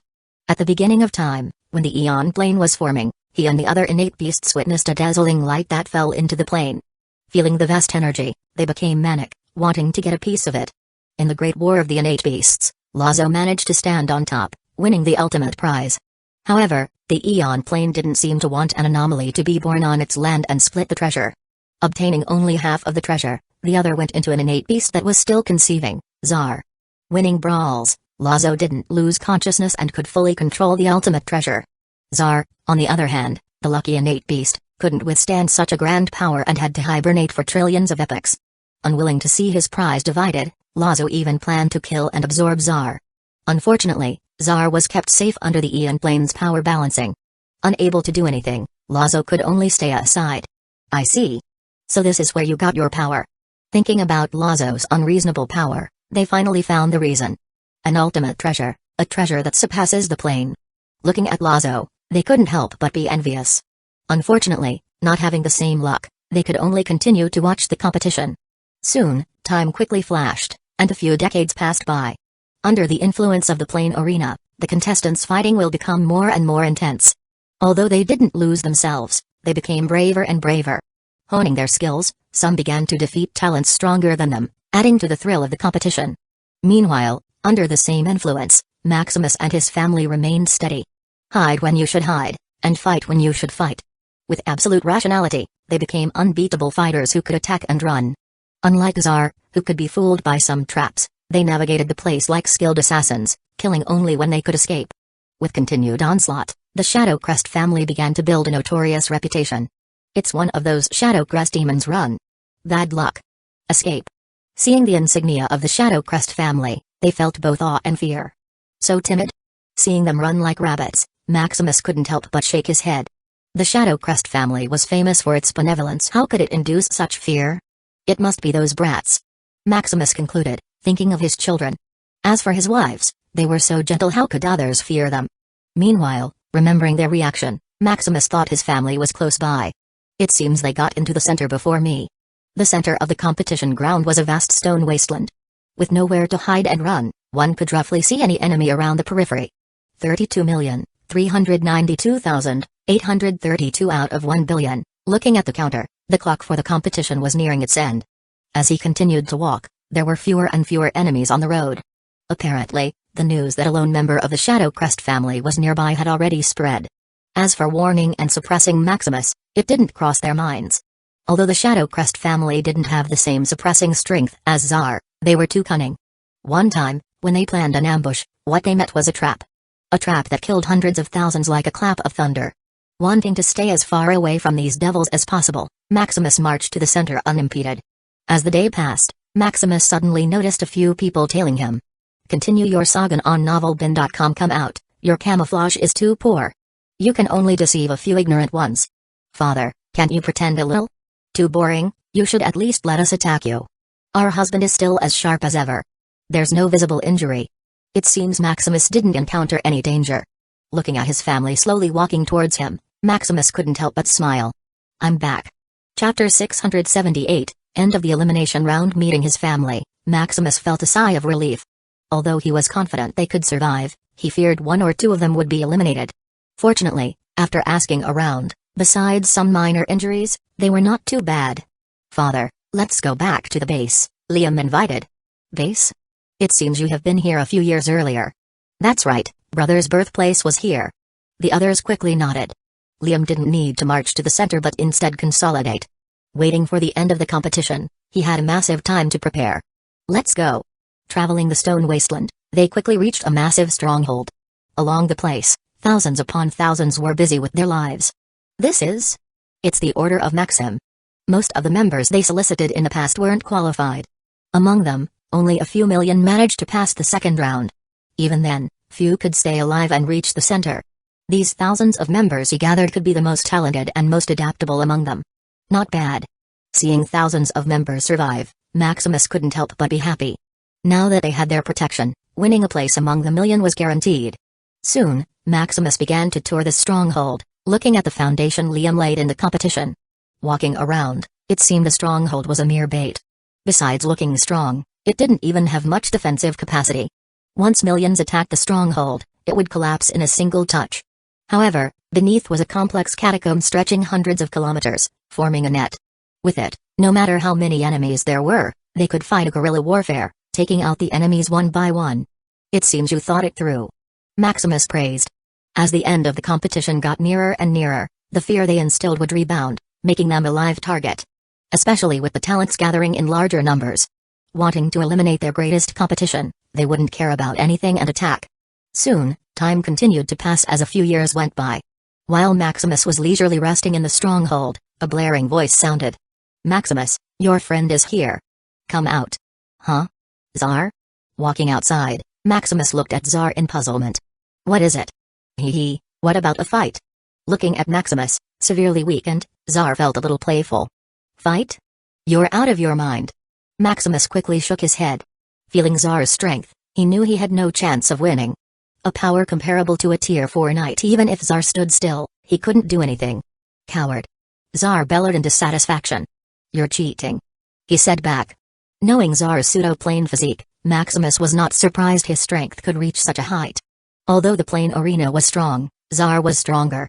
Even for him, though he was extremely suppressed, he felt he could still mobilize his plane-level ability. Seeing that Maximus didn't want to fight him, Tsar didn't push further. Do you want to join us? Maximus invited. No, it's no fun. Although this competition was a bit boring, remembering those endless tricks those enemies employed, Tsar was a little amused. If you say so. Not expecting Tsar to join, Maximus was not disappointed. Inviting him to the stronghold for a meal, The time continued to pass. A few years later, the competition ground came to merely a few hundred square kilometers. Housing over 10 million contestants, there was a lot of chaos. This time, besides Czar, who was still alone, most had already formed groups. Find your next adventure on novelbin.com, whether it's thousands, tens of thousands, or even hundreds of thousands. Wanting to be one of the million remaining, the power of an individual was no longer enough. Suddenly, a blaring alarm rang through the stronghold. Enemy attack. How is the number? It's Elbrus, Tronin, and Hardo squad. These are the three biggest groups in the competition. Let's retreat according to plan. Liam quickly deployed upon hearing the status of the enemy. Elbrus, Tronin, and Hardo's squad were the largest groups in the competition, numbering at least 1 million each. Combined, they numbered at least 3 million. Facing such a tide of enemies, no matter how confident they were, they could only run. Fortunately, they had already prepared for such a situation. Going into the catacombs they dug, the stronghold was immediately emptied. Underground, watching millions of enemies swarm the stronghold, they felt a little fear. Fortunately, we retreated quickly. Brother Liam is still far-sighted. Building the complex catacombs for decades, it was enough to keep them safe from any number of enemies. I learned this from father. Liam remained humble. Compared to the cautiousness of his father, it was nothing. It's still thanks to you, Liam. Maximus didn't take the credit.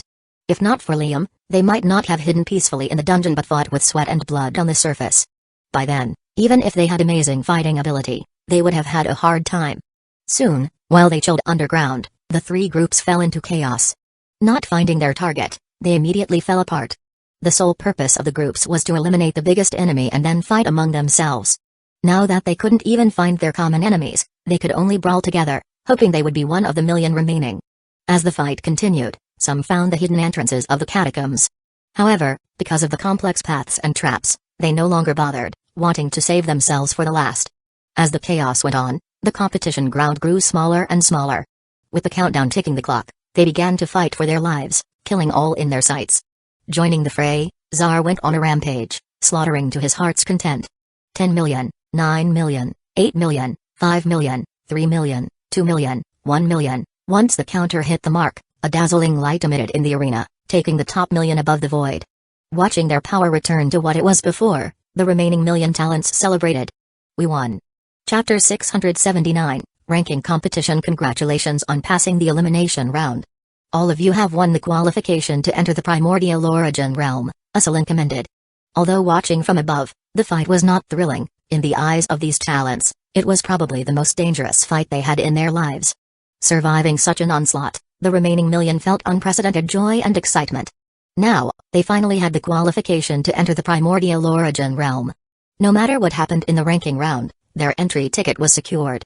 Meanwhile, the talents who didn't manage to survive looked up enviously. Although they had already achieved a lot, reaching such a stage, they still wanted more. Unfortunately, fate hated the weak. Losing in the elimination round, their dream of setting an ultimate foundation would be forever out of reach. I'm sure you are excited for the ranking round, so without further ado. Wanting to quickly end the competition, Usulin didn't bother to give them rest. They had already fought for a few decades. What's a few years more? Soon, a complex bracket formed in the void, listing their names and opponents. We are on the opposite side, Czar complained. Being far at the end of the bracket, Czar could only fight Maximus in the championship round. Isn't his grander? What we fight for is not only winning and losing but also the championship, the strongest talent in the Eon plane, Maximus smiled. Initially, he didn't plan on winning. However, thinking that he could choose an ultimate treasure from the vaults of the Overlord's organization, Maximus couldn't just pass up the matter. Then don't lose before meeting me. You can count on me. Soon, after talking to his family, Maximus proceeded into one of the arenas. In the ranking round, the plane arena morphed into 500,000 battle rings for each match. Walking to the designated number, Maximus met his opponent. Nice to meet you, Lord Shadowcrest. Although the opponent didn't know Maximus's appearance, he still knew his name. Seeing he was matched with the legendary founder of the Shadowcrest family, instead of fear, he felt honored. 1, 2, 3. Begin, I give up. At the start of the battle, Maximus's opponent immediately gave up. Although expected, Maximus was still speechless. What about the fighting spirit? The will to never give up? Goodbye, Lord Shadowcrest. Although he was respectful, he still knew his weight. If he was only matched with a member of the Shadowcrest family, he could still try his hand. However, fighting the founder? He was only asking for a beating. Meanwhile, finishing his fight, Maximus had nothing to do. I can only watch the others. Walking to the battle ring of his family, Maximus began to watch them one by one. Although their opponents didn't immediately give up, they quickly ended the fights. Having finished all their fights, they watched the remaining contestants brawl their way out. Although there wasn't any prize, their ranking signified their status in the Aeon plane. Boring. Zar muttered. When will this end? Max nodded. Just wait. It should be finished soon, Maximus said helplessly. Soon, a few hours later, all 500,000 battle rings finished their fights. With the winning side going up the bracket and the losing side going down to fight for rankings, the fights continued. Good luck. Bidding his family farewell, Maximus went to his next opponent. However, just like before, seeing their opponent was him, they quickly surrendered. Ha! Sighing, he also saw Zar sitting alone, bored. Finish the fight? What fight? Those chickens couldn't even look at my face. Knowing Zar could punch a primal dark beast to death, who wouldn't be scared? After all, you are too violent, Maximus teased. Violent my ass. As Maximus and Zar chatted, the second round of the ranking competition soon ended. This time, because of more evenly matched fights, the round lasted a little longer. With only 250,000 fighting for the championship, Maximus met his third opponent. I surrender. Having expected the result, Maximus waited again for the fourth round. I surrender. I surrender. I surrender. Until the ninth round, all of Maximus's opponents quickly surrendered. Reaching the 10th round of the competition, only about 2,000 contestants were left. Meeting his 10th opponent, Maximus was a little stunned. Sierra? Oh, unlucky. Sierra frowned. Sierra thought she would reach the top 1,000 without any problem. Who knew that at a critical junction, she would face Maximus? As the countdown ended, Sierra immediately flagged surrender. Surrender? Maximus felt speechless. He thought he would finally have a hearty fight. Who knew Sierra would also surrender? However, thinking they were hiding their identity, he was not surprised. Sierra and Nyx's current identities were the representatives of the Abyss and the Zerg faction. Taking on different names, plus many unknown measures, even the overlords couldn't see through their identity. However, once they used their real power, it would be doubtful if they could still fool the overlords. Even Maximus only knew they had mysterious identities.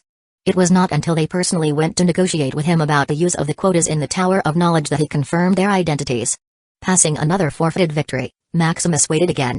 11th, 12th, 13th, 14th, 15th. All the way to the 19th round, Maximus didn't fight a single round. Either his opponent was too scared, had something to hide, or was his family. Zar was luckier as he got to fight his daring children.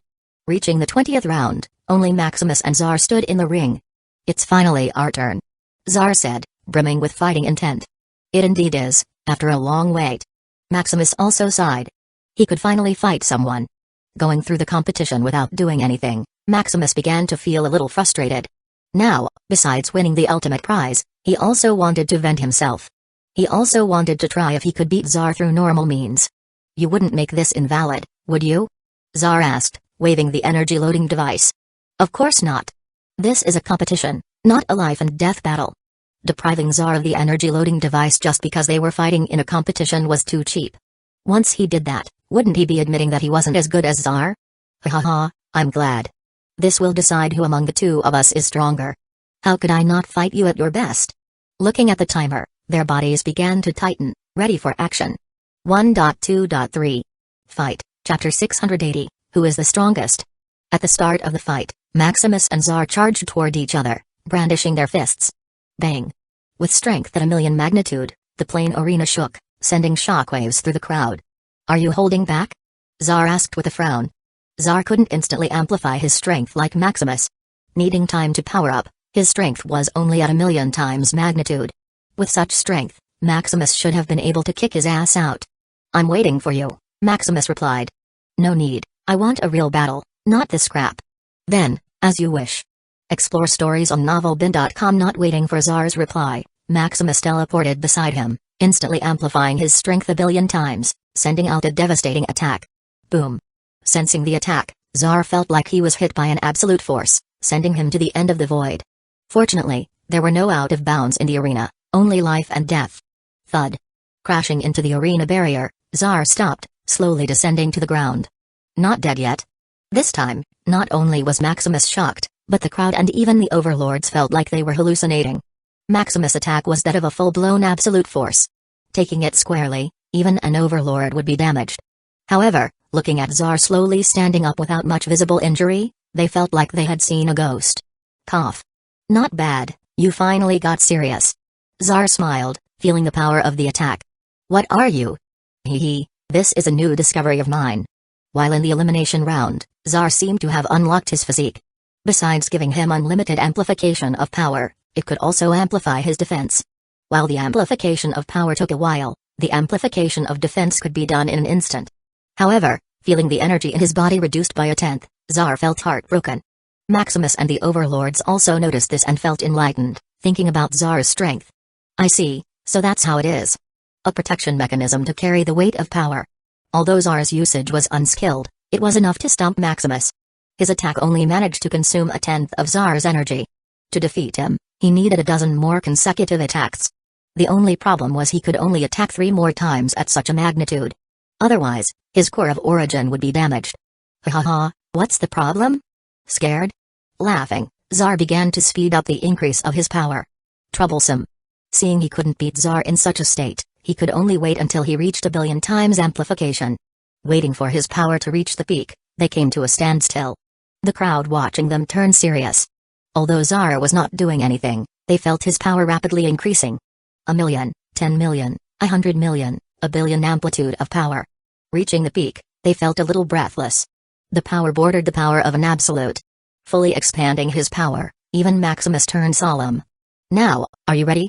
4 minutes and 30 seconds. This will be hard. Feeling the abundance of Zar's energy, Maximus estimated how long he would last. Lasting such a time frame, Zar would return to his normal state. End.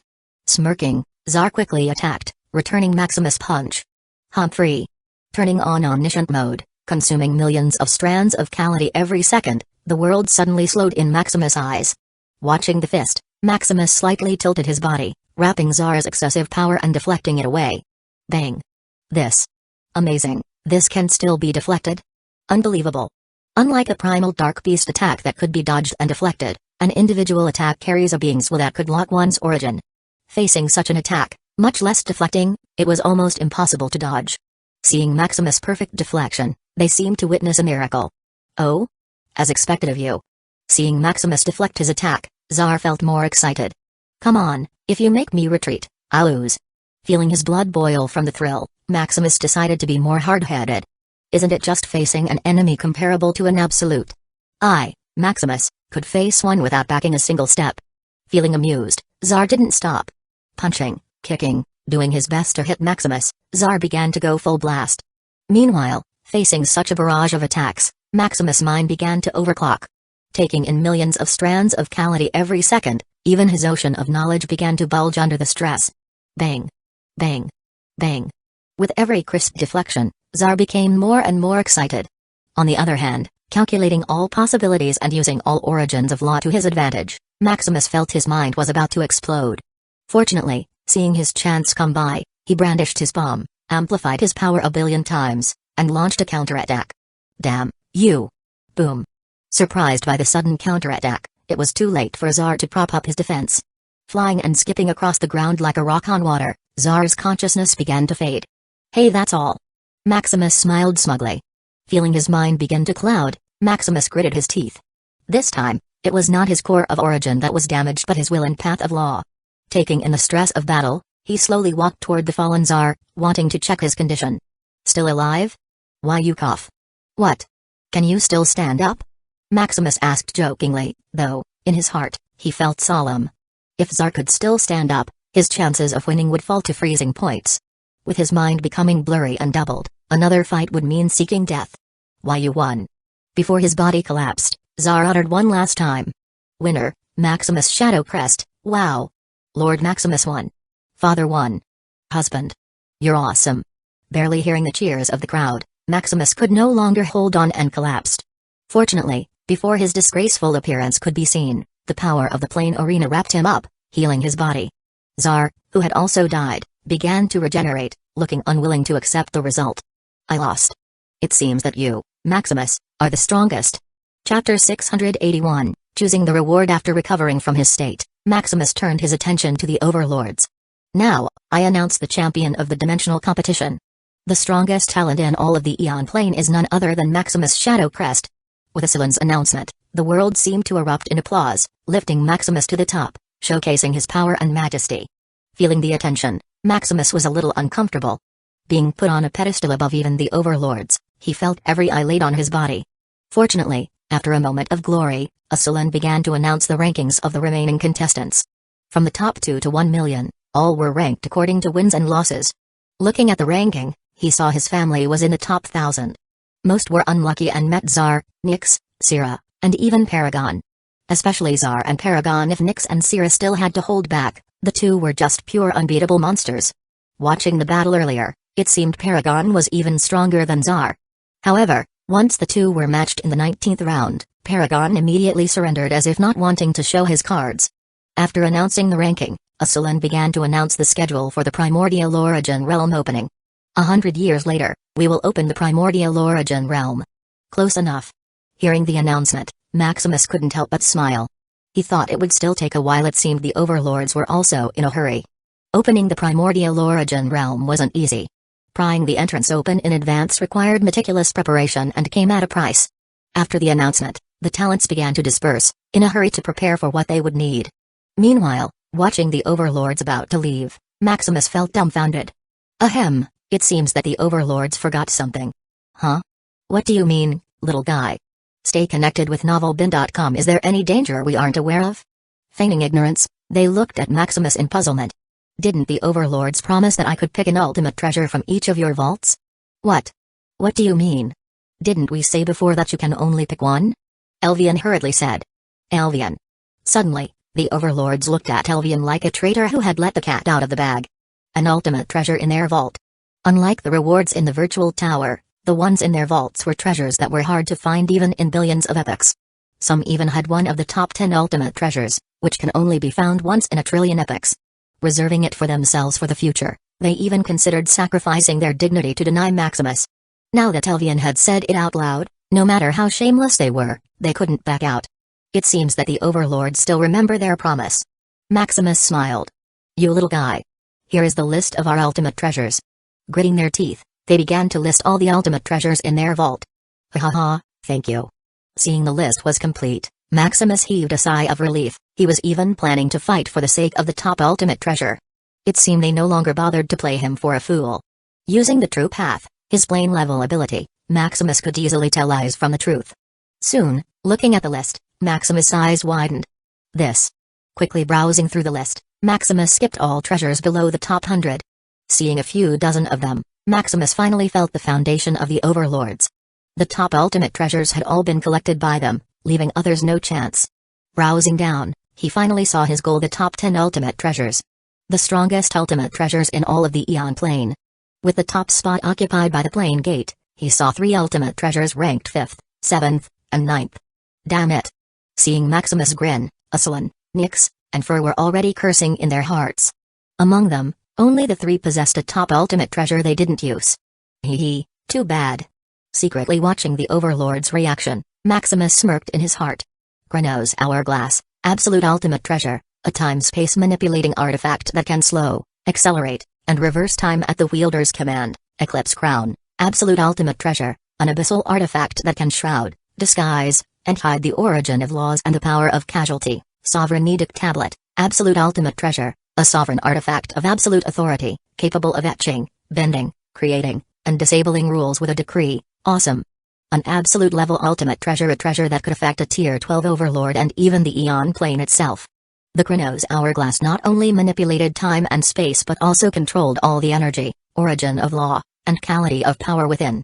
With enough power to control the treasure, Maximus could even accelerate a domain by 1,000,000,000 times, mass-producing power that could topple the Eon Plane itself. Even facing an overlord, he could slow down and even stop their time, giving him a chance to attack until they died. As for reversing time, this was not merely going back in history but reproducing history. As long as he willed it and had enough power, he could reverse the Eon Plane's time to its conception. As for the Eclipse Crown, although it looked lackluster, it was an ultimate assassination weapon. A weapon that could fool the overlords and the Eon Plane itself. With such a treasure, Maximus could even go inside the Primordial Origin Realm without opening it. Hidden from the origin of law and power of casualty, nothing could stop him from entry. Maximus could even use it to raid all the powers in the Eon plane. As long as they dared to store something, he could ignore all restrictions and steal it. Then there was the Sovereign Edict tablet. Just setting up a rule that even the overlords themselves couldn't disobey filled him with fantasy. With such a treasure, why couldn't he just set a rule that all living beings in the Eon plane never to disobey and always follow his orders? Possessing the rule-making tablet, there would be no one in this world who could be his match. Looking at the three absolute ultimate treasures, Maximus felt greedy, wanting to take them all for himself. What are you waiting for? Choose. Nyx said in irritation. Can I pick 3? Stop dreaming. Ursula snorted. What about 2? Are you going to choose or not? Even Fur was getting impatient. Fine, I choose. Chapter 682, Choosing the Reward, 2, I choose the Chronos Hourglass. Chronos Hourglass. Why would you choose this thing? Aren't the other 2 more powerful? Fur said helplessly. Ha ha ha, what a good eye. Ursula laughed, secretly heaving a sigh of relief. That's right, among the 3, the Chronos Hourglass was the top 6 ultimate treasure. Isn't it an obvious choice? Nyx also smiled, seeing his treasure was safe. Maximus, I must remind you that using the Chronos Hourglass isn't easy. Fur still reminded him solemnly, thinking Maximus would change his mind. Not easy to use? Is there something wrong with the Chronos Hourglass? Don't listen to him. Besides being the most energy-intensive treasure, the Chronos Hourglass is the easiest to use. Ursula quickly said. Unlike the Sovereign Edit tablet, which needs to satisfy various unique conditions, one can use the Chronos Hourglass with enough energy. As for the Eclipse Crown, although it was a top ultimate treasure, it was a useless treasure that only the weak needed. Although it could hide from their senses, so what? At most, a fellow overlord could sneak and attack them. However, all concealment would disappear after the first attack, rendering it useless. As for using it to steal and bypass all kinds of security measures in the Eon plane, it was even more useless. They were already overlords, just a word from them, and they could have anything. Why bother to steal it? Furthermore, most of the top treasures were not stored in some place but hidden in their bodies. Unless they could kill them, it was basically useless. The only advantage it would have is outside the Eon plane. Using the Eclipse Crown, one could even escape the perception of a Tier 13 Dark Beast. It also didn't have many stringent conditions or energy requirements for use. No need to fool Maximus. Possessing the dimensional source, why would he need to worry about energy? Nyx also laughed, seeing Fur was still trying to save the situation. Hearing the problem, Maximus also shook his head. Intensive energy? What is that? When would energy ever be his problem? You don't understand. Even with my energy as an overlord, I could only accelerate and decelerate time by 1.5 times. Fur said with a wry smile. If not for the energy-hungry nature of the Chronos Hourglass, it would be one of his treasures. It might even surpass the value of the Plane Gate, becoming a pseudo-plane level treasure. 1.5 times? Are you joking? Hearing this, the overlords, watching the joke unfold, were also shocked. Although they didn't have unlimited stamina like Maximus, the energy they could release at once was enormous. When converted to strands of casualty, they could continuously release a billion strands of Calamity for a whole day. In a single burst, they could even release a power worth of trillion strands of casualty. Knowing how powerful an overlord can be, Maximus also frowned. One had to know that with over 6.5 billion ether refiners and the amplification of the ocean of knowledge, Maximus could have over 300 billion strands of Calamity per day. Estimating the power that an overlord could release and comparing it to the time-space acceleration of the Chronos Hourglass, Maximus concluded that he could accelerate or decelerate time by 150 times. Although it was already considerable, compared to the energy he invested, there was a huge disparity. The only time it would be helpful was in battle. Taking out his reserve of quintillions of strands of casualty, he could slow down time by billions of times for a few seconds. Otherwise, it would be useless. As for stopping or even reversing time, he dared not to think about it. Understand now? This treasure is not something a power below the 13th realm could use. As for you, perhaps it would be useful when you ascend to the Overlord realm. Fur heaved a sigh of relief, seeing Maximus was in deep thought.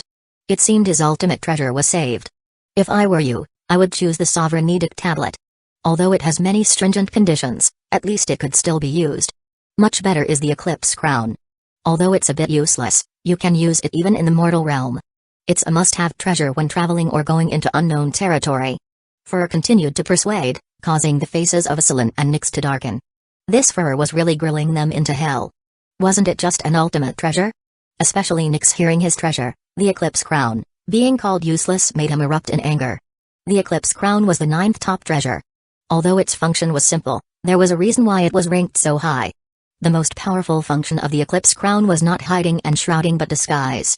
Except for the most fundamental origin, one could disguise everything from body, soul, spirit, and even physique. This means that, with the Eclipse Crown, he could even copy Maximus's dimensional source physique. Although there were still some limitations, it was enough to be an absolute ultimate artifact. Can you hurry up? We still have a lot to do. Elvian said, seeing Maximus still hadn't decided. Shut up. The three shouted, looking at Elvian in anger. If not for his big mouth, how could they be put in a spot like this? You should know that all of us would be paying for the treasure, right? Usselin suddenly said. What do you mean? Humphrey. Once Maximus chooses one of our treasures, each of us needs to contribute one of the top 100 ultimate treasures. Impossible. This is unfair. Elvian quickly shook his head. Sierra, who was staying silent on the side, also frowned. As for Lazo, he was too lazy to bother. Isn't it just ultimate treasure? With his body, he didn't need any more blemishes. That's right. Why should only one of us pay the price? We set the dimensional competition. Naturally, we should all pay the price. Fur quickly agreed. Although 5 top 100 ultimate treasures were not enough to pay for a top 10 treasure, it was enough to give them comfort. I also agree. This should have been done long ago. Nyx also agreed. With 3-2 in favor and 1 neutral, the matter was quickly settled. Turning to Maximus, they waited for his decision. I still pick the Chronos Hourglass, Maximus ultimately decided. Although the other 2 treasures were easier to use, the Chronos Hourglass seemed to be built for his physique. If he backed out now because of temporary difficulties, he would regret it later. Here is the Chronos Hourglass, take care of it, Fur said with reluctance. Even knowing he would get compensation from the 5 overlords, it still gave him heartache. Thank you. I'll take care of it. Chapter 683, Entering Primordial Origin Realm 100 years later. After a long wait, the top 1,000,000 talents of the Aeon Plane finally received the notification of the Primordial Origin Realm. Let's go, Maximus urged his family. These 100 years, after trying the power of the Chronos Hourglass, he was astounded. Accelerating everything from the laws to even casualty, Maximus finally realized how powerful this ultimate treasure was. Receiving 300 billion strands of Calamity every day, Maximus accelerated the whole Ethereum realm 150 times. This means that in these 100 years of rest, 15,000 years have passed. In these 15,000 years, not only had Maximus pushed his ocean of knowledge to 99% progress, but his family had also consolidated their foundation. More importantly, with more time, the members of the Order of Maxim could create more ether devices. Accelerating time to create more ether devices that could accelerate time faster, it was a perpetual cycle. Unfortunately, the absorption and generation of origin energy and strands of Calamity depended on the time outside. His physique worked by accessing the energy of the whole Aeon plane. Accelerating only a part of it didn't make much difference. Otherwise, as Maximus sped up time-space, the ether devices could absorb and refine energy faster and faster until time turned into infinite acceleration. Satisfied with the power of the Chronos Hourglass, Maximus planned to merge it with his Path of Law. Unfortunately, the difficulty was beyond imagination. If merging an ordinary ultimate treasure only took a few 100,000 years, then merging an absolute ultimate treasure would take epochs. Unable to do anything, Maximus could only carry the treasure with him. Soon, accelerating the time of the Shadow Void ship, it took them a few days to arrive at the edge of the Primordial Origin realm. Seeing the talents arrive one after another, the atmosphere began to be filled with excitement and anticipation. Finally, after counting all the talents, Usselin began to announce the opening of the Primordial Origin realm. From an empty void, a crack slowly opened, flooding the place with pure and primal origin energy. This quality. Inhaling the energy, even Maximus couldn't help but be amazed. Possessing the dimensional source physique, his energy came directly from the source of the Aeon plane. Its purity and quality were beyond doubt. However, comparing it to the primal origin of the Primordial Origin realm, it was like polluted smoke. Even comparing the power of casualty, this primal origin energy was the clear winner. If Maximus was in shock, all the other 1,000,000 talents were in disbelief. Is this origin energy? How could it be this pure and powerful? No, this must be a new type of energy, like will and faith. Seeing the commotion, the overlords couldn't help but smile. This is the same origin energy you know about. However, instead of origin coming from dimensions and the void, this is the origin of the Aeon plane. The origin of the Aeon plane. So that's it. An origin energy stronger than the power of Calamity naturally, It could only come from a greater source. Greedily absorbing the primal origin energy, they couldn't wait to enter. Stay connected with my virtual library empire based on your ranking. You will enter the primordial origin realm in sequence, taking a day for each turn, Asalin explained. What? A day for each turn? Wouldn't it take almost 3,000 years before the last person could enter? This is unfair. It's too long. Although they didn't know what was inside the primordial origin realm, it was always better to enter first. This is achieved by your merit and strength. If you were stronger, you would be in front. Asalin snorted, shutting up the crowd. Winning the tournament wasn't merely for reputation and some treasure but a chance to pick first. Otherwise, why would the incarnations of Nyx and Syrah have fought so hard if they could enter all the same? Come, Maximus Shadowcrest. It's your turn. Hearing his name, Maximus quickly said goodbye to his family. See you inside. Remember to be careful. You too, husband. Don't pursue things if they bring you danger. Good luck, father. Let's see each other again soon. Entering the primal origin realm, Maximus thought he would be greeted by a land of paradise, where treasures and elixirs were spread across the ground. However, upon entering the place, he seemed to sink into an ocean of darkness. Without any power, he could only sink, slowly being devoured by the darkness. What are these? Although Maximus had no power or control, he seemed to feel bubbles of greatness. Like a guiding light in the darkness, each bubble emitted an enticing fragrance that automatically tugged at his helpless body. Arriving at the first bubble, it seemed to pop upon contact as the name of a treasure was presented in his mind. Seed of the Wisdom Tree, Wisdom Tree? Is this the legendary Wisdom Tree? Like the World Tree, the Wisdom Tree was one of the legendary trees with a loud reputation. Capable of enhancing the wisdom of sages, it was once regarded as a holy tree by the scholarly races. Unfortunately, it fell in the dark disaster trillions of epochs ago. Soon, while Maximus was still thrilled about getting a seed of the Wisdom Tree, he popped another bubble. Embryo of Flames, Embryo of Flames? Not bad. The Embryo of Flames was a scarce Tier 12 ultimate material. Ultimate dimensional fragment, there is also this thing? Getting another piece of treasure, Maximus couldn't help but be shocked.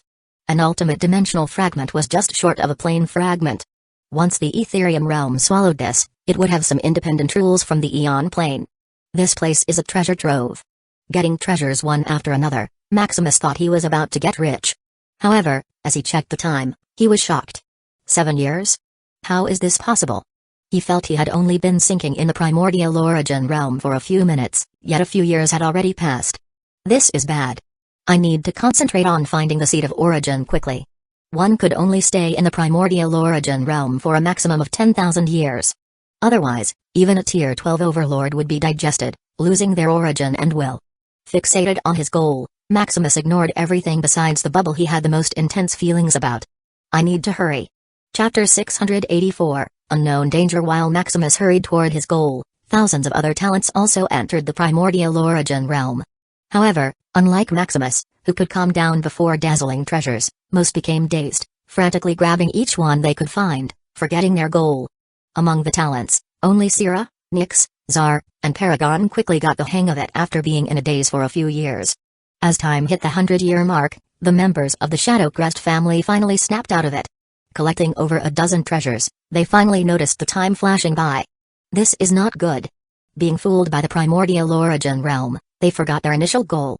If not for the derived origin manual, being independent and capable of telling them the time, they might have succumbed to pleasure until the end. Fortunately, being awake and aware of the danger, they began to concentrate, spreading their consciousness and letting themselves be dragged by the bubble that had the most affinity to them. Soon, time began to pass. As 3,000 years hit the clock, all the million talents had entered the primordial origin realm. Some also woke up, realizing the dangers of the place.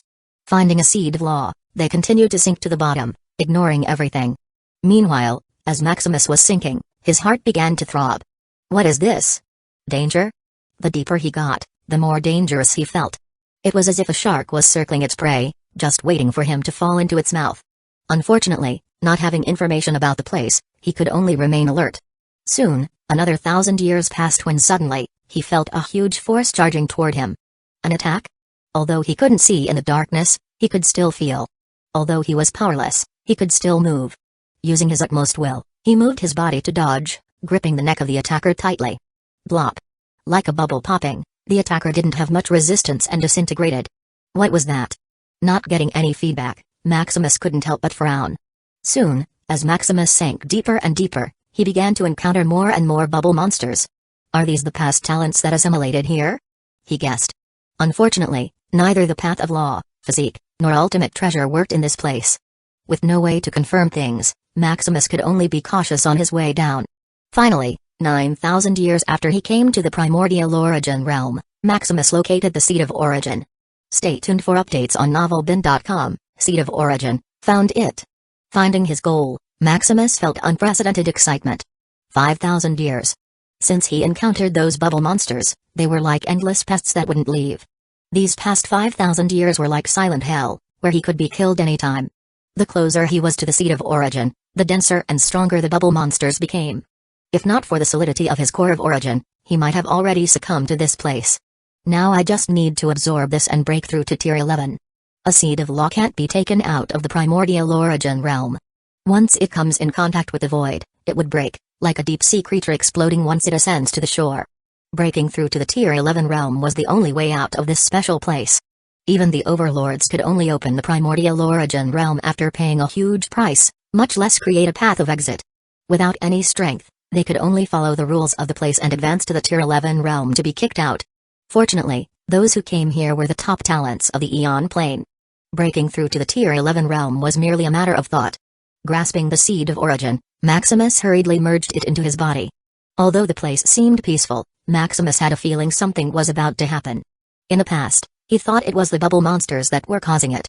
However, as he killed more and more of them, there was no way they could be the cause. I hope they also found what they were looking for.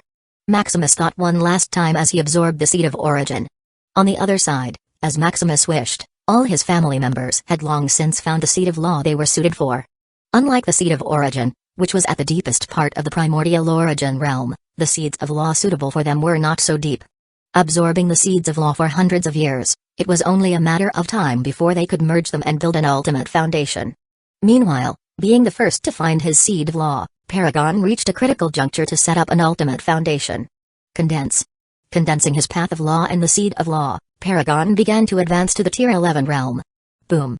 Completing the transition, Paragon felt unprecedented power, as if a beast had broken free from its shackles.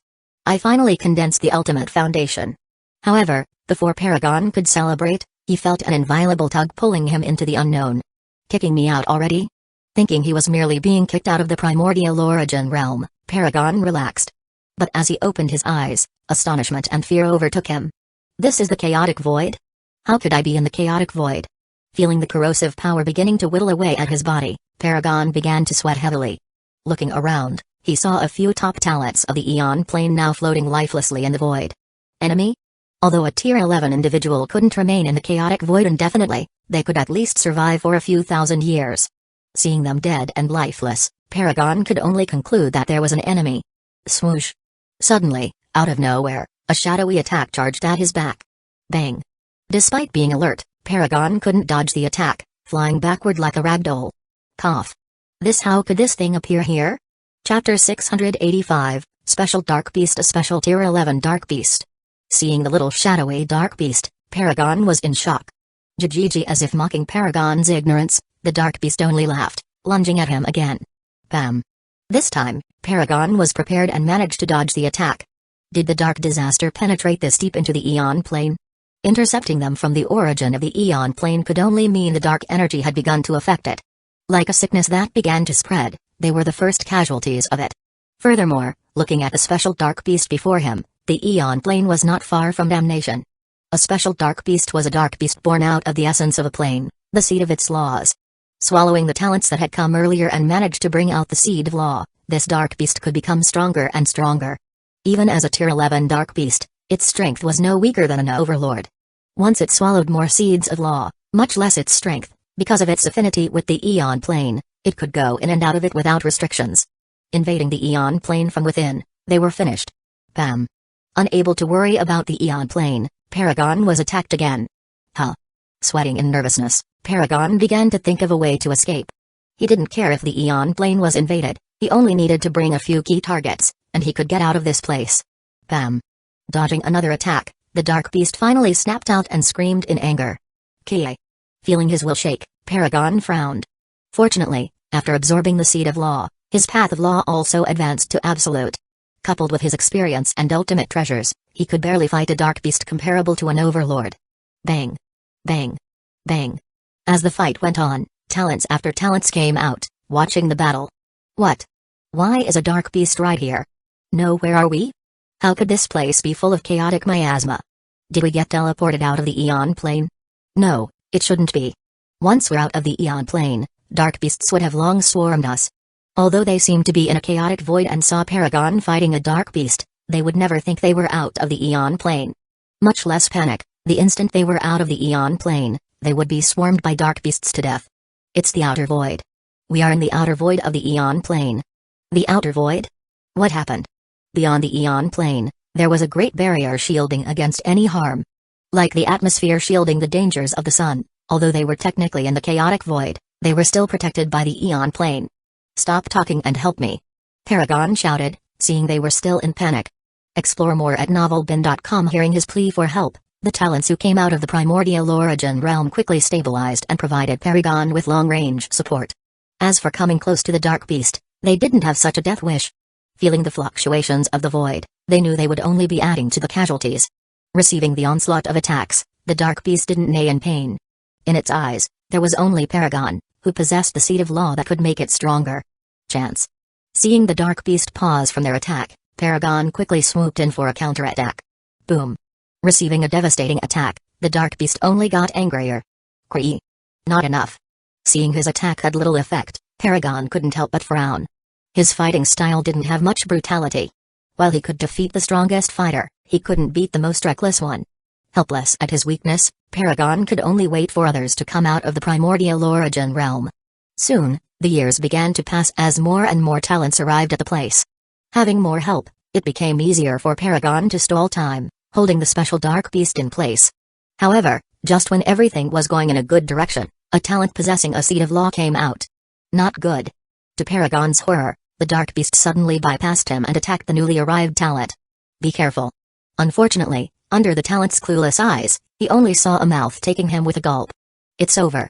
Feeling the dark beast evolving, Paragon knew it was over. Sure enough, as the dark beast evolved, it began to gain intelligence, knowing who to attack first.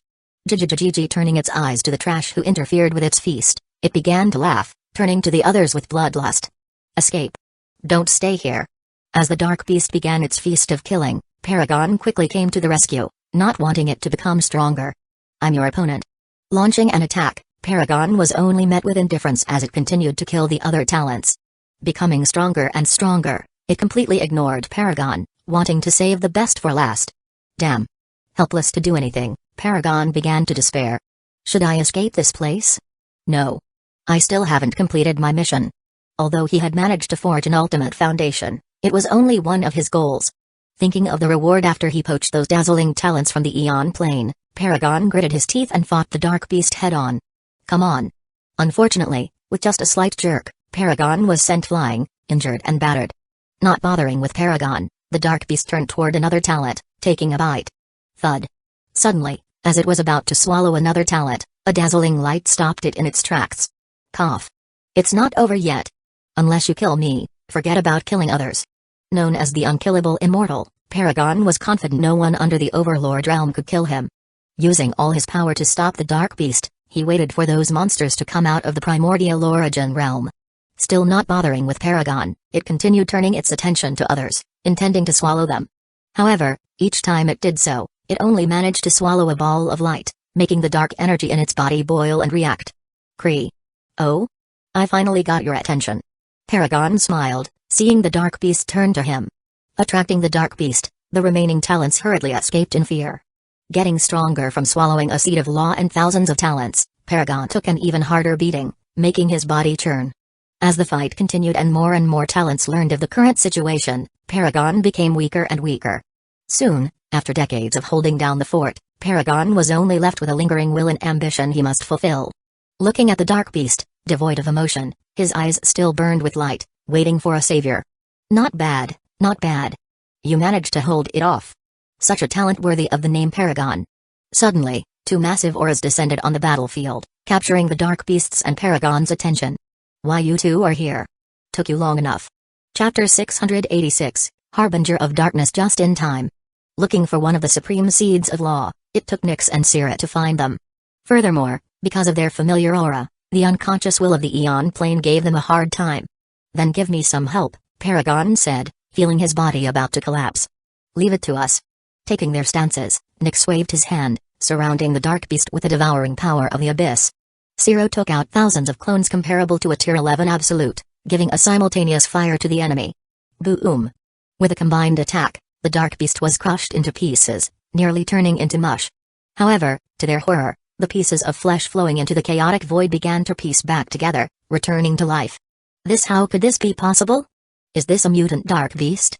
Although the dark beast had an insane regeneration skill, allowing it to resurrect even after complete death, it was not supposed to be this fast. Piecing its flesh together, the dark beast returned to its former self as if nothing had happened. It's a special dark beast. Harnessing the energy of the Seed of Law, they can instantly resurrect multiple times. How do you know? It's not important. You need to know that we can't kill it with our current strength, Paragon said, not bothering to conceal himself. After setting an ultimate foundation and turning his path to the Absolute of Law, he just needed to go into seclusion to reach the Overlord realm. Even in his current state, Paragon didn't fear anyone enough to hide every little information.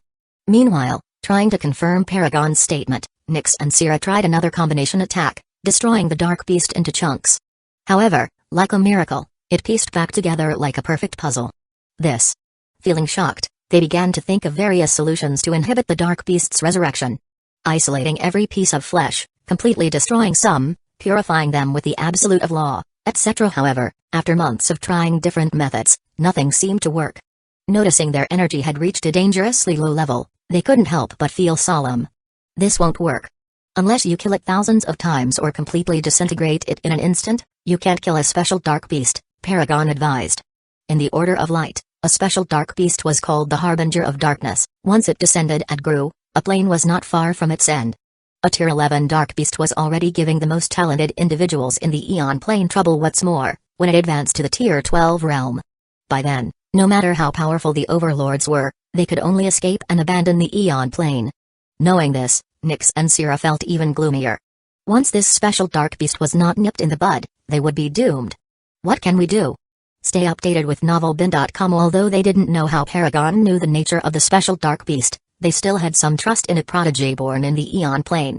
In the face of inevitable destruction, even the fiercest rivals would cooperate, much less them.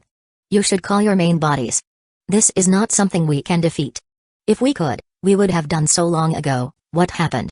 Our real bodies were fighting a dark beast died no less than 1,000 years ago. It seemed everything was predetermined. If they didn't know any better, they would even think the dark beasts had someone controlling them from behind. I see. I forgot about this. Once a special dark beast was born, it was like a magnet attracting disaster. As long as it was alive, the dark beasts outside would go berserk, letting go of any hint of intelligence and attacking the plane wantonly until they either died or reunited with the special dark beast. Then we can only wait for those two. Those two? Suddenly, Nyx and Syrah remembered those legendary duos. The ultimate of power and energy. Either one of them could help them tide over the disaster.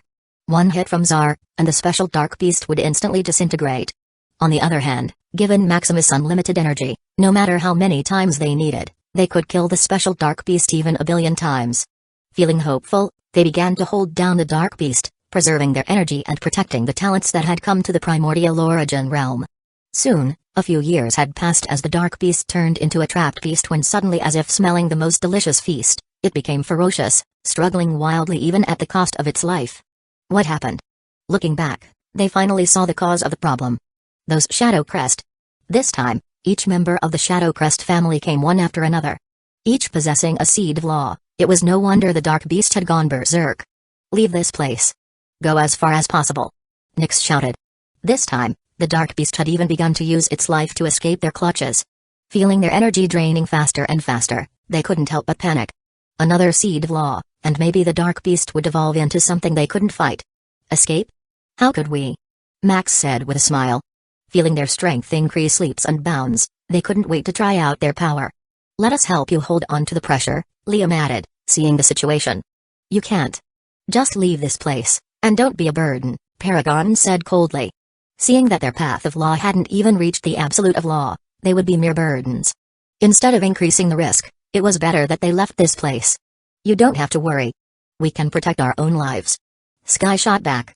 Getting the seed of law, her resurrection skill had undergone a massive change.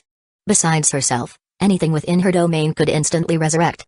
As long as she had enough energy, no one in her eyes could die. But you don't have to persuade us anymore. Unless you can make us leave, we will stay here and wait for our husband. Chapter 687 The Power of Shadowcrest Family Stubborn. This Shadowcrest family is too stubborn. Sierra complained. They were already in a dangerous situation, and this family was still too stubborn.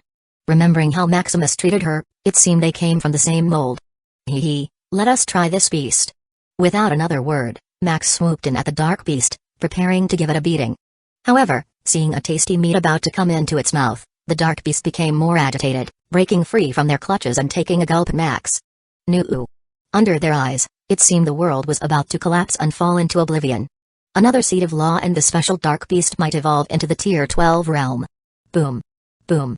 Boom. Like a drum beating in their hearts, the mouth of the dark beast began to bulge as if being attacked from within. Still alive?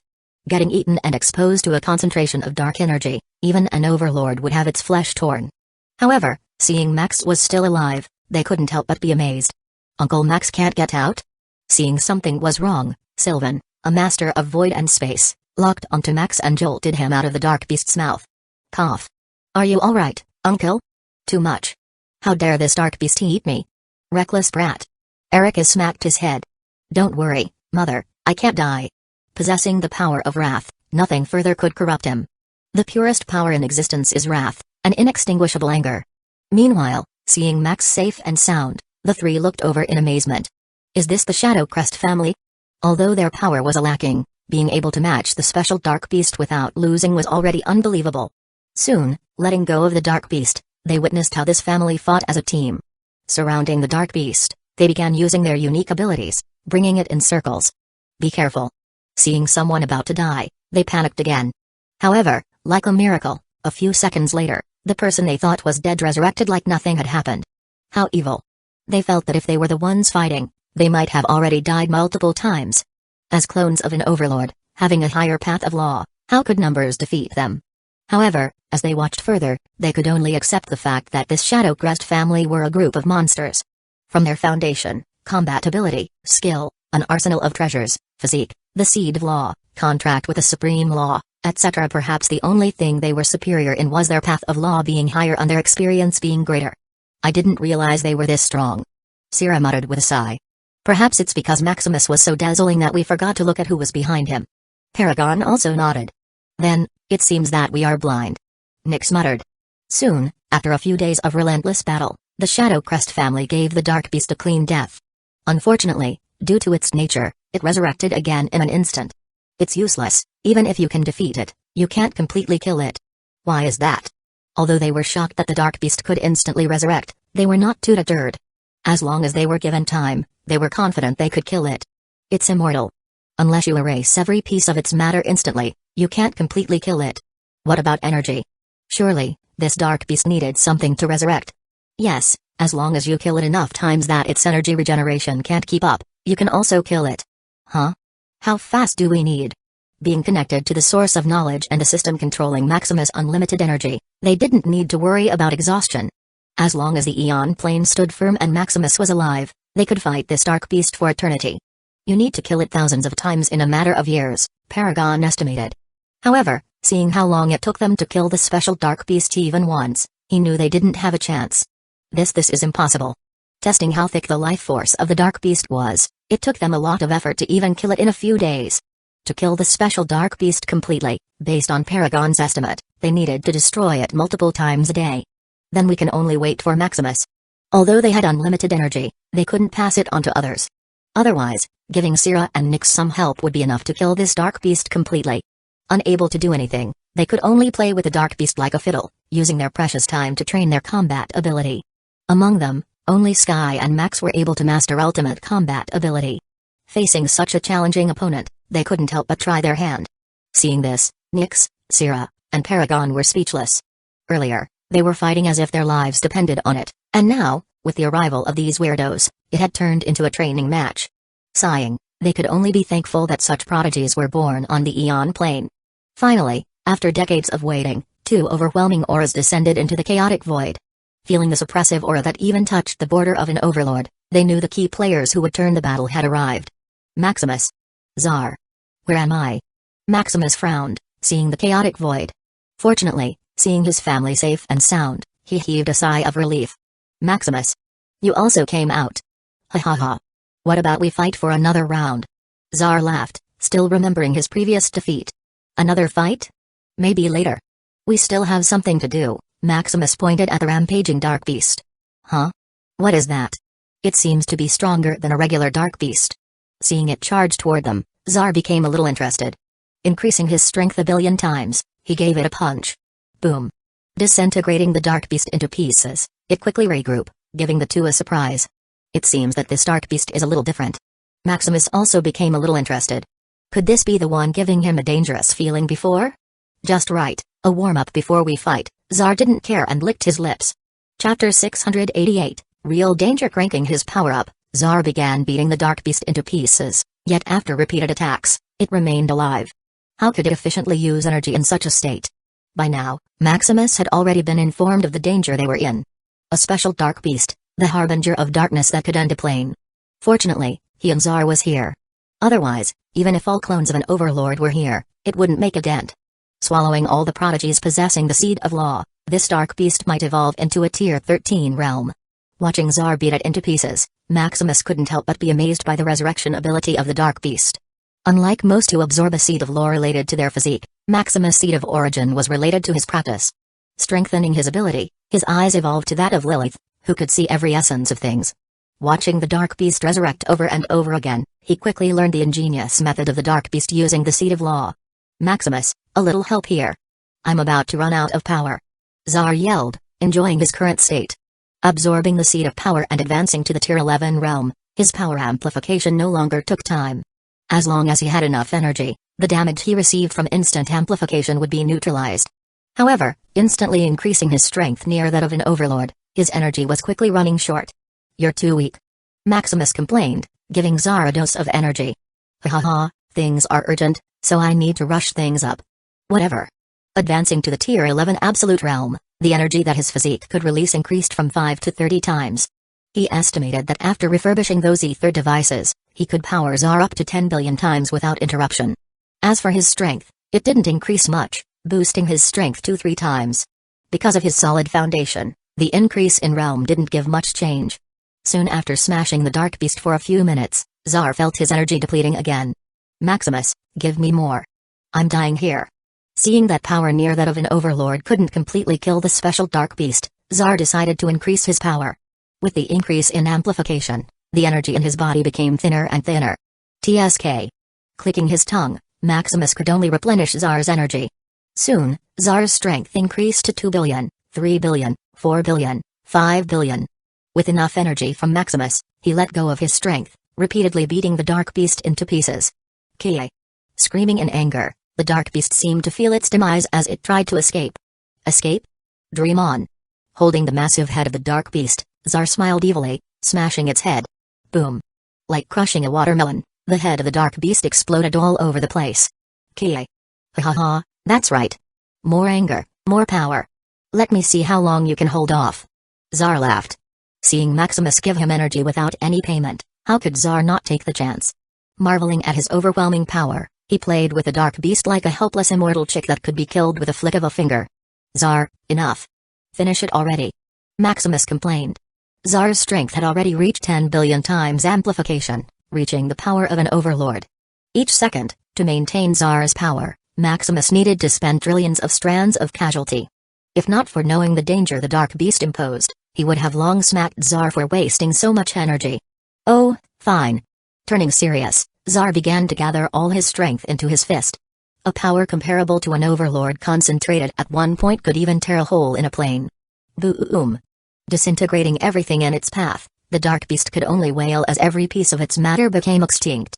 Not enough to stop its tracks, the attack continued to charge forward, poking a hole in the Eon Plane's outer barrier, the final line of defense from the dark beast. Watching the scene unfold, much less Nyx, Syrah, and Paragon, even Maximus was dumbfounded. A shot that bordered on the power of the 13th realm. At just the tier 11 realm, Zar already had the power to kill an overlord. Knowing the implication, Nyx and Sierra couldn't help but tremble. What a freak. Although most of it was thanks to Maximus' assistance, it still gave them a shock of a lifetime. Are you seeking death? I said finish the fight, not destroy everything. Maximus scolded, seeing Zar fall motionlessly into the chaotic void. Although the damage was not as much as the previous time, seeing Zar's body cracking from the damage, he knew such an attack could not be easily reproduced. Did it died? Zar asked with difficulty. It died, but... Smiling wryly, Maximus saw a dense number of dark beasts heading their way. Although the outer barrier was quickly restored, Maximus felt multiple presences of Tier 12 dark beasts. So that special dark beast was not the danger I felt, but this. Zar. Having such a pig teammate, Maximus couldn't help but complain. With Zar out of the game, they could only deal with the mess. Fortunately, although these dark beasts were stronger and more numerous, they were not immortal and could be killed by normal means. Uchiha, it's your turn. I killed the boss, you have to kill the mobs. Zar mocked, unaware of the danger he had caused. Mobs my ass. Scolding Zar, Maximus turned toward his family and the three. Can you still fight? Fight? We are more than able, father. Husband, leave some for us. Maximus, don't be complacent. Although we are only at the Tier 11 realm, we can still handle some dark beasts. Building an ultimate foundation and with their countless epochs of experience, they could still kill a Tier 12 dark beast. Still exhausted from the previous fight, they gave Maximus a look. Experience new stories on novelbind.com. I'll provide all the energy you need. Just kill as much as you can. That's more like it. Feeling their energy being replenished rapidly, the frown on their lips turned into a smile. Watching the dense group of dark beasts charging their way, there was only excitement in their hearts. Come on. Chapter 689 Killing Tier 12 Dark Beast. Looking over the charging enemies, Maximus counted 8 Tier 12 dark beasts. This will be hard. However, instead of feeling solemn, Maximus found the situation interesting. Let's see if this is effective. Taking out the orbital plane blaster, he aimed at one of the Tier 12 dark beasts. Fire. Boom. With the chaotic void trembling in shock, one of the Tier 12 dark beasts was penetrated, disintegrating most of its body. As the shot passed through the dark beast, it stopped before exploding into oblivion, taking the weaker dark beasts around it. Nice. It can kill a Tier 12 dark beast? How strong? Father, also patch up the danger. Seeing the scene, not only was his family shocked, but Paragon, Nyx, Sierra, Zar, and even those talents who had escaped earlier were in awe. What is this? How could an artificial weapon be this strong? Meanwhile, Sierra and Nyx couldn't help but look at each other, having the same thought. Is this the one that caused the previous dark disaster? It improved considerably. Do you think that brat has a lot more of them? Gulping in fear, they looked at Maximus in inquiry. Such a destructive weapon was more threatening than Zar. Zar could only attack at one time, while this kind of weapon could be mass-produced. Although defending against such an attack was easy, what about 1,000? 1,000,000? Or even 1,000,000,000? A concentration of such an attack was enough to pulverize them. It would take a few years to recharge it, Maximus explained, seeing their shock. Much less the energy needed for such an attack, just the material couldn't withstand consecutive attacks. As for building thousands or millions of them, it was a waste of time. Why not use that time to build more ether devices? Create a stronger weapon? Or, better yet, could he just train normally until he could achieve such power himself? Unless he had too much free time, which was very unlikely, a single orbital plane blaster was enough. Meanwhile, getting Maximus's confirmation, they couldn't help but sigh in relief. Although they knew Maximus would rise sooner or later, they didn't want to see it happen now. Ahem, now that only 7 Tier 12 dark beasts are left. How do we split them? We'll each take one, Maximus said, looking at Paragon and the others. What about the other 2? We can take them, husband, Sky said confidently. I know I can always rely on you. Without the previous worry, Maximus was also confident his family could take on 2 Tier 12 dark beasts without issue. With the ocean of knowledge advancing to the absolute of knowledge, aside from the increase in power, he was granted another ability, omniscient analysis. Using this ability, he could analyze what would happen in the brief future. Unlike his previous analysis, which had many variables and could change at any time, omniscient analysis was absolute. As long as everything was below plane level, there would not be a slight discrepancy. Testing omniscient analysis, he saw that they would defeat all the dark beasts and return safely without any damage. Meanwhile, being trusted to such a degree made his family even more motivated. Looking at the dark beasts, they became mere obstacles, a challenge that Maximus had set. Go. Meeting the dark beasts, each of them took their target and attacked. I'll take you. Charging toward the strongest Tier 12 Dark Beast, Maximus condensed a coalescence of Calamity of all origin laws and shot. Zing. Piercing through the Dark Beast's thick skin like it's paper, Maximus couldn't help but nod in satisfaction. Not bad. Although it only caused a hole in the Dark Beast, being able to tear through its defense was a huge success. Since studying the nature of the Dark Beasts, he had been searching for a way to kill them easily. From using ultimate treasures, paths of law, different origins of law, power of casualty, etc. The most effective method he had discovered was the origin of light. Being able to purify the dark energy within the Dark Beasts, it was very effective. Unfortunately, it wasn't enough. Instead of using the weak light origin, Maximus might as well brute force it, killing in one attack. Anyway, he didn't need to save energy and could attack at full force without stopping.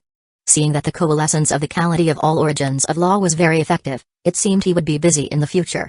Still unskilled for such a combined attack, Maximus could only rely on brute force. Facing the Dark Beast that had gone berserk from his attack, Maximus waved his fist, punching it down. Bam. It can only dent it? Maximus was amazed that the Tier 12 Dark Beast could take 3 billion amplitude of his strength without dying. Bam. Increasing his strength to 5 billion amplitude, the Dark Beast flew out as its body began to deform. Quite sturdy. Smiling, Maximus gradually increased his strength until it could no longer move. It's much easier than I thought. Your journey continues with my virtual library empire, killing the Tier 12 Dark Beast at only 9 billion amplitude of power. Maximus felt he was too strong.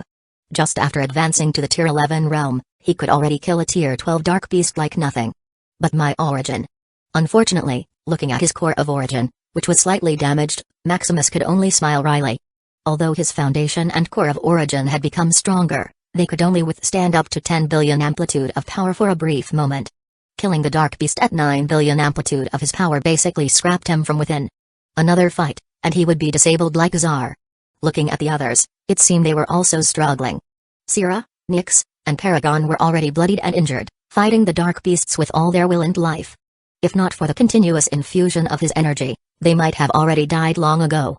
His family was not doing any better. Having a path only at the ocean level, they were no different from ants facing a behemoth. Seeing them die multiple times, struggling under the claws of death, Maximus nearly couldn't hold himself back. No. They can do this. I believe in them. Based on the brief future the omniscient analysis revealed, such a cruel fight would have a crucial impact in the future. To make them stronger, he could only watch them suffer, standing silently as pain gripped his heart. You can do this. Chapter 690 Baptism of Battle. Soon, under the unrelenting efforts of Paragon, Nyx, and Sierra, they finally defeated the Tier 12 Dark Beasts one after another. As for the other Dark Beasts, the talents who had escaped earlier returned to help. Although they feared the special Dark Beast earlier, they also had their pride and confidence. If Paragon had not said they must escape, they might have fought the special Dark Beast until their death. Now, with a chance to redeem themselves, they returned, killing all the Dark Beasts they saw. While they were on a killing spree, Maximus slowly healed the three, too exhausted to even open their eyes. What's wrong? Are you spent? It's only a single Tier 12 Dark Beast, Maximus joked. We can still fight for a few rounds. Come, how about we spar? Being provoked, the three couldn't help but look at Maximus in anger. As an overlord, how could a Tier 11 absolute call them weaklings?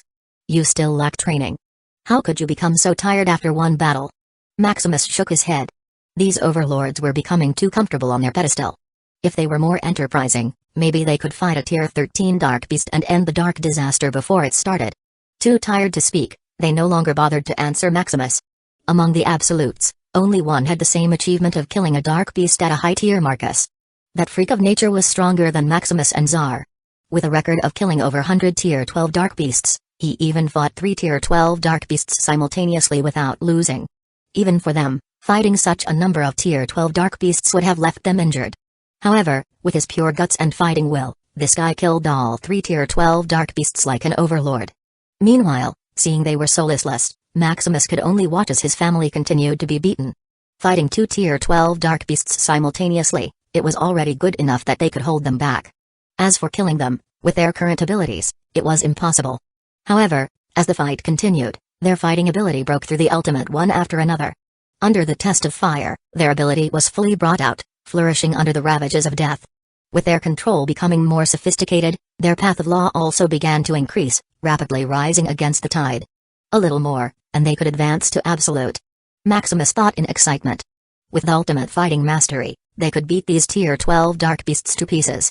What more when they advanced to the absolute of law? Eagerly watching the fight, there was no longer worry in his eyes.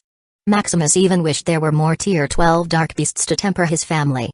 Unfortunately, after they all advanced to ultimate fighting mastery, the Tier 12 dark beasts knelt under the pressure and died. Finally killed. We killed a Tier 12 dark beast? Did we become so strong? Even after feeling the pain and injuries in their bodies, they still couldn't believe they had just killed a Tier 12 dark beast. Although it didn't have much fighting ability, skill, or treasure, it was still a monster comparable to an overlord. Feeling doubt and disbelief, they stayed motionless in the void, digesting what had happened. Stay connected with my virtual library empire, no need to doubt yourselves. You killed those dark beasts because of your strength and will, Maximus said, waking them up from their daze. We killed it? Didn't I say? You are my family, the people that I can trust and rely on. Finally, after his comfort and enlightenment, they got out of doubt, looking at the battlefield in excitement. Defeating a Tier 12 dark beast with their own two hands, they proved that they had ascended to the top of the Aeon plane. They proved that they were no longer the weaklings they once were.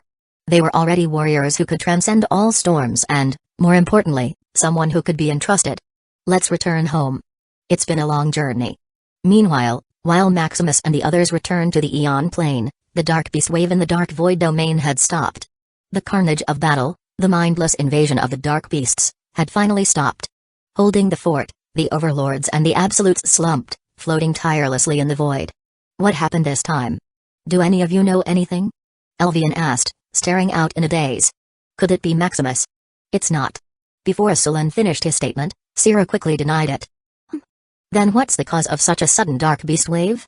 It's the special dark beast. Soon, Sira began to recount what had happened in the outer barrier of the Aeon plane. From the talents being displaced in the chaotic void, a few talents with the seed of law being devoured, Paragon's uniqueness, Zar's unstoppable strength, Maximus' invincible strength, and finally, the Shadow Crest family's potential. Hearing these bits of information, they were shocked to the core. Just the special dark beast alone gave them newfound fear. If Zar and Maximus had not taken over the scene, the Aeon plane might have already been on the verge of destruction. There was also Paragon's weirdness. When did that brat become so strong that he could kill a Tier 12 overlord alone? Did he manage to get a plane-level treasure or something? Furthermore, what was going on with the Shadow Crest family? All of them were too strong, it was unbelievable. A whole family with an origin-grade physique, ultimate training manual, a supreme entity of law, the seed of law, and ultimate fighting mastery. How could such a freakish family exist? Were they still living in the Aeon plane, or were they on their last breath, dreaming of such impossibilities? How could you know all of this? Fur suddenly asked, looking at Sira in puzzlement. It's my clone. I decided to rebuild it in case of an emergency, Sira admitted openly. Now that her clone had reached the Tier 11 realm and set an ultimate foundation, she no longer worried about these overlords' covetousness. Isn't it just a clone of an absolute? It's not like it's another overlord. You have a good idea. They looked at Sira with envy. Creating her escape path, Sira didn't even invite them in. I'm not alone. Even Nyx was in on it. You. Good. Good. You two are too insidious. Those representatives. It's your clone, isn't it? Arguing over who took advantage and didn't, they quickly forgot about the current event. Too much information even for an overlord, it was overwhelming to digest instantly. Bickering with each other, they felt their mood begin to lighten. Chapter 691 Advent of Ascension. Soon, with all the talents in tow, Maximus and the others reached the Aeon plane's inner barrier. We are here. Although they were only in the outer plane, being away from their homeland made them a little melancholy. This made them wonder what would happen if the Aeon plane was destroyed by the dark disaster. Would they escape or fight, being buried together with their plane of origin? You just need to be stronger. If you want something, you should at least have the strength to make it happen, Maximus encouraged. Unlike the others, he wasn't worried the Aeon plane would be breached. Confident that he could turn the tide if something happened, why would he worry about a mere dark disaster? You are right, Lord Maximus. We just need to be strong. No, stronger. If all of us became overlords, how could a mere dark disaster threaten us? With thousands of individuals receiving a seed of law, as long as they didn't die, they could grow into towering overlords. Finding a newfound goal, they entered the inner barrier with confidence and a dream. Feeling the unpolluted and peaceful void, their bodies couldn't help but relax.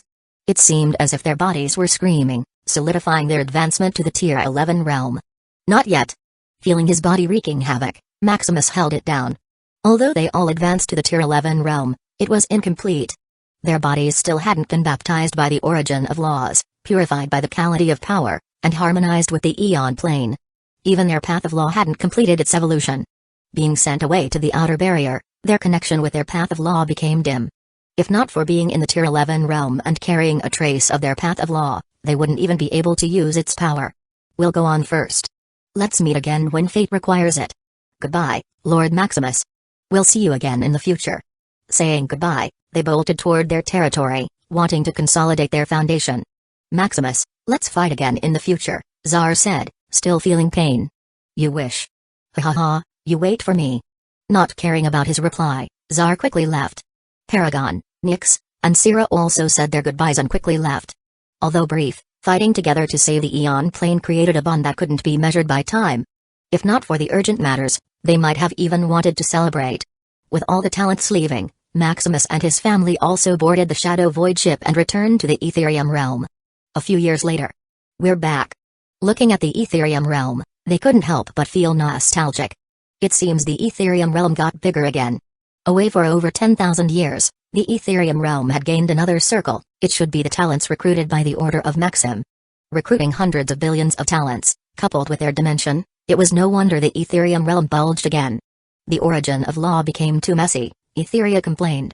Although the Etherium realm looked perfect from the outside, too much accumulation of different dimensional rules made it a mess inside. This can only be fixed after we advance, Maximus smiled. The four spirit goddesses could only manage the people, while the Order of Maxim had their work. Sorting the laws of the Etherium realm could only be left to Etheria. By the way, have you gotten the seed of plane? No, there didn't seem to be a seed of plane. I only got the seed of dimension, Etheria sighed.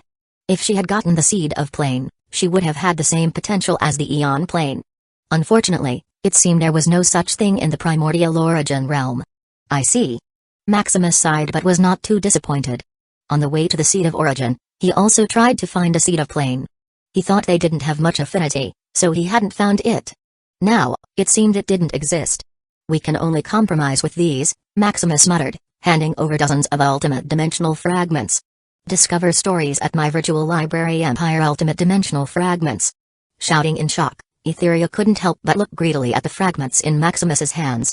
An ultimate dimensional fragment could allow the Etherium realm to have some independent rules from the Aeon plane. With these things, Etheria could become stronger and have more autonomy. We also found some. Hearing their conversation, the others took out ultimate dimensional fragments one after another, giving them to Etheria. Thank you. No problem. It's for the family. Soon after chatting about the changes in the Etherium realm, they quickly went into seclusion, wanting to consolidate their foundation.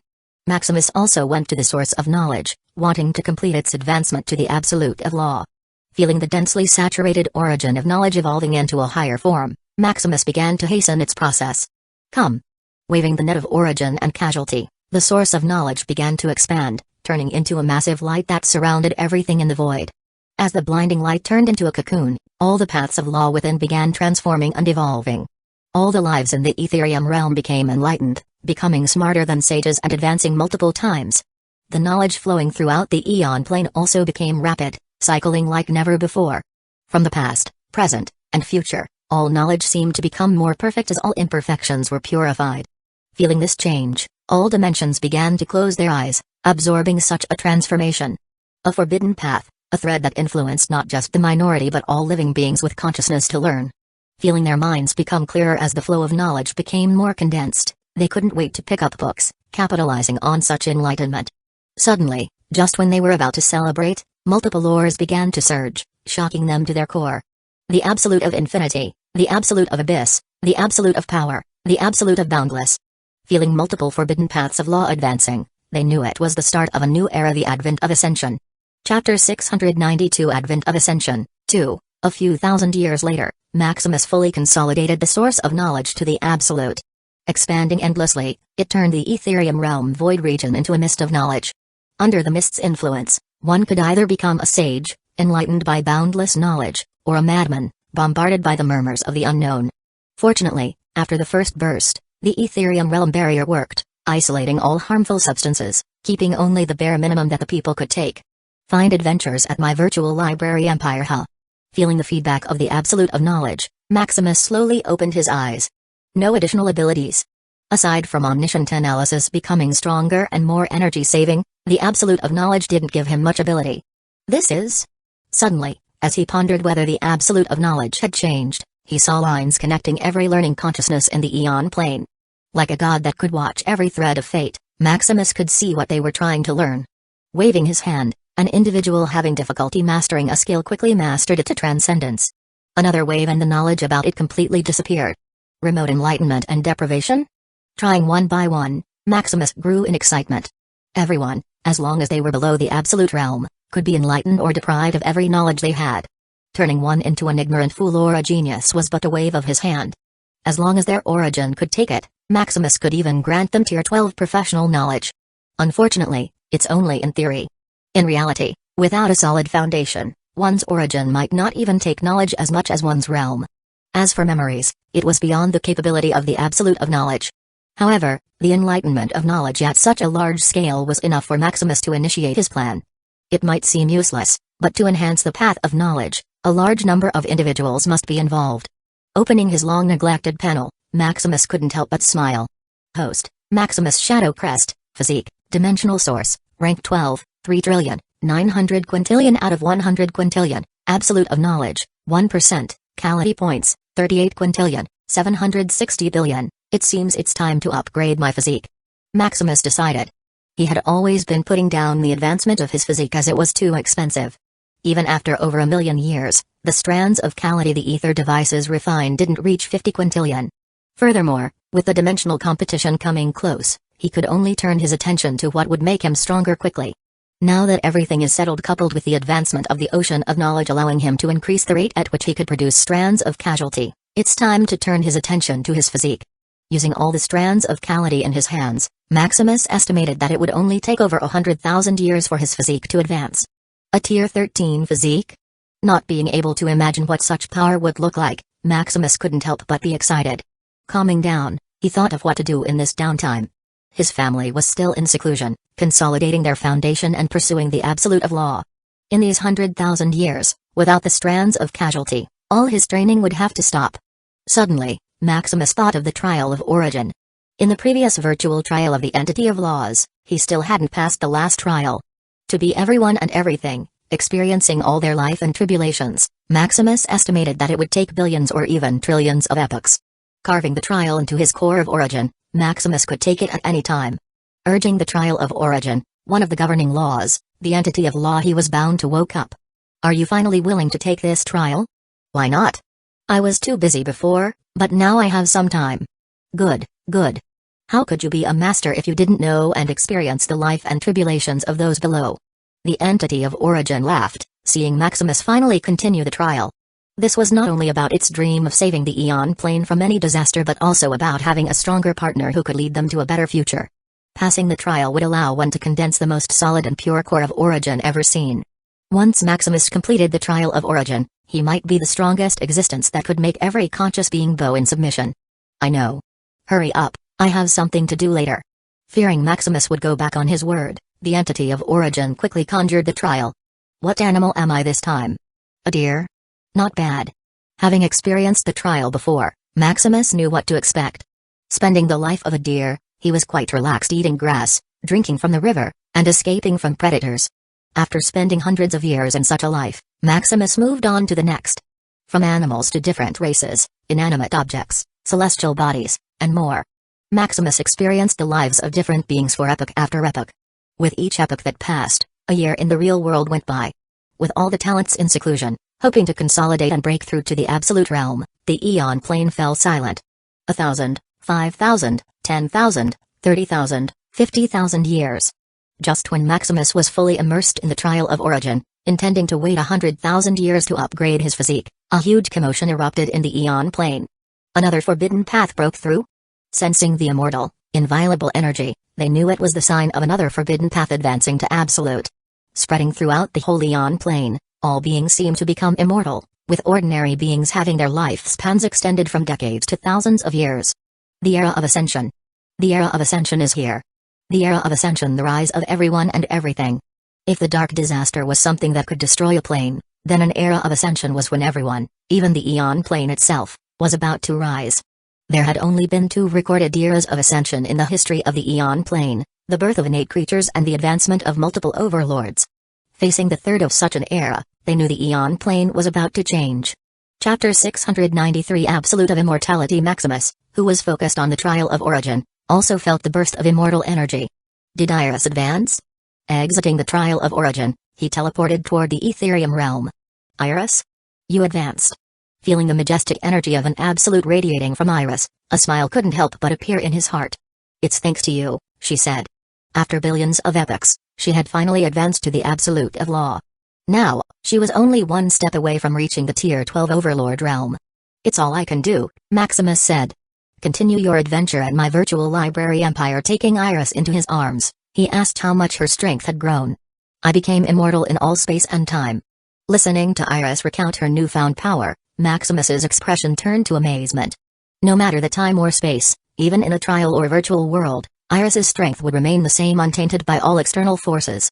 Although she didn't have true immortality like Sky, she had an immense resistance to most attacks. Testing her power, Iris found that she could resist about 90% of an attack from the origin of law. On the other hand, an attack from the path of law could be resisted at least 50%. As for the strands of casualty, Iris only had 10% resistance.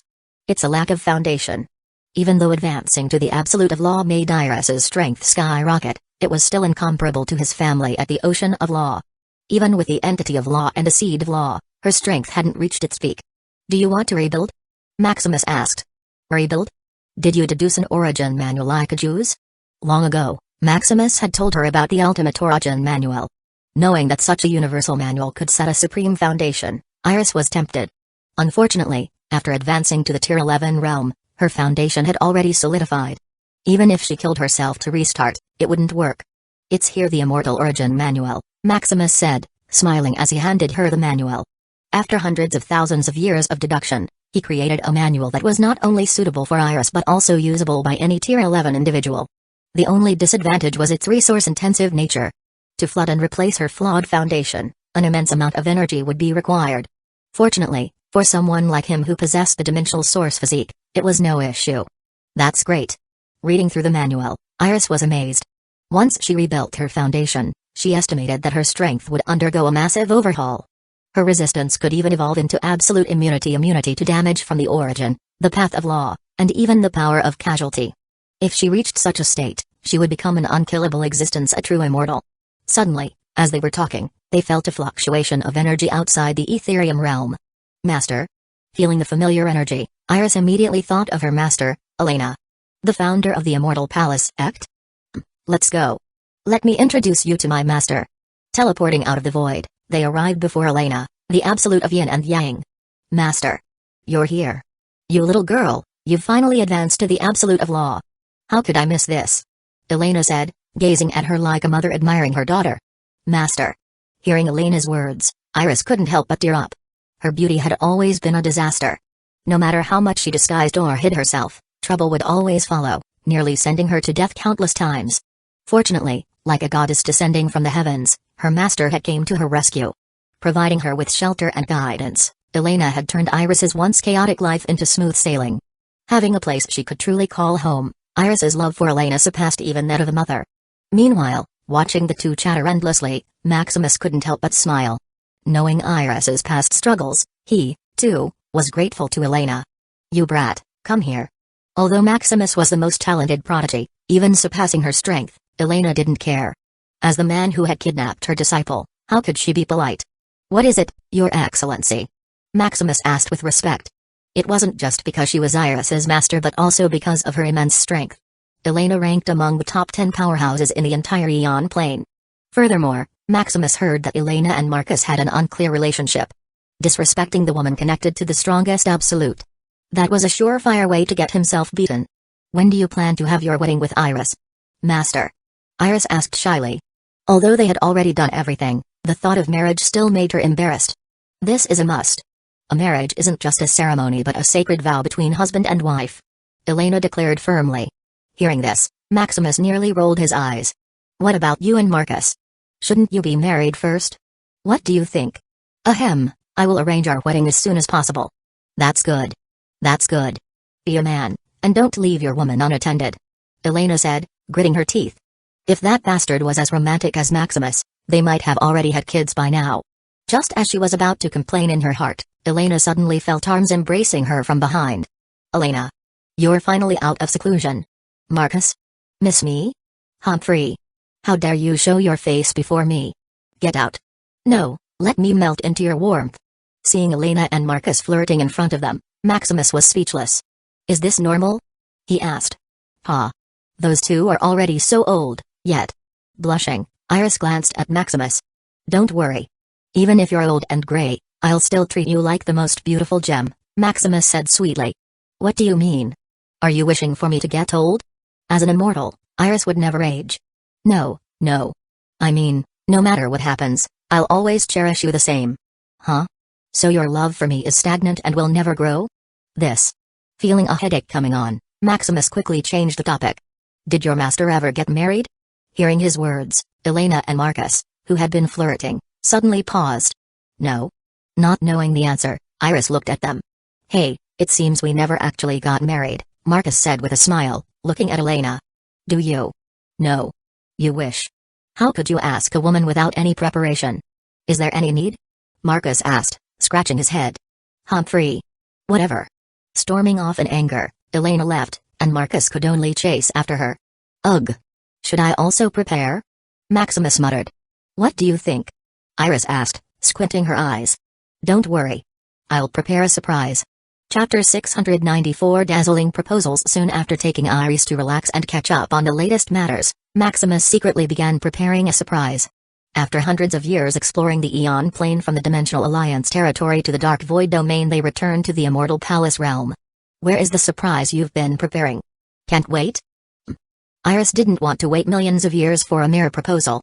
Who knew if Maximus would even remember it by then? It's already here. Here? Iris asked excitedly, looking around. However, aside from the usual scenery, nothing seemed special. Then, as she looked further, Iris saw her master, friends, students, acquaintances, sect elders, followers, and more. Having lived for billions of epochs, the number of people she knew was uncountable. Yet, seeing trillions of familiar faces gathered in a single place, Iris couldn't help but be stunned. Reminiscing about her seemingly empty life, she realized it was not so empty after all. Meeting countless people, experiencing the tribulations of life, she was never truly alone. While Iris was in a daze, they took out lanterns, lighting them with eternal flames as they floated into the sky. Dimming the starlight and replacing it with glowing embers like fireflies, the scene mesmerized her. What is this? Let's walk. Not answering her question, Maximus took her hand and led her forward. As they walked, Iris took a good look at the countless people around her, remembering every bit and piece of memory they had experienced together. Turning her eyes to the lantern-lit sky and the warm hand holding her hands, a soft smile formed on her lips. Thank you. It's too early for that. The main event hasn't started yet. Main event? Suddenly, as if triggered by a hidden mechanism, the lanterns in the sky shifted, forming a grand formation. Nature itself seemed to respond. The wind sang, the earth danced, and the entire realm transformed into an immortal paradise. Listening to the melody of nature, Iris turned to Maximus, love shining in her eyes. Shall we dance? Under the eternal flames, accompanied by the song of nature, surrounded by everyone she knew, Iris felt like the happiest woman in the Eon Plane. As the music faded, the lanterns dimmed, leaving only a single soft glow between them. Will you dance with me forever? I do.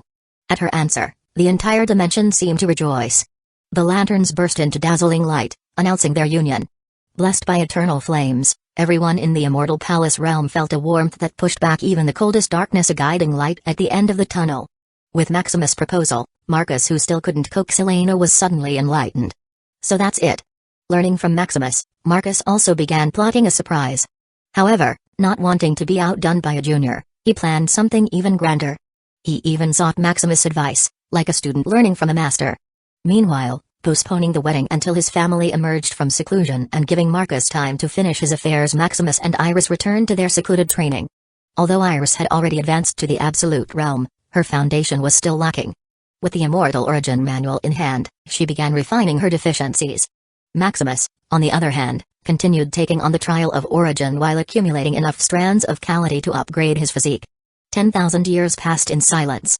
Finally, Marcus' preparations were complete. Inviting everyone he knew, he orchestrated a grand proposal that echoed across the entire Aeon plane. Battling in the void, Marcus and Elena vented all their emotions and feelings through combat. Like a scorpion courting its mate, his approach was unconventional. The fight was pure chaos, leaving all spectators in shock. Is this even romantic? What got into Marcus' head? Is this normal? What a battle maniac. Even his proposal is a battlefield. As the fight neared its conclusion, the crowd gasped in disbelief. Huh? Is Marcus losing? What a fraud. How could Marcus lose? This has to be scripted. Kneeling in defeat, Marcus looked at Elena, his body covered in blood and bruises. Are you pitying me? Elena asked angrily, thinking Marcus had deliberately gone easy on her. No, you won fair and square. What do you mean? Long ago, before I was even hailed as the strongest, you had already won my heart. Huh? Shocked by Marcus' sudden words, Elena was momentarily dazed. Since you've taken my heart, I have nothing else to offer but my worthless life. Will you take care of it forever? Humphrey. Since your life is mine, it's no longer worthless. Coming back to her senses, Elena smiled and hugged Marcus tightly. Well? Was my proposal grand enough? Marcus grinned, whispering in her ear. Fool, you nearly gave me a heart attack. Hee, as long as you're happy.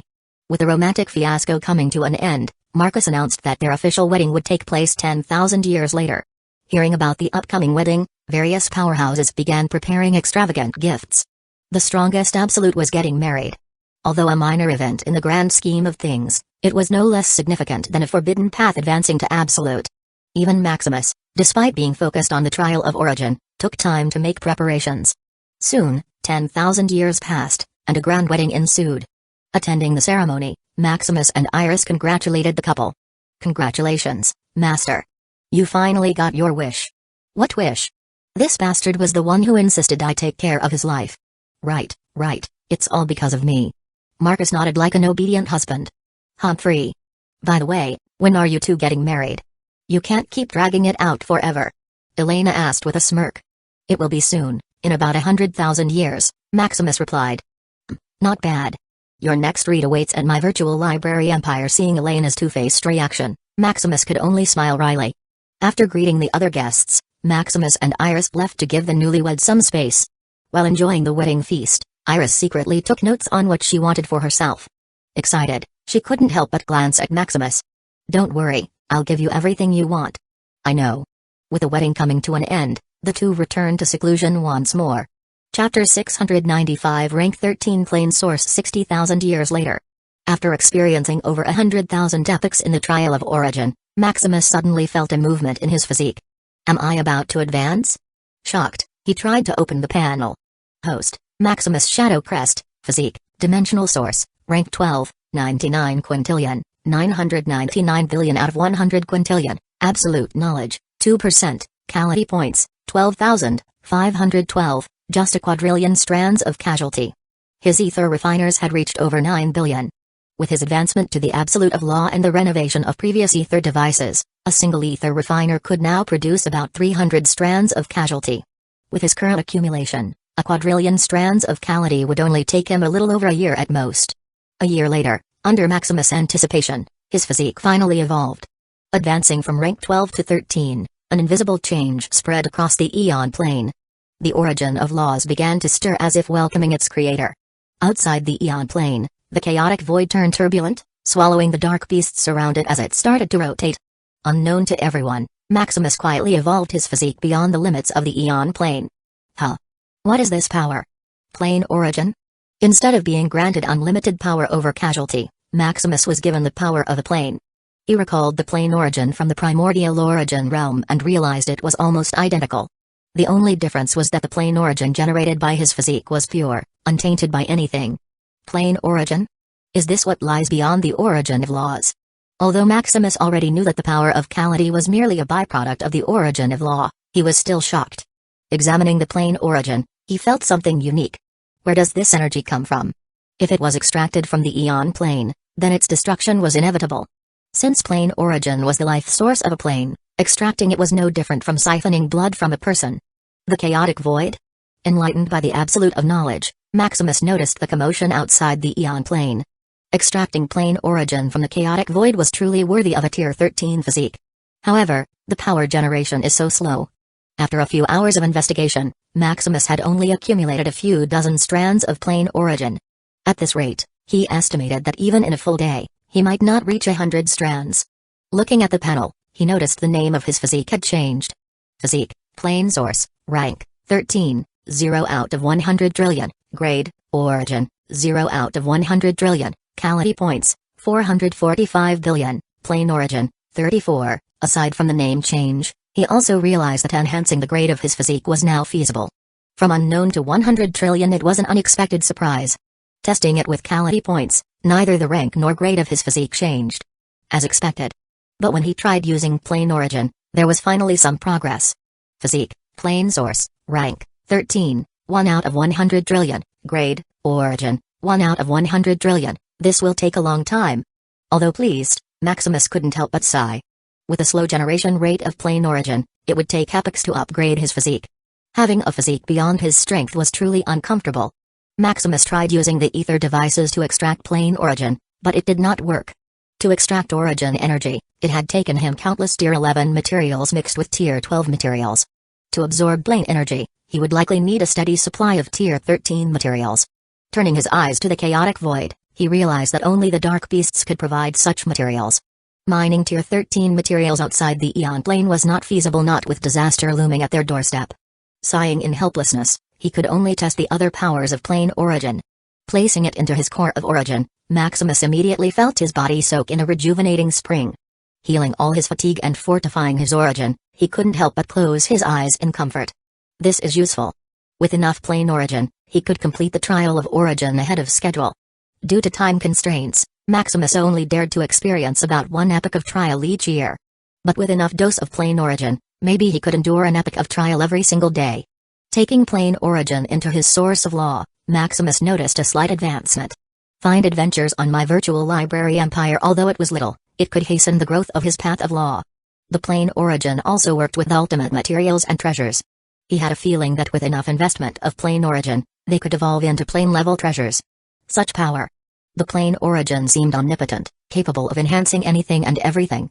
Looking toward the Ethereum realm, he decided to test its effects. Rumble. As if stimulated, the Ethereum realm, which had been slowly advancing toward a Tier 12 dimension under Etheria's guidance, began to stir violently. Their goal had never been just a Tier 12 dimension but an ultimate Tier 12 dimension. Despite investing countless amounts of origin energy, strands of casualty, ultimate treasures, ultimate materials, and fragments of ultimate dimensions, there had never been any progress. Initially, Maximus began to give up, planning to advance to a special Tier 12 dimension and make up for it later. Now, with plane origin, he felt their goal could be achieved in a single step. More. Without hesitation, he poured all the plane origin he had gathered into the Ethereum realm. Seeing the realm stir with increasing intensity, Maximus grew excited. Setting aside all other tasks, he focused entirely on observing the Ethereum realm, continuously feeding it plane origin and guiding its evolution. Noticing the movement, Etheria, who had been in seclusion, suddenly awoke. "Husband, what are you doing?" Feeling the Ethereum realm growing more and more majestic, she couldn't help but be shocked. "Setting our dreams to fruition." With each passing day, Maximus gathered around 100 strands of plane origin, steadily advancing the Ethereum realm. Years passed. 100 years. 1,000 years. After 30,000 years, the Ethereum realm reached its breaking point. Boom. Chapter 696 Tier 12 Ultimate Dimension. Breaking through the Tier 12 Ultimate Dimension, the Ethereum realm began to expand like a balloon. Maintaining its shape, it expanded proportionally. All 4 administrative continents grew larger and more solid. Hailed as a paradise in the sky, their uniqueness began to evolve and erupt. The Arcane continent, with its spirit of knowledge and discovery, became blessed by luck, seemingly guiding new breakthroughs. The Beast continent, home to all myriad creatures, felt its bloodlines surge with power as a soothing force purified every being. The Divine continent, the land of gods and faith, the paradise of mortals, seemed to transcend the Eon plane, giving birth to new generations to thrive and flourish. The Astral continent, the amalgamation of beginnings, the origin of everything, and the land of the Supreme. Brimming with the highest concentration of power, the continent began to evolve, containing all 161,803 majestic origins of law. Releasing the aura of the Supreme, all lands within the Ethereum realm responded. The first was the chaotic continent, the land of disorder and opportunity, an ever-expanding battlefield where countless arrived and perished. Yet, despite its turmoil and danger, it forged the strongest and bravest warriors in the entire dimension. Blessed by the Ethereum realm's advancement, it mutated, adopting the most truthless yet fairest laws of chaos. Restricting all external forces, it revolved solely around the survival of the fittest. Yet, with a rise in danger, the most magnificent and coveted treasures began to bloom. Taking another step, the starry dimensional continents, the former dimensions that merged with the center of knowledge, the hope that drives away the dark disasters, and the future that contains all of the Eon Plane's potential. Merging hastily, it was damaged and imperfect with the chaotic laws that made the land unstable.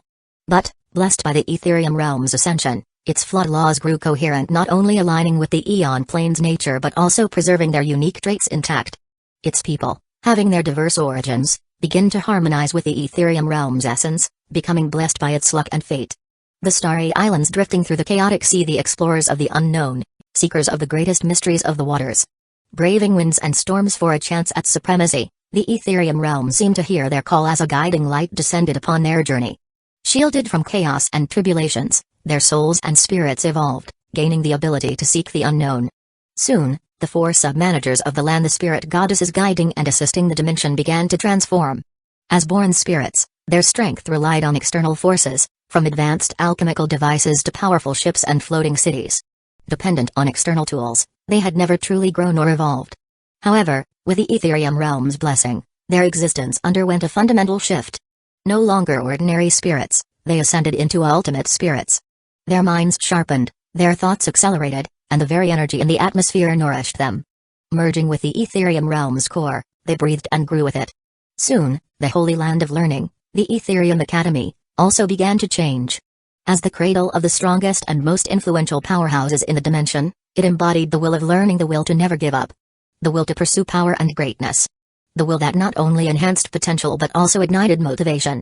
Enjoy new chapters from my virtual library empire lingering throughout the Academy. This will begin to transform into an autonomous being, one so knowledgeable that it could answer, guide, and elevate individuals to their maximum potential.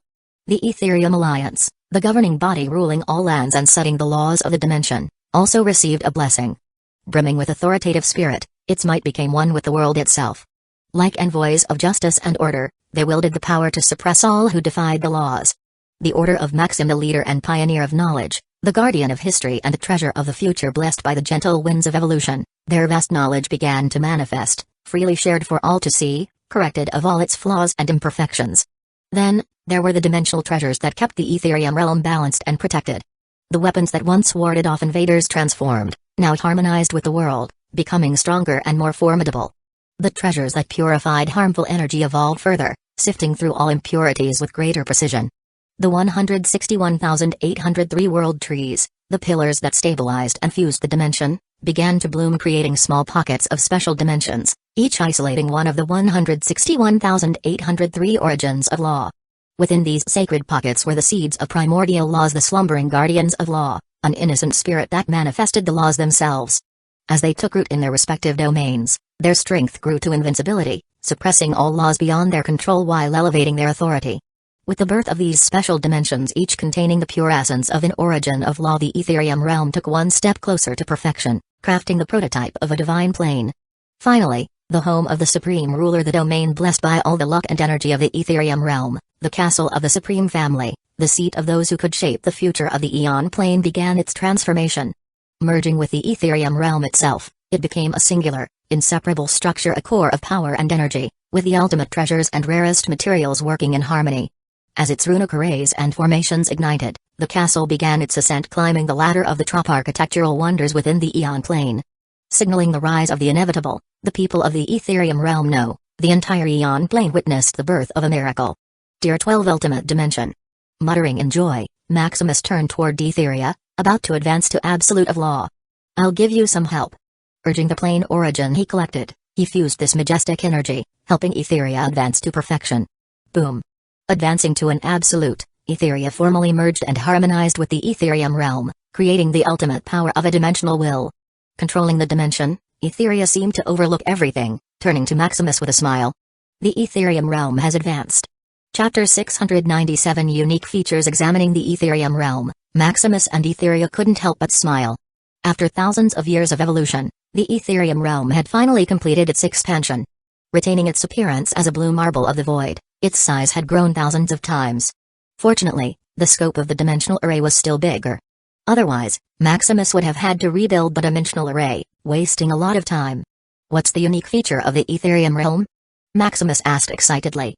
Even a regular Tier 12 dimension would have a unique feature, let alone an ultimate Tier 12 dimension. Across the entire Aeon plane, there had only been 6 ultimate dimensions, each belonging to an overlord. First was the ever-expanding abyss, capable of devouring any substance to grow and power up.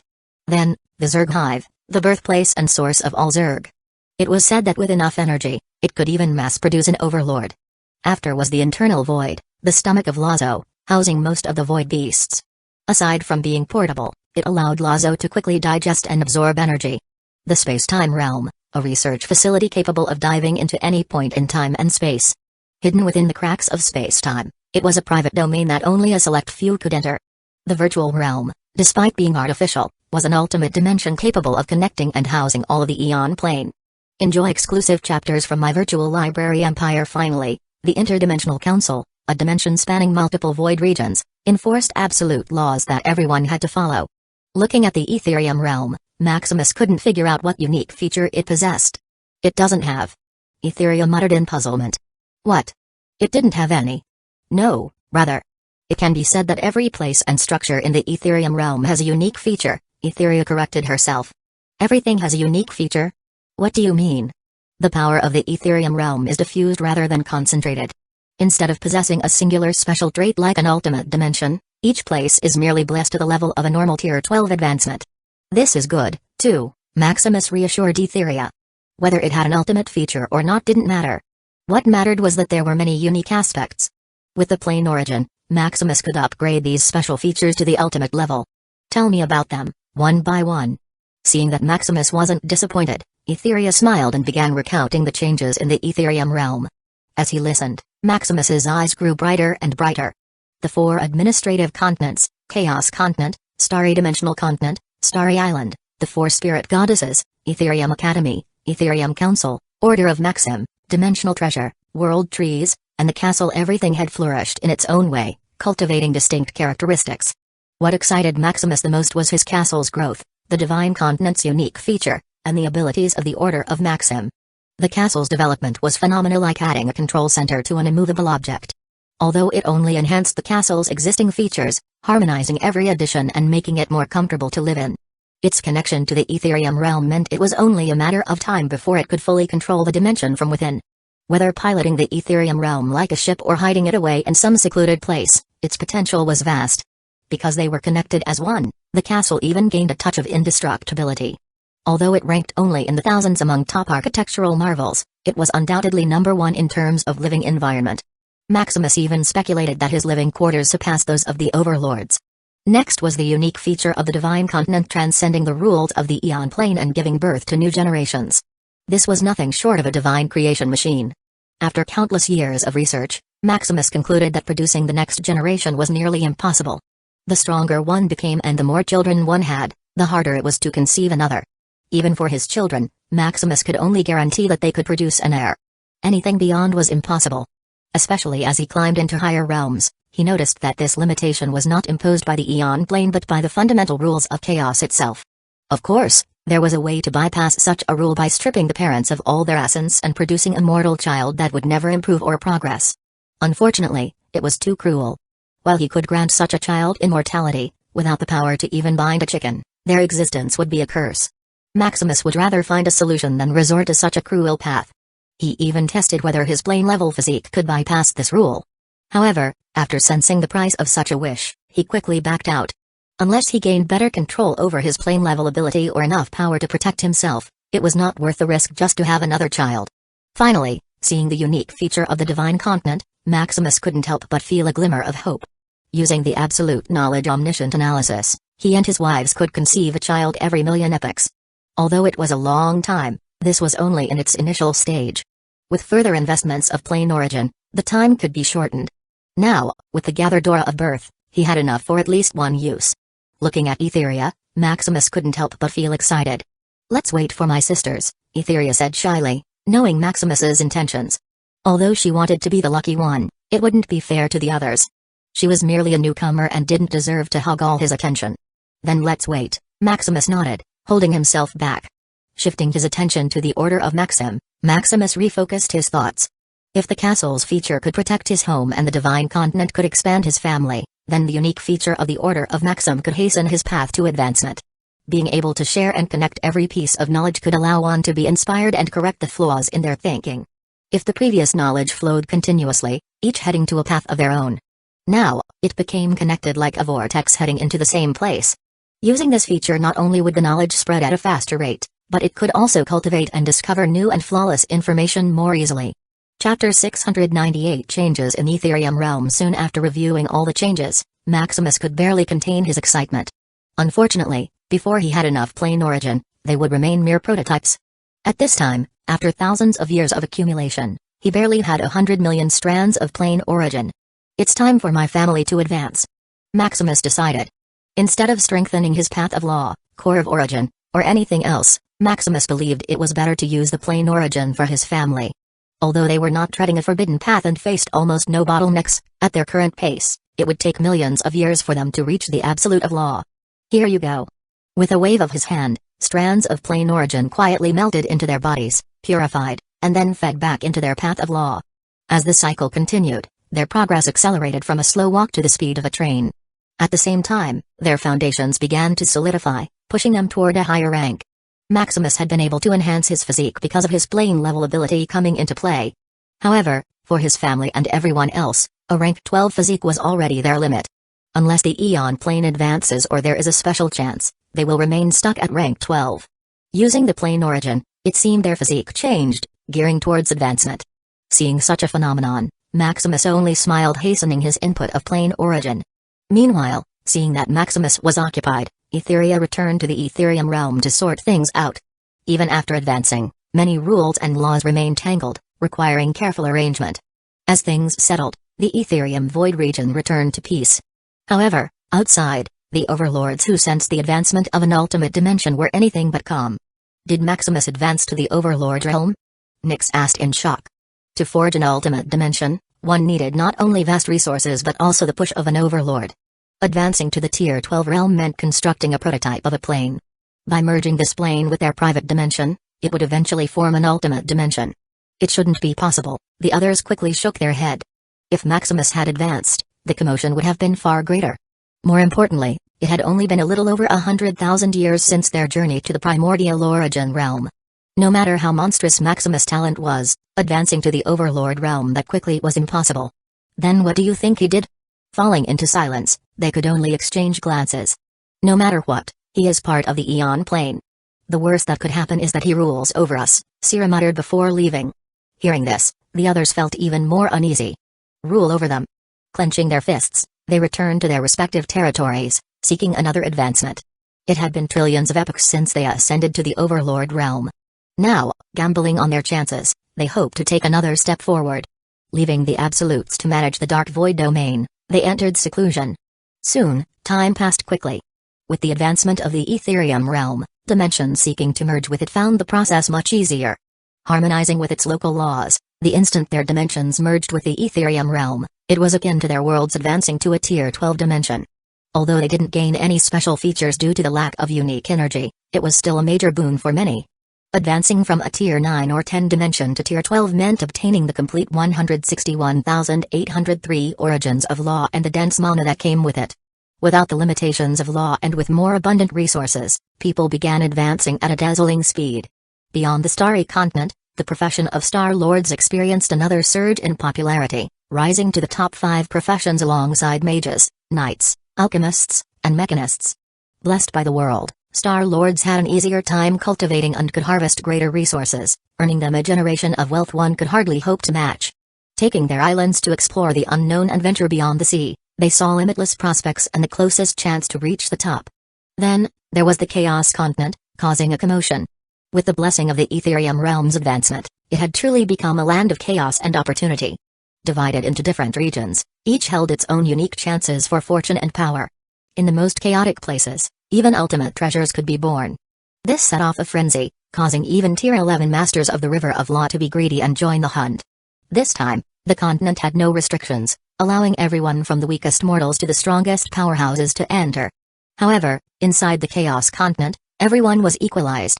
Depending on the region, even a mortal could wield the power of a Tier 9 Apex Sovereign or a Tier 11 Dimensional Emperor. Such a brutal training ground, where opportunities were forged through blood and sweat, quickly gained fame. Word spread even to the virtual realm, making many eager to visit the Ethereum realm for a training experience. Unfortunately, the Ethereum realm was closed to outsiders. Owned by the richest man in the Eon plane, it had no need for outside investment or interference. Furthermore, at such a critical juncture, opening the Ethereum realm was even more impossible. Aside from the Chaos continent, a ruthless battleground of chaos and opportunity, there were also special dimensional pockets formed by the world trees. These pockets contain the purest and densest origin of law, making them a natural training ground. Whether a genius or a failure, once inside, individuals would become one with nature, directly resonating with the origin of law. Unfortunately, the primordial guardians, creatures of law that protected these special pockets, were highly selective. Explore more at my virtual library empire. Regardless of talent, they possessed a unique eye for choosing only those they deemed worthy. Furthermore, access was not free. Under the strict control of the Ethereum Council, using these special dimensions required a fee. For those without enough wealth, the Ethereum Bank provided loans with conveniently low interest rates. It could be said that the Ethereum Council had become more ruthless and unruly, having received the world's blessing. Whether a mere mortal or a Tier 11 master of the River of Law, anyone who dared break the rules would be punished. Blessed by an invincible strength, only those masters of the Ocean of Law could match them. Because of this, many powerhouses began to complain, reporting the Council's actions to Liam. Unfortunately, all of them were in seclusion. As for appealing to the four spirit goddesses, they only oversaw the Ethereum realm's overall direction. As long as no major offenses were committed, they would not interfere. Wailing under the iron grip of justice, the powerhouses could only submit to the rules and keep a low profile. Chapter 699 Spirit's Evolution. Soon, time began to speed up as thousands of years passed. With the power granted to them, the Ethereum Council managed the Ethereum realm orderly without missing a beat. No matter the power or identity, people began to live peacefully, concentrating on their interests. However, instead of rejoicing, the rulers enforcing the peace began to panic. Are we going a bit over the top, Lord Wanderer? An elder from the Ethereum Council asked nervously. Although they had the power to suppress others, they still feared those Tier 11 powerhouses. Their power was merely an external force meant to be used for justice. However, once outside the Ethereum realm, or if they were in the wrong, they would be nothing more than chickens on a chopping block. Despite their dazzling lives, after offending many people, they lived in constant fear.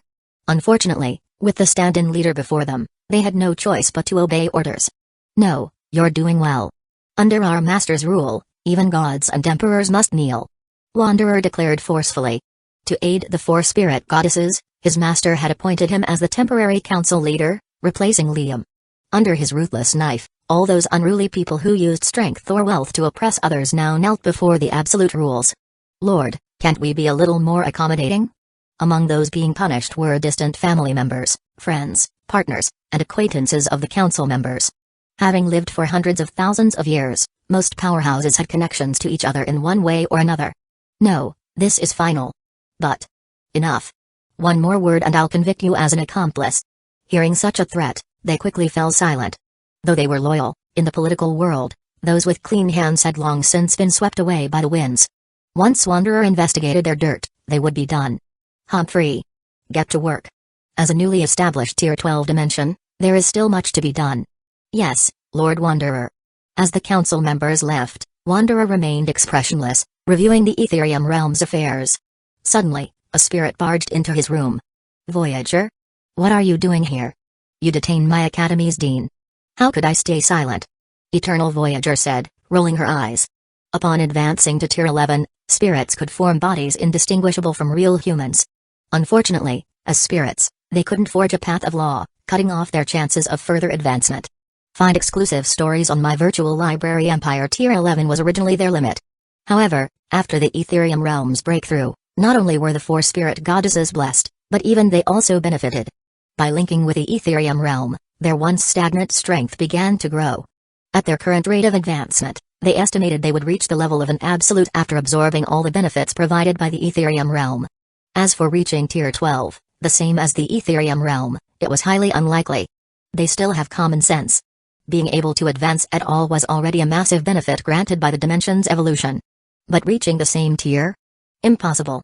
Unless a miracle occurred, their final limit would be a strength comparable to an absolute. Meanwhile, hearing Voyager's words, Wanderer remained indifferent. What's wrong?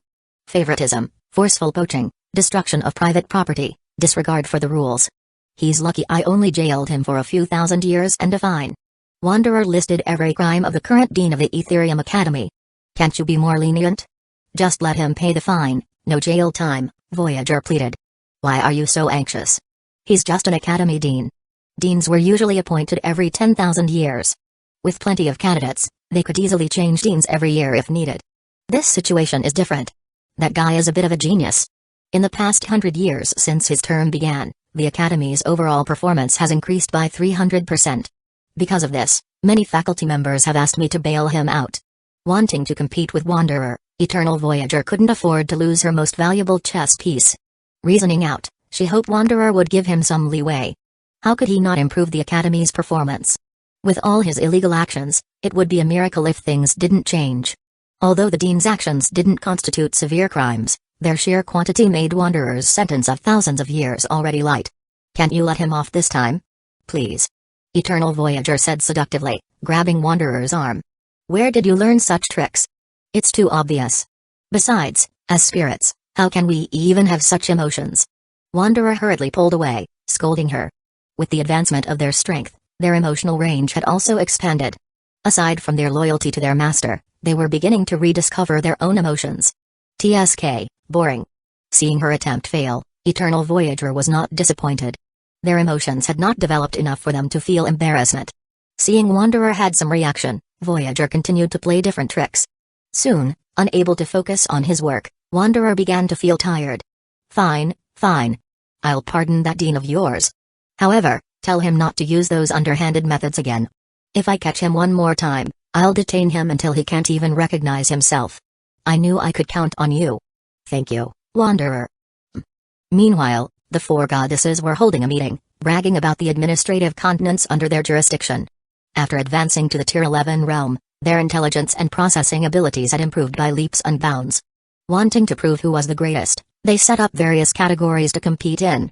From the top 100 in each profession, the strongest in overall power, the most talented prodigies, the most innovative inventions, the highest average strength per population, the most profitable organizations, the most popular destinations, every category they could think of. And in almost all of them, the astral continent dominated. This is too unfair. Tintin shouldn't be allowed to compete with us. The divine goddess couldn't help but complain. That's right. How can we compare with the astral continent? It's our master's land. The beast goddess nodded in agreement. Ha ha ha. You're just jealous of me. Tintin, the astral goddess, laughed heartily. Being a land of paradise, the astral continent excelled in every category. Aside from each continent's specific specialty, none could surpass it in anything. Don't get complacent. We'll reclaim our top position no matter what. The arcane goddess retorted, unwilling to accept defeat. As the land of the arcane, where most pursued the path of knowledge, it was only a matter of time before her continent became the new holy land. Whatever. Tintin rolled her eyes, unfazed. If the astral continent could be surpassed while their master resided in it, then that would be the true end of the Etherium realm. Suddenly, as they continued their playful boasting, a massive commotion erupted across the astral continent. It seems our master's family is about to advance to absolute. Ha ha ha. See? I told you the astral goddess, am the greatest. TSK, enough bragging. Let's go calm the incoming mess. Chapter 700. A whole family of absolutes in the Shadowcrest Castle. With the infusion of plane origin, an advancement that would have taken millions of years was shortened to less than 10,000. Sensing that his family was about to advance, Maximus began mobilizing his vast energy reserves. Advancing through the absolute was dangerous, especially with dozens of individuals undergoing the process simultaneously. If not for the support of his unlimited energy, each aura of advancement might have clashed, devouring one another. Waving the source of knowledge, he created the perfect nest to stabilize their path of law. Since it wasn't a forbidden path, the foundation they forged was lacking. Without a solution in mind, Maximus could only support their advancement and make up for it later. Fortunately, the infusion of plane origin over the past few thousand years had not been in vain. Nourished by its power, their paths of law began regaining originality, eventually conceiving a prototype of a source of law. A few thousand years later, With Maximus's support, his family successfully completed their advancement one after another. As they opened their eyes, feeling their newfound strength, excitement filled the air. So this is the power of an absolute. Feeling a strength second only to the limit of the Eon plane, they couldn't help but fall into reverie. From humble mortals to absolute powerhouses. If before, they needed all their combined strength to kill a tier 12 dark beast, now just 2 or 3 of them could accomplish it easily. Although their paths of law lacked complete originality and a true source, they were not weaker than others. Besides the ultimate foundation forged by the Origin Manual and Seed of Law, they also possessed Origin-grade physiques. With such strength, they were only second to Paragon and Zars in terms of potential. As they examined their newfound power, they suddenly noticed a change in their surroundings. Did the castle undergo renovations? It's more solid than before. It could even withstand the power of an absolute. Feeling the unusual rigidity of the castle, they couldn't wait to leave their seclusion room. Upon opening the door, they were greeted by Maximus. Congratulations on advancing. Husband. Seeing Maximus, his wives rushed forward, having missed him. Though time in seclusion seemed to stand still, they understood the feeling of those who waited outside, making them cherish this moment even more. Congratulations to you too. It seems you've gained a lot while we were away. Just one look at him, and they could tell something had changed. Aside from exuding a more transcendent aura, his body emitted an irresistible energy and unseen force that drew them in. Oh? I've gained quite a lot. Maximus smiled brightly. From the solidification of the absolute of knowledge, the advancement of the dimensional source to the plane source, to the evolution of the Etherium realm, and now his family's ascension to the absolute of law, he had indeed gained a lot. Father. We're here too. His children shouted, feeling neglected as their father's attention was stolen by their mothers. I know you've all grown up. It's time to be independent. No. We'll always be father's little babies. Lila quickly retorted. Father is bad. Serene added tearfully. The other also looked at their father as if he is about to abandon them. Of course, you'll always be my little babies, Maximus said helplessly. How could he abandon his cute daughters? As they chattered about various things, the group gradually settled down, eager to learn what had happened to their father and the Etherium realm. Feeling the charm radiating from him, they felt a strange urge to bite him. It's plain origin. Maximus said, explaining the advancement of his physique. Because he had many things to do after the advancement of his physique, he didn't have time to cover it up. Feeling the energy that could even empower the Eon plane, how could they not be tempted? Meanwhile, upon hearing their father's explanation, they couldn't help but be shocked. A rank 13 physique. Although not comparable to a tier 13 realm, it carried the potential for one to reach that level. Looking at their father, their eyes lit up in admiration. Maximus's grandchildren and in-laws also clenched their fists, thinking of their grandfather's strength and potential. They estimated that, in time, no one in the Eon plane would be their match. Meanwhile, Maximus's wives remained non-committal. No matter how amazing their husband was, they would not be shocked. If he told them he could become an overlord the next day, they would take it as fact without hesitation. What about the Etherium realm? Did it advance to a tier 12 dimension? Furthermore, where is Etheria? One of his wives asked. The Etherium realm advanced to a tier 12 ultimate dimension. Etheria was not here, as she was busy sorting out the rules. Huh? Advance to an ultimate dimension? Is that even possible? They knew that a dimension could only advance to an ultimate with the help of an overlord. Advancing to an ultimate without such support shocked them no less than learning their father had a rank 13 physique. The plane origin is a miraculous energy it seems to create and make up anything. Maximus demonstrated, giving each of them a strand of plane origin to play with. So, this is plane origin. Holding a bulb of condensed plane origin, their hearts began to throb as if holding a piece of treasure. Like a panacea that could grant immortality, they couldn't help but be greedy and consume it. Feeling the warm heat spread through their bodies as it strengthened them from within, they looked at Maximus, yearning for more. It's gone. I can only condense about 100 of these every day. You'll have to wait a few hours if you want more. Oh. Sighing in pity, they could only celebrate their advancement to the absolute of law. Do we need to invite others? Liam asked. Why? Isn't it fine if we celebrate among ourselves? Max replied, thinking that a family celebration was enough. No, advancing to the absolute means our power has taken a step in the Eon plane. Inviting others is a way for us to officially mark this new stage. What a hassle. Liam is right. Now that we are absolute, we can't be as careless as before. Moreover, isn't it more fun with a lot more people? Maximus nodded in agreement. Although they could remain in seclusion, focusing on their own matters, interacting with the outside world was still a good idea. Furthermore, considering his marriage to Iris, This celebration seemed necessary. Enjoy new chapters from my virtual library empire. Agreeing to invite all the top powers in the Eon Plane, they began grand preparations, instructing everyone in the Etherium realm. Chapter 701 Celebration and Announcement. After hundreds of years of preparation, the grand celebration within the Etherium realm had finally begun. With powerhouses from all the top families and organizations of the Eon Plane gathered, the Etherium realm was packed. Is this the Etherium realm? It's truly a paradise. It's even better than most dimensions. Huh? There are so many unique congregations of laws. Is this really just a Tier 12 dimension? With just a sweep of their eyes, they spotted 3 to 4 unique features. Although it was much weaker than a regular Tier 12 dimension, the sheer number of unique features was far beyond normal. Could this be a Tier 12 ultimate dimension? How is that possible? Lord Maximus still hadn't advanced to an overlord. Then how do you explain all this? Anyway, I'd rather believe they have an artificial method to create such a congregation of unique laws than believe that Lord Maximus has become an overlord. Due to the dimensional barrier surrounding the Etherium realm, no one, except the overlords, knew it had advanced to an ultimate dimension. Even so, the idea that Maximus had become an overlord was absurd. If that had happened, even someone living in complete seclusion would have heard the news.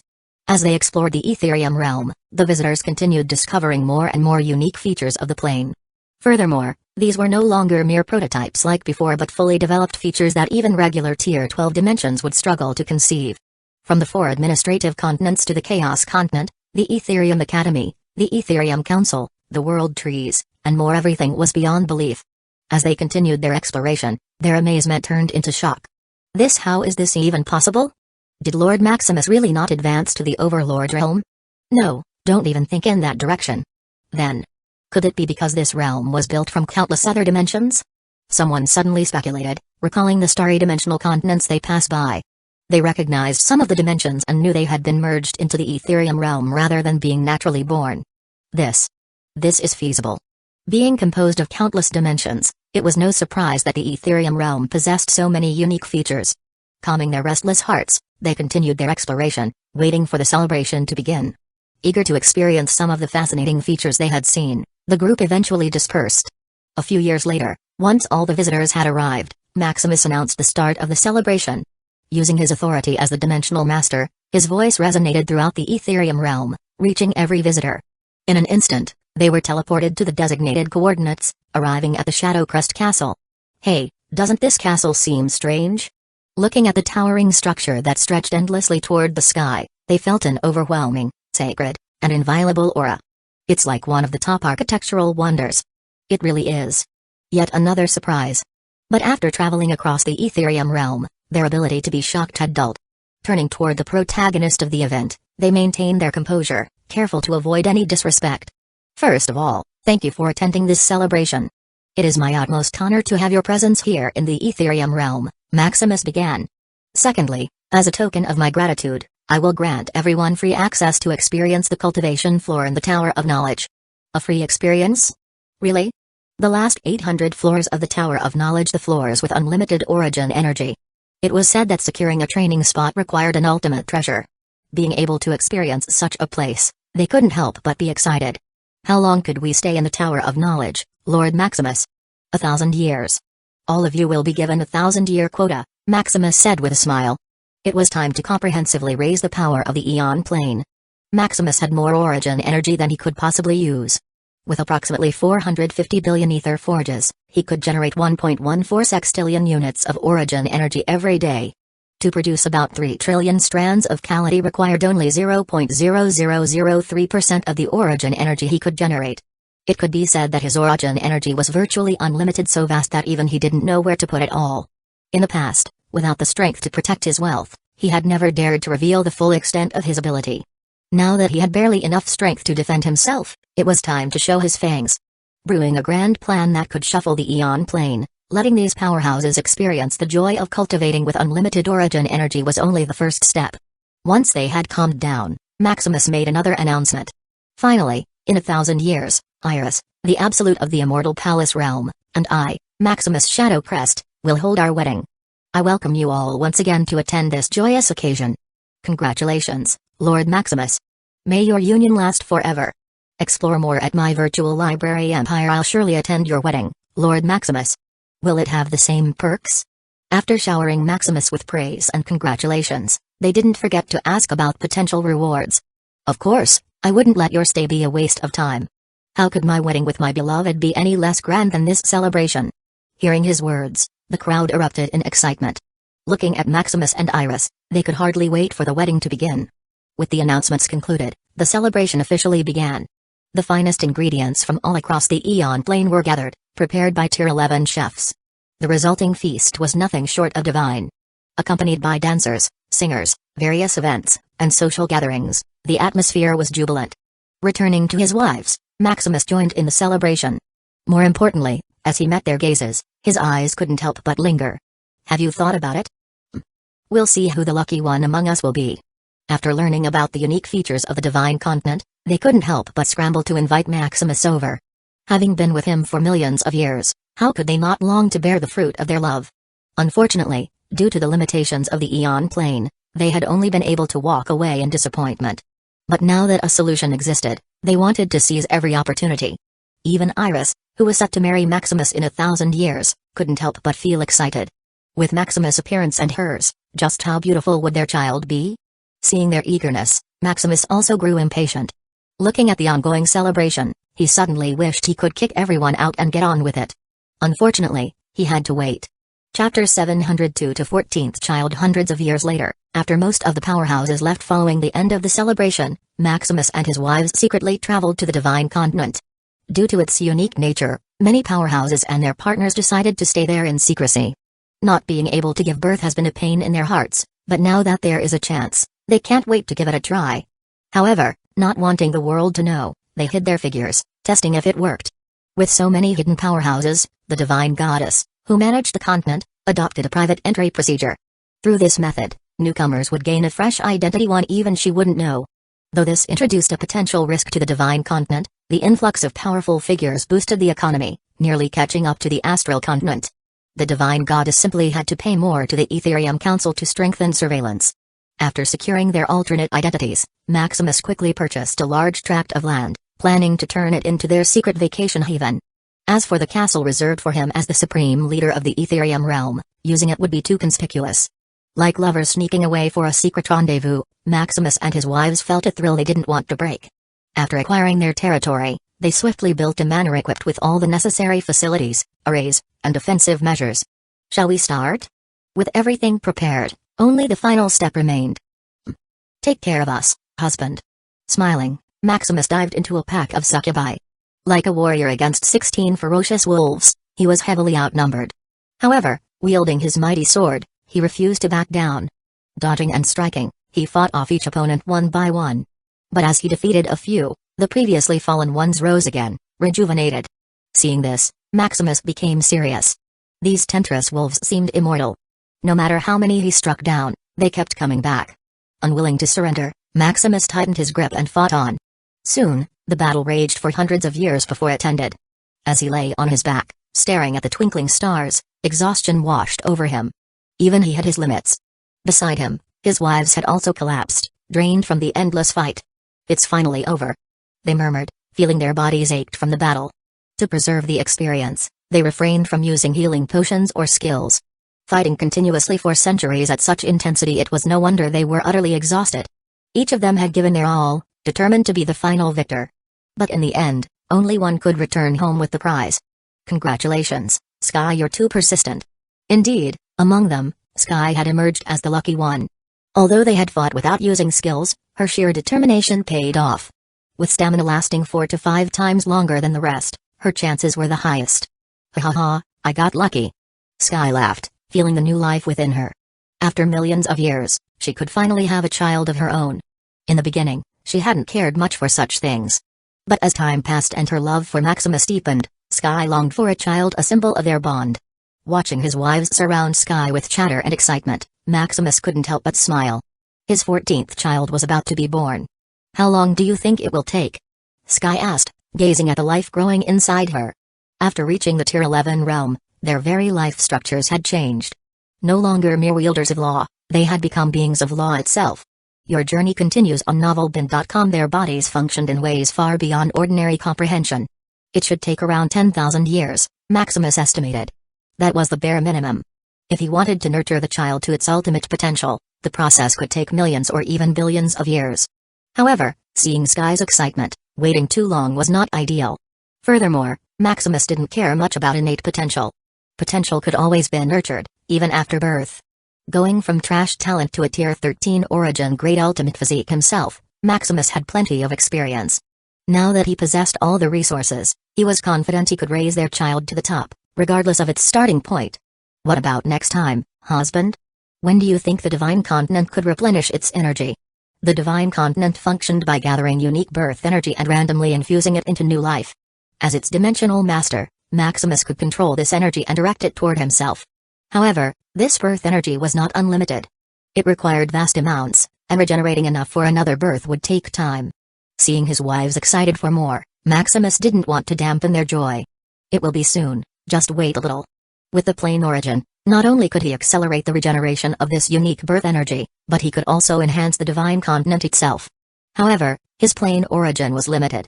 With many higher priorities, he didn't have any extra to allocate to the Divine Continent for now. After a brief celebration, they returned to the Shadowcrest Castle. Father, mothers. Where have you been?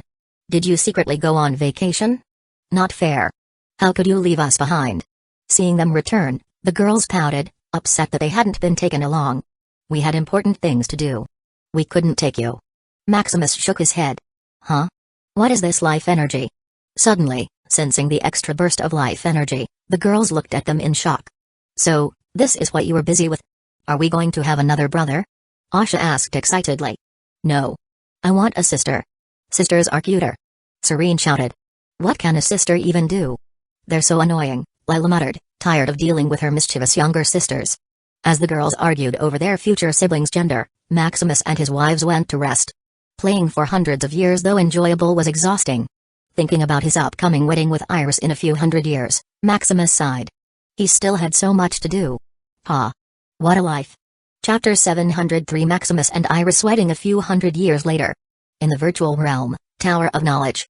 Of the 161,803rd floor of the Tower of Knowledge, the number of cultivation rooms increased from 1,803 to 61,803. Having an excess of origin energy and enough strength to protect his wealth, Maximus slightly loosened his restraints. Even so, with billions of powerhouses receiving a free 1,000 years to use the cultivation rooms, it was nowhere near enough. As the first batch of powerhouses spent their free 1,000 years, they stepped outside, complaining about the lack of time. So close. If I had just a few thousand more years, my path could have broken to the river of law. 1,000 years is nowhere near enough. Even I was on the verge of breaking through. 1,000 years was too little. Fortunately, instead of advancing, I used it to learn a skill. Indeed, a skill is more useful. I learned 2 forbidden skills. They should be comparable to the power of a master of the river of law. What a pity. If we had more time, the Eon Plane might have been flooded with new masters of the path of law. Hey, Lord Maximus' wedding is coming up. Do you think he'll give us another gift like this? He should. A wedding is more important than a mere celebration. He should at least give us 3,000 years. Don't be too greedy. I'd be happy with another 1,000 years. 1,000 years would still be good. Staying here is quite addicting. Hey, if you're that addicted, why not join the Order of Maxim? Members of the Order of Maxim could enjoy virtually unlimited supply of origin energy. As long as they didn't waste or sell it, they could absorb as much as they wanted. Who wouldn't want to? In the past, anyone willing could join. But now, unless you're a talent, you can only dream of it. With trillions of members, the Order of Maxim had stopped accepting just anyone. To join, one had to be knowledgeable, creative, and innovative, traits that were tested through numerous trials. The Order of Maxim didn't care about talent, physique, strength, status, or wealth. All of these could be nurtured. Lacking talent, physique, or strength, just consume enough strands of casualty, and one could ascend to unlimited heights. Status? As an organization founded by Maximus, what use was status? Wealth? Who was wealthier than him? If he wished, Maximus could buy everything off, given enough time. The only thing that truly mattered was knowledge and creativity, the ability to nurture the absolute of knowledge and push it to greater heights. Frustrated that they could no longer join the Order of Maxim, many could only sigh. With the wedding of Maximus and Iris fast approaching, they began preparing, searching for the perfect gifts and refining themselves for the occasion. Even those who hadn't attended the previous celebration grew anxious. Upon hearing that attendees of the last event were granted 1,000 years of free use of the Tower of Knowledge, they couldn't help but feel jealous. 1,000 years of unlimited origin energy.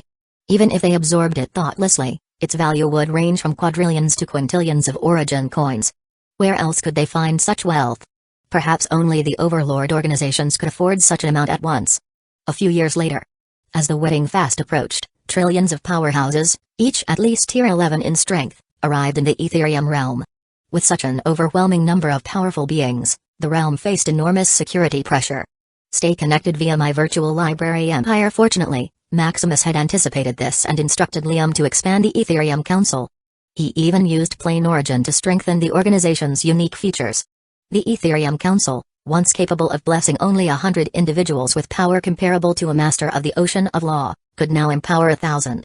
From 1,000, it could now bless 10,000 individuals with strength comparable to the River of Law. As for Tier 11 individuals, with the Ethereum Council's latest upgrades, their numbers reached millions. With such a force, the Ethereum Council's strength had already become comparable to, if not surpassing, that of an overlord organization. Unfortunately, this power was limited. Once they left the Ethereum realm, their strength would revert to their original level. Still, witnessing the Ethereum Council's might, the visiting powerhouses were left in shock. Even the most unruly among them, confident of their strength, began restraining their arrogance. On the streets, even mortals were treated with the utmost respect. Flowers and grass remained unharmed as the visitors took care not to cause the slightest disturbance.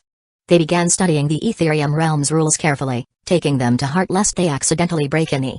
With the Ethereum Council watching like a hawk, none dared to be presumptuous. As for dissatisfaction? Thinking of the reward Maximus might give, no one dared to complain. And so, under the watchful eyes of trillions of powerhouses, the wedding of an epoch began. Ascending into the sky, Maximus and Iris stood together, beginning to exchange their sacred vows.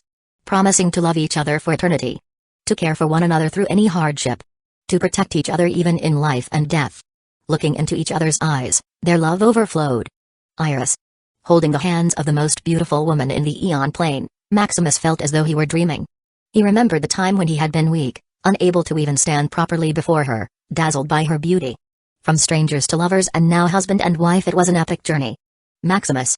On the other hand, Iris, holding the hands of the man who had moved her heart, felt warmth bloom inside her. Thinking of her once monotonous life, now bursting with color ever since he entered it, the smile on her lips widened. From a mere man who had piqued her interest to someone she could never let go of, now they would officially become husband and wife. Iris. Maximus. Stepping forward, they wrapped their arms around each other, inching closer. And then, a passionate kiss sealed their vows, a vow that would never be broken for eternity. Chapter 704 Official entry of Order of Maxim. Soon after exchanging their vows, Maximus and Iris slowly descended. Looking at the trillions of visitors, Maximus began thanking them for their presence, making them witnesses to their long-lasting love. He also expressed his gratitude to Iris as master for bringing her into this world, guiding her, and caring for her throughout her journey. Finally, turning to his wives and family, he thanked them for their unwavering support, for always believing in him, and for standing by his side through every trial and triumph. Now, let the party begin. Waving his hand, the Ethereum realm shifted colors as an unprecedented sky show began, tantalizing the guests' appetites. However, despite their hunger, no one touched the food. Instead, they all looked at Maximus expectantly as if he had forgotten something. Continue reading at my virtual library empire. Lord Maximus, aren't you forgetting something? Though the feast before them was something they might never taste again, they were more eager for a promise to use the Tower of Knowledge for possibly thousands of years. I'll tell you after we eat, Maximus smirked, amused by their impatience. The announcement he was about to make could change the very structure of the Eon plane. If he revealed it now, they might be too overwhelmed to enjoy their meal. Realizing Maximus wasn't joking, they vented their impatience on the food, devouring every piece to get it over with. As the delicious flavors melted in their mouths and warmed their stomachs, they momentarily forgot about Maximus, savoring every bite. Meanwhile, having concluded their wedding, Maximus took Iris to the castle for their honeymoon. Having explored the Eon plane for thousands of years, the two were content simply being in each other's company. A few years later, after the unprecedented feast and the joyous celebrations, the guests eagerly awaited Maximus's return, hoping he would finally put their minds at ease. It looks like the two of you enjoyed yourselves, Erica smirked, watching the two emerge, looking listless. I was just trying, who knows if I'll succeed? Iris said charmingly, still envious of Sky for being pregnant. Let's just wait for my baby to arrive. Sky smiled, stroking her belly. As they chatted, tension rose among the trillions of powerhouses, all wondering what was about to happen. Finally, as Maximus stepped onto the podium, silence fell over the entire crowd as every gaze was fixed on him. First, I must apologize, I can't give you another reward like last time. Hearing his words, trillions of powerhouses groaned, their hopes crushed mercilessly. However, considering their sheer number, they couldn't blame Maximus. The previous event only had billions of powerhouses, now, the crowd was thousands of times larger. Even with Maximus's wealth, it would be an unimaginable loss. But don't worry, I'm not finished yet. In turn, I announce the Order of Maxim's official entry into the Aeon Plane. No matter one's identity or strength, as long as they complete one of our tasks, they will earn contribution points that can be used in all Order of Maxim facilities and treasury. His following words stunned the crowd, leaving them momentarily speechless as they processed what he had just declared.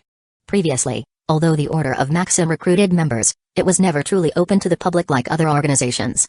It didn't even have external stores, operating mainly for Maximus's own creations and projects. At that time, Maximus alone had been strong and wealthy enough to support the organization. Now that he had assent to the absolute of law, it was time for the Order of Maxim to start a new chapter. Unable to imagine the impact of the Order of Maxim officially stepping into the Aeon Plane, the crowd stared at Maximus with burning excitement. From knowledge to treasures, rare materials, strands of casualty, the Tower of Knowledge, everything can now be exchanged with enough contribution points, Maximus declared. With his confirmation, the crowd erupted into cheers, their excitement soaring as they thought of the grand inheritance and boundless wealth of the Order of Maxim. Just their exclusive Tier 12 professional knowledge alone was enough to make them salivate.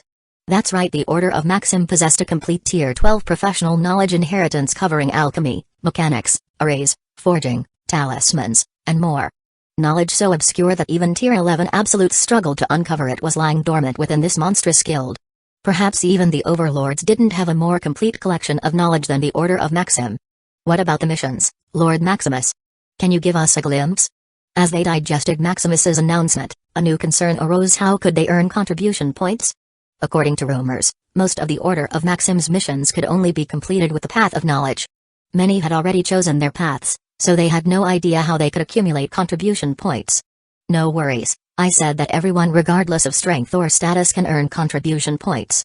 Here, I'll give you a list of what you can do. With a wave of his hand, Mana morphed into system panels, appearing before the trillions of powerhouses, each one getting a glimpse of the newly issued missions.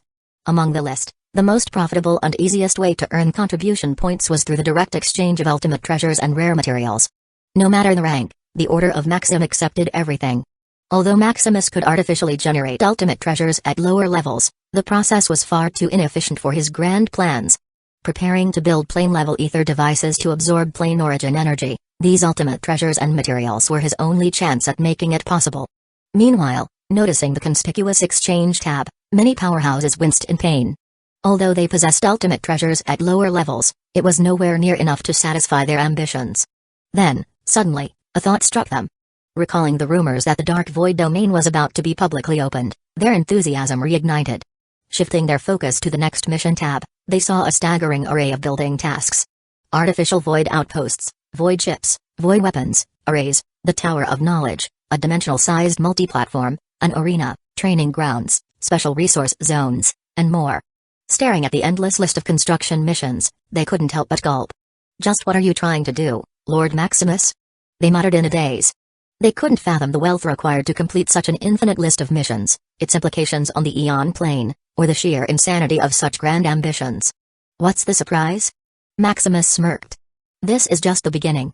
Chapter 705, the grand plan with an excess of origin energy he didn't know how to spend. Maximus envisioned transforming the Ethereum realm void region into the heart of the Aeon Plane. A culmination of everything: knowledge, power, status, wealth, everything one could imagine. To achieve such a feat, his first thought was to build, and build. The first step was the creation of artificial void outposts, the defensive security and starry weapons to prepare for the future. Not only would they defend against forces in the Aeon Plane, but they would also serve as the last bastion against the impending dark disaster. From various void weapons, ships, towers, and supporting facilities, the defensive capabilities of the Ethereum realm void region would be complete. Next was the physical manifestation of the Tower of Knowledge. Having advanced to the absolute of law, Maximus began to feel the limitations of the virtual realm. Although convenient accessible to nearly every being in the Eon plane, it was not secure enough. Relying on others was never a good idea. If things went south or the virtual realm stopped functioning, the Order of Maxim would lose its primary platform for recruiting talent. Furthermore, a virtual manifestation of the Tower of Knowledge was not enough to showcase its power. With his advancements in the path of knowledge, Maximus had a grander vision for the Tower of Knowledge. Stay connected via my virtual library empire. He estimated that once built, it could rank among the top 100 architectural wonders of the Eon plane. Coupled with the plane origin, capable of nurturing and evolving everything, the Tower of Knowledge might even surpass his understanding. But before that, it had to be built in the physical plane. Moreover, with the Tower of Knowledge close to the Ethereum realm, Maximus could supply more origin energy, allowing additional cultivation floors. Right now, he couldn't go all out, as some of his energy was being drained as payment for the virtual realm's services. Even with unlimited energy, such losses were unsustainable. Then came the core attraction. To make the Ethereum realm void region the true center of the Eon plane, it needed a defining feature. The Tower of Knowledge, offering unlimited origin energy, would accomplish this in a single step. With a core attraction drawing people in, the next challenge was retention. Endless opportunities, jobs that granted access to the Tower of Knowledge, the ability to exchange for ultimate treasures, and even strands of casualty, were one thing. But to stay in the long term, they would also need a place to live, rest, train, entertain themselves, and settle. Thus, the dimensional size multi-platform was conceived. An artificial dimension anchored in the void, shielding even the most fragile mortals from harmful energies, with a complete, stable, and universally accessible origin of laws. A place where beings of any dimensional origin could cultivate without restriction. It would provide the most advanced facilities, supply chains, services, entertainment, and security. Once complete, Maximus estimated it would surpass even the Tower of Knowledge in importance. A hub for everything and everyone, it would be a grand destination, the true center of the Eon plane. With security, a core attraction, and a multi-platform for all, his plan had came to a full circle. Looking at the trillions of individuals gathered around the mission panel, a sense of anticipation filled the air. They could already envision a grand and prosperous era where everything was within their grasp. Even the absolutes couldn't help but tremble in amazement at the sheer scale of the plan. Though the virtual realm had achieved something similar, it was not entirely reliable. Once one reached the realm of absolute or even the ocean of law, they would begin to feel the limitations and constraints of the virtual realm. But now, with this proposed plan, combined with Maximus' vast wealth and knowledge, he might create a second platform that would revolutionize the Eon plane. Thinking that they would be part of such a grand project, excitement surged through them. Calming themselves, they scrolled down the mission panel, eager to see if Maximus had laid out any other world-shaking plans. Aside from earning contribution points through recruiting pursuers of knowledge and discovering new and unique information, the part that truly caught their attention was the ability to exchange the essence of their paths of law. What does Lord Maximus plan to do with the essence of our path of law? Although Maximus only required a portion, they couldn't help but be intrigued by his request. Having explored the path of knowledge, the other paths should hold little value to him. It wouldn't harm them, even if Maximus somehow used it against them. A path of law was merely an external manifestation of strength and control over the Eon plane's origin of laws. While a source of power, it only boosted their strength, not interfering with their core being. Even if they lost part of their path of law, they would, at worst, be weakened. It's to further my pursuit of knowledge, Maximus explained. Each path has its own merits. By studying their strengths and weaknesses, I can refine and strengthen my own. Although not entirely true, it was a plausible justification for someone following the path of knowledge. Of course, the real reason why Maximus needed a part of their path of law was to merge it with the source of knowledge. He had not forgotten his ultimate goal. To turn omniscience into omnipotence, assimilating all paths and fusing with all the myriads of ultimate materials and treasures. Maximus wanted to reach a higher state than the absolute, to elevate the path of knowledge beyond even the Eon plane itself. For such a grand vision, he required every path of law he could obtain and every ultimate material and treasure in existence. Meanwhile, hearing his reasoning, most powerhouses accepted his words without suspicion, unaware of his true intentions. Enthralled by the future he painted before them, their minds were too clouded to question further. Calming down, they turned to Maximus in eagerness. When do we begin? Begin? Maximus smirked. Everything starts now. Just follow the plan, and I will never default on my payment. With his declaration, the crowd erupted into action, rushing to take on every mission they could. Chapter 706 Grand Construction. With Maximus' announcement, trillions of powerhouses began accessing the mission panel, eager to earn their first waves of points. One of them was Faye, an ordinary Tier 11 powerhouse. Although mediocre, he possessed a huge secret and ultimate Tier 12 treasure capable of producing any resource from the lowest Tier 0 to the highest Tier 12. The Creation Cube, one of the top 1,000 ultimate treasures, had fallen into his hands. Using this treasure, he rose from a mere mortal to a Tier 11 powerhouse admired by many. Unfortunately, upon reaching such a realm, his advantage vanished. The rare resources he painstakingly produced could now be bought by others with just a wave of their hands. Some powerhouses could even create ultimate treasures, something he couldn't do. Although the Creation Cube was powerful, its limit was Tier 12 materials. Scanning the list of missions requiring resources, Faye saw his chance to rise. Selecting the rarest material to exchange, he easily earned massive contribution points. Seeing those dazzling numbers, he didn't stop. Faye hurriedly exchanged them for strands of Calamity to produce even more materials. Caught in this cycle, he amassed trillions of contribution points in just a few years. Awesome. Addicted to his gains, he failed to notice that an eye was already watching him from above. What an interesting treasure. Maximus mused. Enjoy exclusive content from my virtual library empire. Noticing the rapid completion of rare material requests, how could he overlook such an individual? Examining the ultimate treasure, Creation Cube, Maximus was slightly astounded. As long as it didn't involve the realm of plain origin, this ultimate treasure could even create Tier 13 materials. Of course, the rarer and higher ranked the material, the harder and longer it took to generate. Looking at Faye, Maximus simply shook his head and returned to work. Although it was an amazing treasure, it was redundant in his hands. With his power alone, he could create anything he had studied. If skilled enough, he could even forge a Tier 12 ultimate treasure from scratch. Unaware that a great being had taken interest in him, Faye continued his frenzy of exchanges like the most diligent resource, and most powerhouses were also caught up in the frenzy, eager for quick rewards. Even porters could earn a fortune as long as they provided materials needed for Maximus' blueprints. Although most lower-level materials could only earn origin energy, it was more than enough. One must know that origin energy or origin coins was a scarce resource that even top families and organizations fought over. Having earned more than they could imagine, they felt a little dreamy. These trillions of powerhouses weren't the only ones affected by such a large-scale movement. With Maximus dumping countless origin energy and strands of casualty, the economy of the Eon Plane underwent a great revolution. Raw materials began to surpass finished products in value. Mining void materials, once considered worthless, became a lucrative job. The prevalent dimensional wars began to slow down. Although only trillions of powerhouses resided in the Ethereum realm, the entire Eon Plane was set into motion. Soon, a few hundred years later, the material exchange mission became less and less. Not earning as much as in the past, they turned their attention to another task. First, their focus was on the construction of the dimensional size multi-platform. Although they could remain in the Ethereum realm, being restricted by the watchdogs of the Ethereum Council made them uncomfortable. Determined to build their own living spaces, they agreed to start with a dimensional size multi-platform.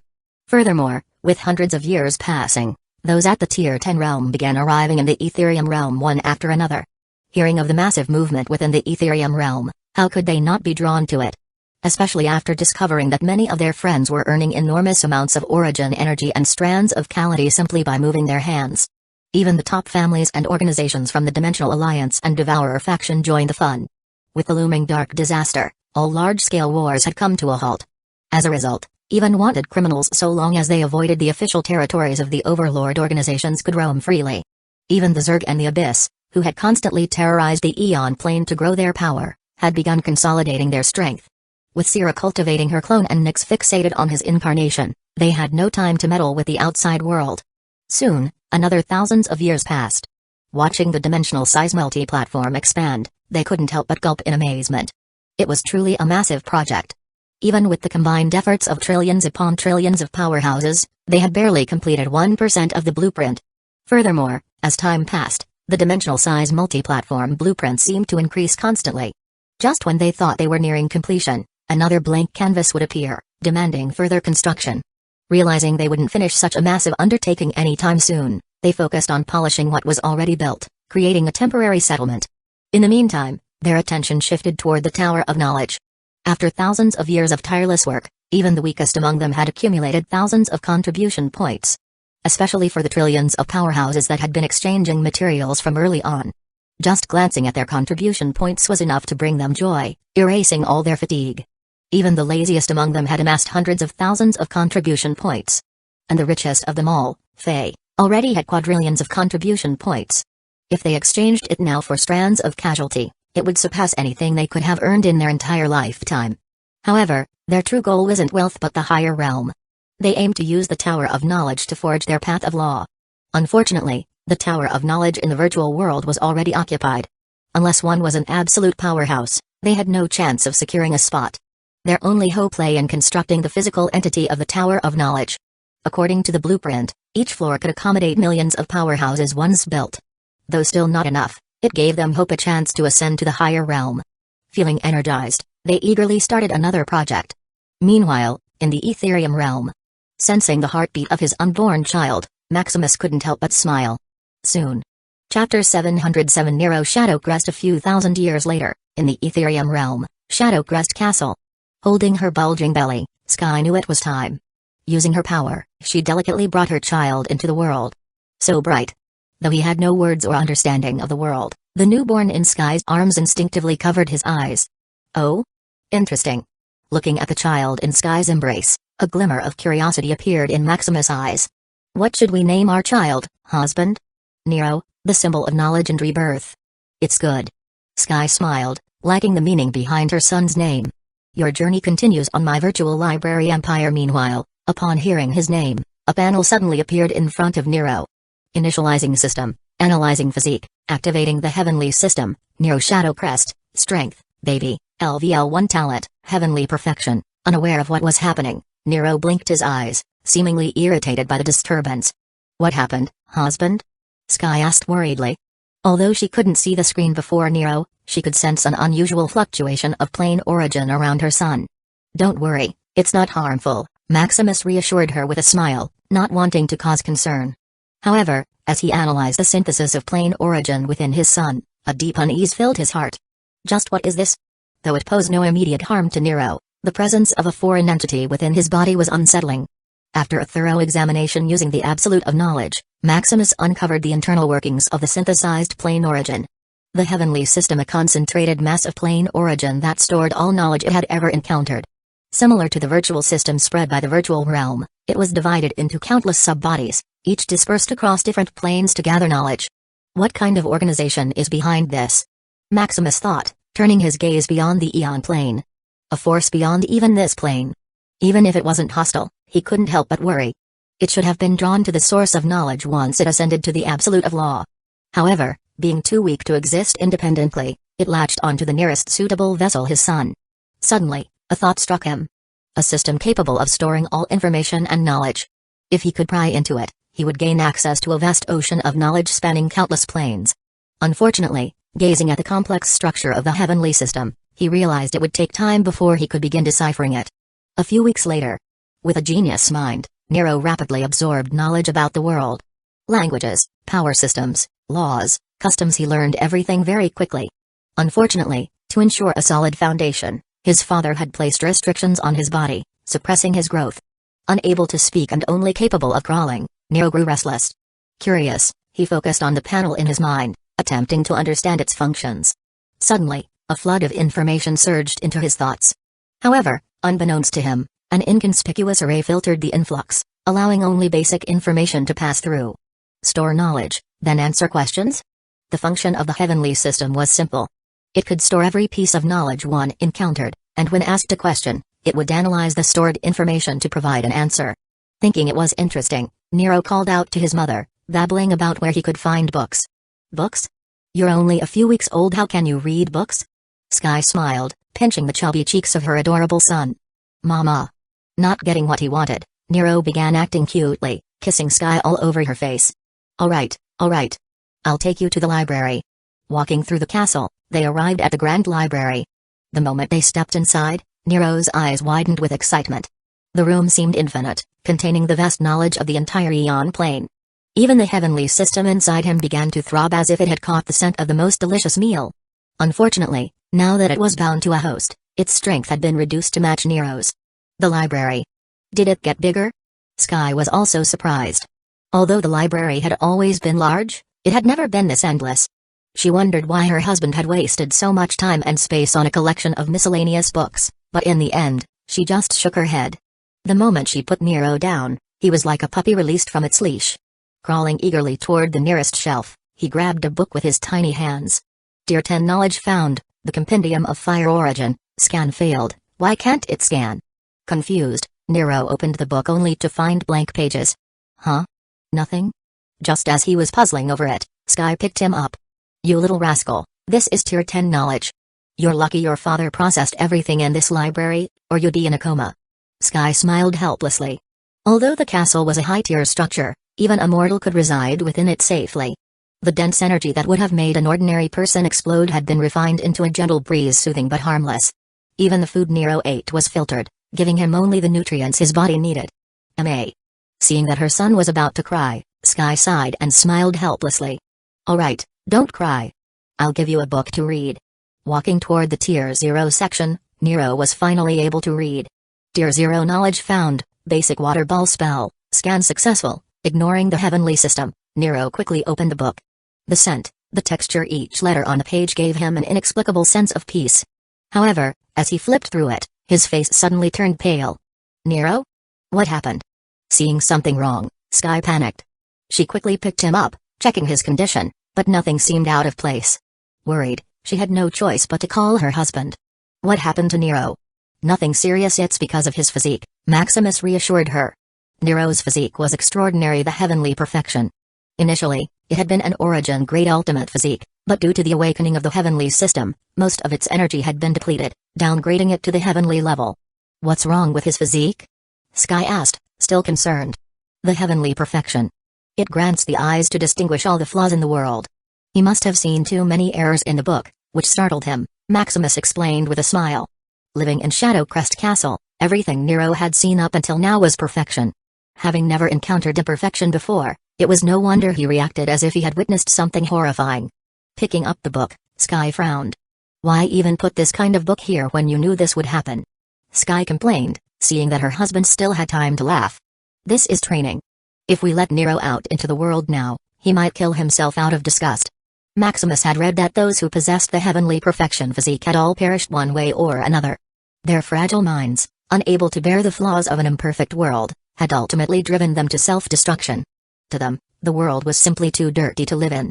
Looking at his son, Maximus realized how lucky Nero was being born into the Shadowcrest family and possessing the heavenly system. Suddenly, everything clicked. Why was Nero born with such an accursed physique?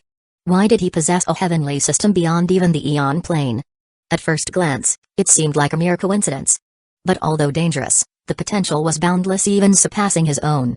Thinking of his plane-level ability, the true path, everything made sense. Nero was the key, the existence that could perfect the evolution of the path of knowledge into the path of omnipotence. Yet, being a curse, heavenly perfection alone would have doomed him. To counteract it, he needed the heavenly system. As long as it gathered enough data, it could answer anything and everything, granting Nero the ability to mend every imperfection he encountered. Individually, they were dangerous. But together, they were perfect, as if guided by fate itself. Thinking of this, Maximus could only smile wryly. Be good, Nero. Father will be depending on you in the future. Chapter 708, Perfection of Basic Element. 3 years later, in the Shadowcrest Castle Library. I finally completed it, the Compendium of the Basic Water Element. Nero shouted happily. Ever since reading that trash book on the basic water ball spell, Nero had vowed to revise it to perfection. Thinking of using the heavenly system to correct all the flaws in the book, Nero quickly sprang into action. Crawling through every collection of water element books, Nero made a horrifying discovery. All the Tier 0 books he found were full of loopholes, so much so that he became sick for several days. If not for his father healing him with unknown methods, he might have been plagued by nightmares from then on. Stepping out of the shadows, Nero vowed never to read a book again until he could scan all the water element books into the heavenly system. Seeing imperfections and not being able to fix them felt like torture. Soon, after years of hard work, a few months ago, he had finally scanned all the Tier 0 water element books into the heavenly system. After months of sleepless nights, Nero compiled the perfect Tier 0 compendium of basic water elements. Now, even if he read a trash Tier 0 water element book, as long as he fixed its errors in time, he would no longer suffer an adverse reaction. Eager to show off his work, Nero called for his father. What happened? Dad, I completed it. What did you complete? Here. See if there are any faults. Nero said confidently. Discover hidden stories at my virtual library empire. Let's see. Interested, Maximus opened the thick book, examining the Tier 0 compendium of basic water element. From curiosity to a frown, from a frown to excitement. Reading through the work done by his son, Maximus felt like he had found a gold mine. "How is it, Dad? Is it good?" Nero asked impatiently, seeing his father frozen in thought. It's more than good. I didn't expect you to perfect it to this extent," Maximus sighed. He finally understood the difference between perfection and ultimate. His understanding of the basic elements was undoubtedly at the ultimate level, the peak of what the Aeon plane could achieve. However, the book compiled by Nero was on another level.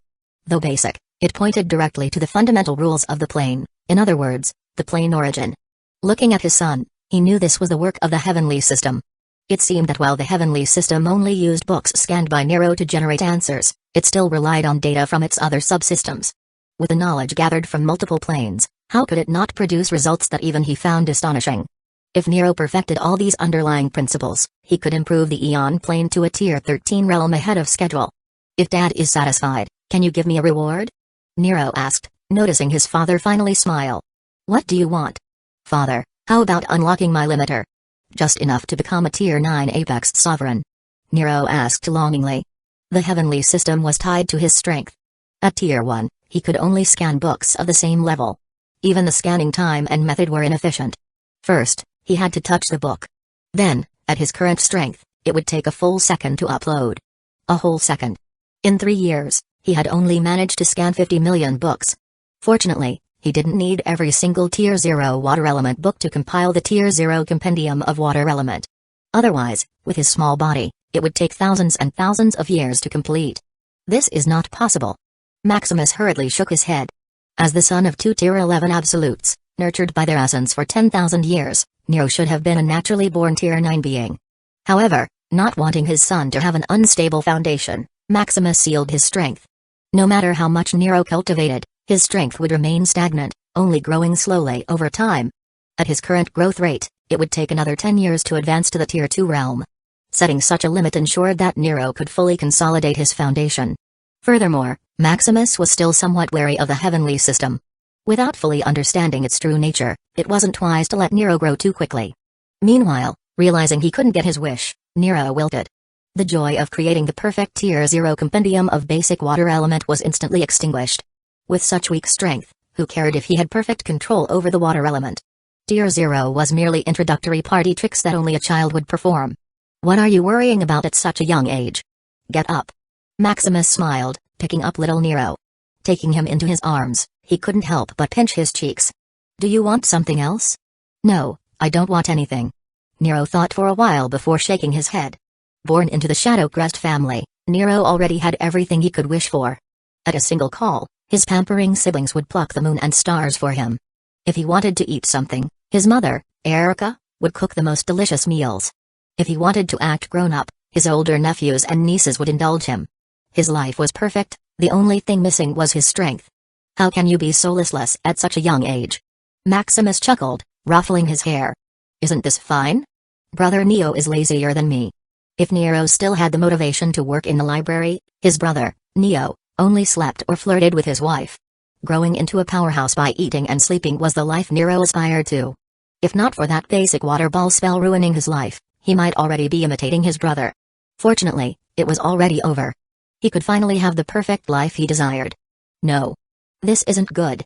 You can't turn into a lazy pig like your brother," Maximus scolded. There were too many imperfections in this world. If Nero didn't explore and learn to deal with them, he would die an early death. Thinking about this, Maximus suddenly had an idea. "Just right. You're already 3 years old. In a few months, there will be a unified test. What about it?" Nero rolled his eyes lazily, lying in his father's arms. "Humphrey. You, Nero, will be participating in this grand event to enroll in the Ethereum Academy and graduate in 1,000 years. "What? No way.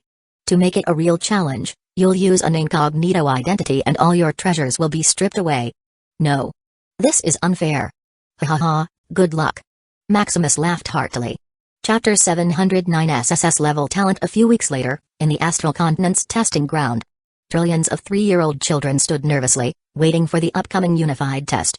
Conducted in all of the administrative continents and starry dimensional continents, it was a grand event second to none. Not wanting to let any unburied talents, all children of eligible age were required to come. Gathered into one place, with their young minds, many of the children cried, looking around in search of their parents.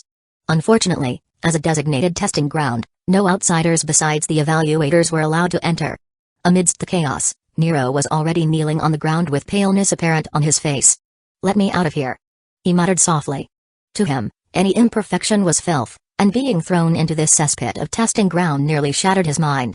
Clutching the necklace his father had given him, Nero barely managed to calm down. "Pa. Please, let this be over with," he whispered, closing his eyes. Unfortunately, his ears and nose still picked up the overwhelming filth surrounding him. As for shutting off his senses, his damned father had placed a restriction on him. Finally, after hours of torture, the evaluators descended and began the test. "Line up."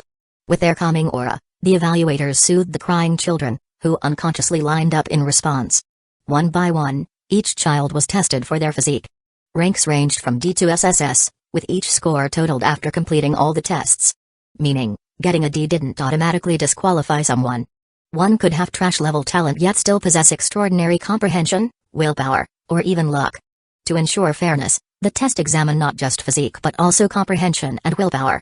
As for luck, a random quota was distributed among the failed students. Of course, many believed this was just a scam, allowing the rich to buy their way through. Soon, Nero's turn arrived. Scanning physique, heaven grade, score A, next. Unfazed by his results, Nero moved to a quiet spot and sat down, trying to calm his nerves. Thanks to the special accessory his father had given him, he slowly grew accustomed to the imperfections of those around him. However, being accustomed didn't mean he felt comfortable. Still pale from the filth, Nero watched everything in a daze. Just when he thought things would proceed normally, a sudden commotion caught his attention. SSS level talent? How could there be an SSS level talent? Did the test malfunction? If an A-rank talent corresponded to a heaven grade physique, S to a dimensional grade physique, SS to an ultimate grade physique, then SSS was an origin grade ultimate physique. Looking at the result, not just the evaluators but even Maximus and his family, secretly watching from the outside, were shocked. Before Maximus, only a dozen individuals had ever possessed such a physique. No amount of strands of Calamity could produce an origin grade physique. To elevate his family to such a level, Maximus had to cooperate with countless strands of Casualty, the origin manual, and the system linked to him. He even suspected his success was thanks to his plane-level ability, True Path. Yet now, witnessing such a talent emerge within his dimension, instead of feeling joy, Maximus was filled with doubt. As the dimensional master and an absolute powerhouse, how could he have failed to notice such a monstrous existence being born within his domain? It was just like when the heavenly system had appeared out of nowhere. Thinking of this, Maximus was in shock. Through a normal scan, no matter the angle, method, or treasure he used, the child only displayed an origin grade physique. However, when Maximus urged True Path using strands of plane origin, he received a different answer. The plane of balance, a plane-level physique similar to his own. This. How could a plane-level physique be born in the Eon plane? Read latest stories on my virtual library empire. This was even more ridiculous than a mortal turning into a tier 12 overlord overnight. In this mind, there was only one answer just like him. This little girl had been smuggled in from outside the Eon plane. Ever since discovering the existence of the heavenly system, Maximus had noticed the gears of fate beginning to turn against him. Like a catastrophe waiting to unfold, all kinds of ghosts and miracles came pouring in. From the heavenly system to this little girl. Maximus wondered, what next? With deep thought, he continued watching. Meanwhile, after multiple retests, the little girl Myra was finally confirmed as an SSS-level talent. Feeling unprecedented shock, the evaluators immediately reported the results to the Ethereum Academy and the Ethereum Council for instructions. Receiving a green light to proceed as usual, they calmed down. Myra was taken to rest in the most comfortable spot while the testing of other children continued. As for Nero, after the initial shock, he simply sat back down, suppressing his nausea. In his mind, an origin grade physique was nothing special. After all, his entire family had the same grade. Wasn't it normal for one or two others to have it as well? Unable to hold himself back, Nero closed his eyes, waiting for the test to end. Days passed as each child was carefully tested. Who knows if another SSS-level talent would appear? Though there was no other miracle, they still found 2 more children with SS-level physiques and 130 children with S-level physiques. With the first phase of testing complete, Nero finally woke up. Finally, the second test. I'm halfway through this hell. Nero sighed in relief. As a designated testing ground for children, the place was fully equipped with food, entertainment, open resting areas, and more. There was even a soothing mana field that nurtured everyone, ensuring their bodies remained at peak condition at all times. If they wished, They could go years without sleeping or eating. Prepared for months of testing, this site was considered a holy ground across the administrative and dimensional starry continents. Soon, the trillions of children were taken to the next testing venue. Seeing mountains of books neatly divided into different areas, Nero had already guessed what the next test would be. This test will be a comprehension test. Choose your area of expertise. You will have 1 month to comprehend everything before the exam. Chapter 710 SSS Class Comprehension. The second test was about comprehension. Looking at the mountain of books divided into different categories, from elements, professions, materials, and general knowledge, Nero took a deep breath. Not wanting to risk another imperfection, he didn't push himself and chose the Tier 0 basic water element. Most contestants were only at the Tier 0 realm. The fact that Nero had reached Tier 1 already placed him among the top few. It wasn't that they lacked talent or resources, but rather that the Etherium realm suppressed their growth. No one could be born and instantly reach Tier 9 overnight. Everyone, regardless of their lineage, could only give birth to a baby with no strength. No matter how extraordinary or heaven-defying their talent was, they would still undergo a 100-year growth period. During these years, no matter what method they used, their progress would be at a turtle's pace. Even Myra, who possessed a plane-level physique, was severely suppressed, only reaching the Tier 1 realm. This was a fundamental rule Maximus had set when the Etherium realm was still at the Tier 11 dimension. Wanting his people to have the most solid foundation and a deep connection to the Etherium realm, Maximus enforced this restriction at all costs. Soon, as the trillions of children chose their topics, they were transported into an accelerated space where time flowed 10 times faster than reality. Find exclusive stories on my virtual library Empire. This special place didn't consume lifespan but energy, thus, no matter how many passed inside, the children wouldn't grow. Looking around, Nero was ready to lie down and rest. Having thoroughly studied the water element, there was no way he could fail. However, as he looked carefully at the book titles, his brows furrowed. Tier 0 fire element books? How is this possible? He was certain he had walked into the Tier 0 water element section, so how did he end up here? Unfortunately, with the test already in motion, there was no turning back. Remembering his father's instructions, he could only grit his teeth, touch the book, and upload it into the heavenly system. Seconds passed, and one Tier 0 fire element book after another was uploaded. No, this won't work. With the acceleration of time, he had only 10 months here. With hundreds of millions of books, 10 months would only allow him to upload about 20 million. That was enough to pass the test, but he couldn't accept such imperfection. He had high expectations for the world but even higher ones for himself. If he had to do something, he had to do it perfectly, no matter the cost. Resolving himself, Nero activated a Tier 0 spell, forming tentacles that allowed him to read hundreds of books at once. Although the heavenly system could only upload 1 book per second under normal conditions, that limitation only applied when he was passive. Actively reading hundreds of books, the heavenly system switched to multi-threading, taking only 10 seconds to upload all of them. The price? Nero felt his stomach churn, his eyes bulging in disgust. It was like being forced to swallow a mouthful of expired, rotten food, making him nearly faint. For someone with his physique, the imperfection of nature was far worse than the imperfections of any person. People were born flawed, but nature itself was perfect? Yet, written within these books, was a chaotic mess of words and insult and desecration to that perfection. However, despite his revulsion, seeing the success of his method, Nero pressed on. Grabbing another 100 books, he continued his operation. I swear, if I ever find out who wrote these books, I'll give them a knife. Time passed quickly, and soon, the comprehension phase came to an end. Now that you've returned, it's time for the exam. Good luck. The evaluator announced casually, watching as all the children exited the special space. A massive countdown clock appeared above them, and a long list of virtual questions appeared in front of their faces. Like disciplined students far beyond their age, none of them hesitated. Without asking any questions, they began answering the questions one by one. The list seemed infinite. As Nero scrolled through the endless questions, Nero began selecting answers like a machine. As soon as he read a question, the heavenly system instantly provided the correct answer. Without pausing, Nero answered each one, taking nearly an hour to finish all 10,000 questions. This is brutal. Who the hell came up with this test? Not only were the questions difficult, but there were also far too many. Looking around at the group of 3-year-old children, he seriously doubted if any of them could even answer 100.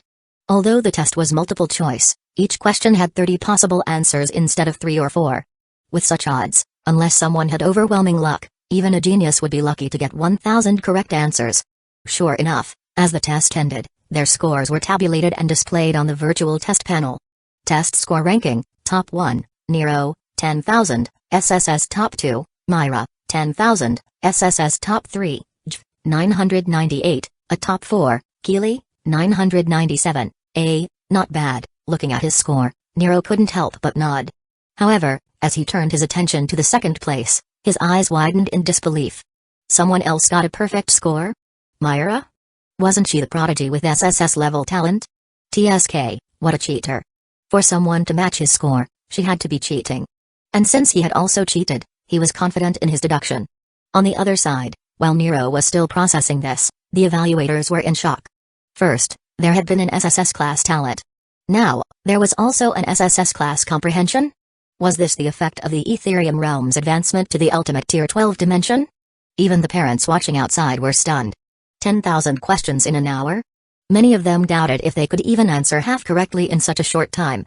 Looking at the results in a daze, the evaluator finally spoke up, leading the children to the final test. The next is the Heavenly Stairs. This is a test of will. The final challenge that will determine your future. I hope all of you give your best and achieve everything you hope for. Good luck. Chapter 711, Test of Will. Discover exclusive content at my virtual library Empire. In the third and final test, Nero and the others were taken to a stairway to heaven. Stretching infinitely into the sky, they couldn't see its end. This test is simple. You just need to climb until the time is up. Your score will depend on how many steps you take in these 10 days. Now, start. After going through one test after another, most of the children were already used to it. Stepping forward, they began to climb. However, as soon as they did, their greatest fears and despair seemed to manifest behind them. Above them, their hopes, salvation, and dreams also took shape. Driven by fear and aspiration, they ascended rapidly as if climbing from hell to heaven. But the higher they went, the heavier the pressure became. The third test was a trial of will. Each step they took weighed on their spirit and soul. With fear chasing from behind and the promise of reward ahead, their will was pushed to the limit. It tested whether one was determined enough to escape desolation and pursue their goal, even with the world against them. As they climbed higher, some gave up, letting the abyss swallow them, while others gritted their teeth and pressed on. Yet the further they went, the more exhausting it became. One by one, they fell, consumed by despair. Meanwhile, Nero, haunted by the imperfections behind him, was already running for his life. Even as his body bled and broke under the pressure, he refused to stop. Born with the physique of heavenly perfection, he would rather die than be tainted by imperfection and filth. If not for his father and family guiding him, Nero would have long taken his own life after being exposed to the outside world. Soon, with unwavering determination, Nero didn't stop, reaching the top within a few days. I'm dead. Nero muttered, collapsing to the ground. Fortunately, the stairway to heaven had an end. Otherwise, he would have kept running until time was up. Lying there, he felt his mind free as all the pressure in his body dissipated. I shouldn't disappoint them, right? Nero thought, staring into the distance. As the son of the Shadow Crest family, aside from his unchangeable talent, everything about him had to be perfect. Days passed as Nero rested, waiting for the test to end. Staring blankly at the sky, he suddenly heard footsteps behind him. It can't be that girl, right? Nero thought immediately. Among the children in the test, only one anomaly could match or even surpass him in talent. Thinking such a girl had 3 heads and 6 arms, Nero sat up, watching curiously at the figure climbing slowly up the stairs. Then, like a fairy descending from the heavens, she appeared. Nero's mind went blank as he stared at the little girl. Like perfection crafted by the gods themselves, she left him speechless. Among all the people he had seen, perhaps only his father could compare to her. Hello. The girl smiled, seeing Nero in a daze. Hi, I'm Nero, he stuttered. I know. The girl nodded, stretching out her small hand. I'm Myra. A month later in the Shadow Crest Castle, the whole family was hosting a farewell party for Nero. It's great, Nero. You scored an SS grade on the test. Liam patted his head. As expected of my brother. Nathan added, nodding in satisfaction. Unfortunately, there was no battle, so you couldn't show your power. Max sighed in disappointment. Don't be demanding. Nero has already shown enough. Praising one after another, the brothers and sisters began pampering their cute little brother. Their adorable sibling had left his first mark on the world. How could they not be proud? Thinking about how he was about to leave for Ethereum Academy, they couldn't help but sigh. Are you coming back often, Nero? Asha pouted, hugging the little munchkin. Yes, sister. I'll come back every day. You wish. Focus on your studies. Don't always think about staying in comfort. Lily pinched his cheeks. Then I'll come back from time to time. Nero nodded, thinking about a certain girl. TSK, what are you thinking about? Layla asked, noticing the flicker in his eyes. I'm not thinking of anyone. Anyone? A girl? Could it be Myra? In an instant, the siblings exchanged glances, having the same thought. Brother, you have good taste. Nero, you're still too young. Ha ha ha, our little boy has grown up. Hearing their teasing, Nero couldn't help but blush. But thinking back to his interaction with Myra a month ago, he sighed. Myra seemed approachable, always smiling at everyone she met. But she was too polite, so much so that it felt distant. Like the beautiful moon in the night sky, it seemed close enough to reach, yet deep inside, one knew it was nothing more than an illusion. Who is that girl, brother? What's her identity? Nero couldn't help but ask. We don't know. She just appeared like a bubble a few years ago. After the test, Myra scored a perfect SSS grade. From talent to comprehension and will, she was unmatched. Curious about the origin of such a prodigy, they mobilized all their resources to gather information. Unfortunately, what they found only left them in shock. One day, a baby had simply materialized in the wild. Protected by nature and the world, Myra had grown up peacefully until a few years to the present. If not for the unified test summoning all children of age, they wouldn't have even known such a talent existed. Marveling at Myra's mystery, the farewell party continued. The next day, packing his bag, Nero bid farewell as his family watched him walk toward the teleportation array, ready to head straight to Ethereum Academy. Our little boy has grown up and is finally going to school. Maximus smiled, holding Sky's hand. I just hope he can take care of himself. Sky nodded, worry clouding her eyes. Although Nero was mature and far too intelligent for his age, he was still just a 3-year-old child. Coupled with his physique, which felt like a curse, Sky's eyes were filled with concern. Don't worry. He's our son, after all. In the Ethereum realm, even an absolute being wouldn't be able to lay a finger on Nero. Even that mysterious little girl, after using thousands of plain origin, Maximus had confirmed she was harmless to everyone. With everything accounted for, he had nothing left to worry about. Chapter 712, Scarlet arrival at Ethereum realm. Soon, Nero arrived at Ethereum Academy. Looking around, he saw children wandering aimlessly, unsure of what to do. Fortunately, after the test, their minds had matured a little, making them more independent. As the most talented students, scoring at least an A grade, they quickly adapted and began registering at the academy. Following the crowd, Nero suppressed his nausea and completed his registration. Along the way, he finally saw the little girl who had been haunting his dreams, Myra. Unfortunately, after a slight nod, Myra went on her way without another glance. Although bothered, Nero ignored the feeling and focused on finding his residence. According to his father, his living quarters were already prepared. Following the map, he soon met the steward of the Shadowcrest family. Young Master Nero, you're here. Gerald? What are you doing here? Aren't you supposed to be managing the castle? Gerald was the first person Maximus saw when he woke up in this world. As the family steward, Gerald wasn't talented in combat, but he had kept up with their growth, already reaching the Tier 10 realm. Master sent me here to take care of you. I'm not a kid. I can take care of myself. Nero quickly shook his head. Are you sure? Gerald chuckled. As the pampered son of the Shadowcrest family, Nero had everything handed to him: chores, food, supplies, transportation, and more. It could be said that all he had to do was open his eyes, and everything would be done for him. Fortunately, thanks to his family's discipline, Nero hadn't grown spoiled. I can take care of myself. You'll see. Nero pouted. Then how about the young master prepares some food? Gerald said gently. Humphrey. Walking into the kitchen, Nero looked around in a daze. Staring at the various ingredients, he felt overwhelmed. However, seeing Gerald watching, he grabbed whatever he could find and began boiling water. Throwing in a few ingredients, Nero suddenly felt a tingling sensation when he noticed imperfections. Fetching them out of the pot, he hesitated. Suddenly, he thought of the food he had eaten before. Should I slice it up? Thinking this, Nero attempted to cut the ingredients, breaking them into uneven pieces. Looking at the result, he felt disgusted. Butchering the perfection of nature, he finally gave up. Much less cooking, he didn't even know the basic use of ingredients. What now, young master? Gerald smiled. Humphrey. I can just buy food outside. Are you sure? Let's see.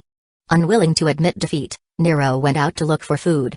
However, upon seeing what the restaurants served, he nearly vomited.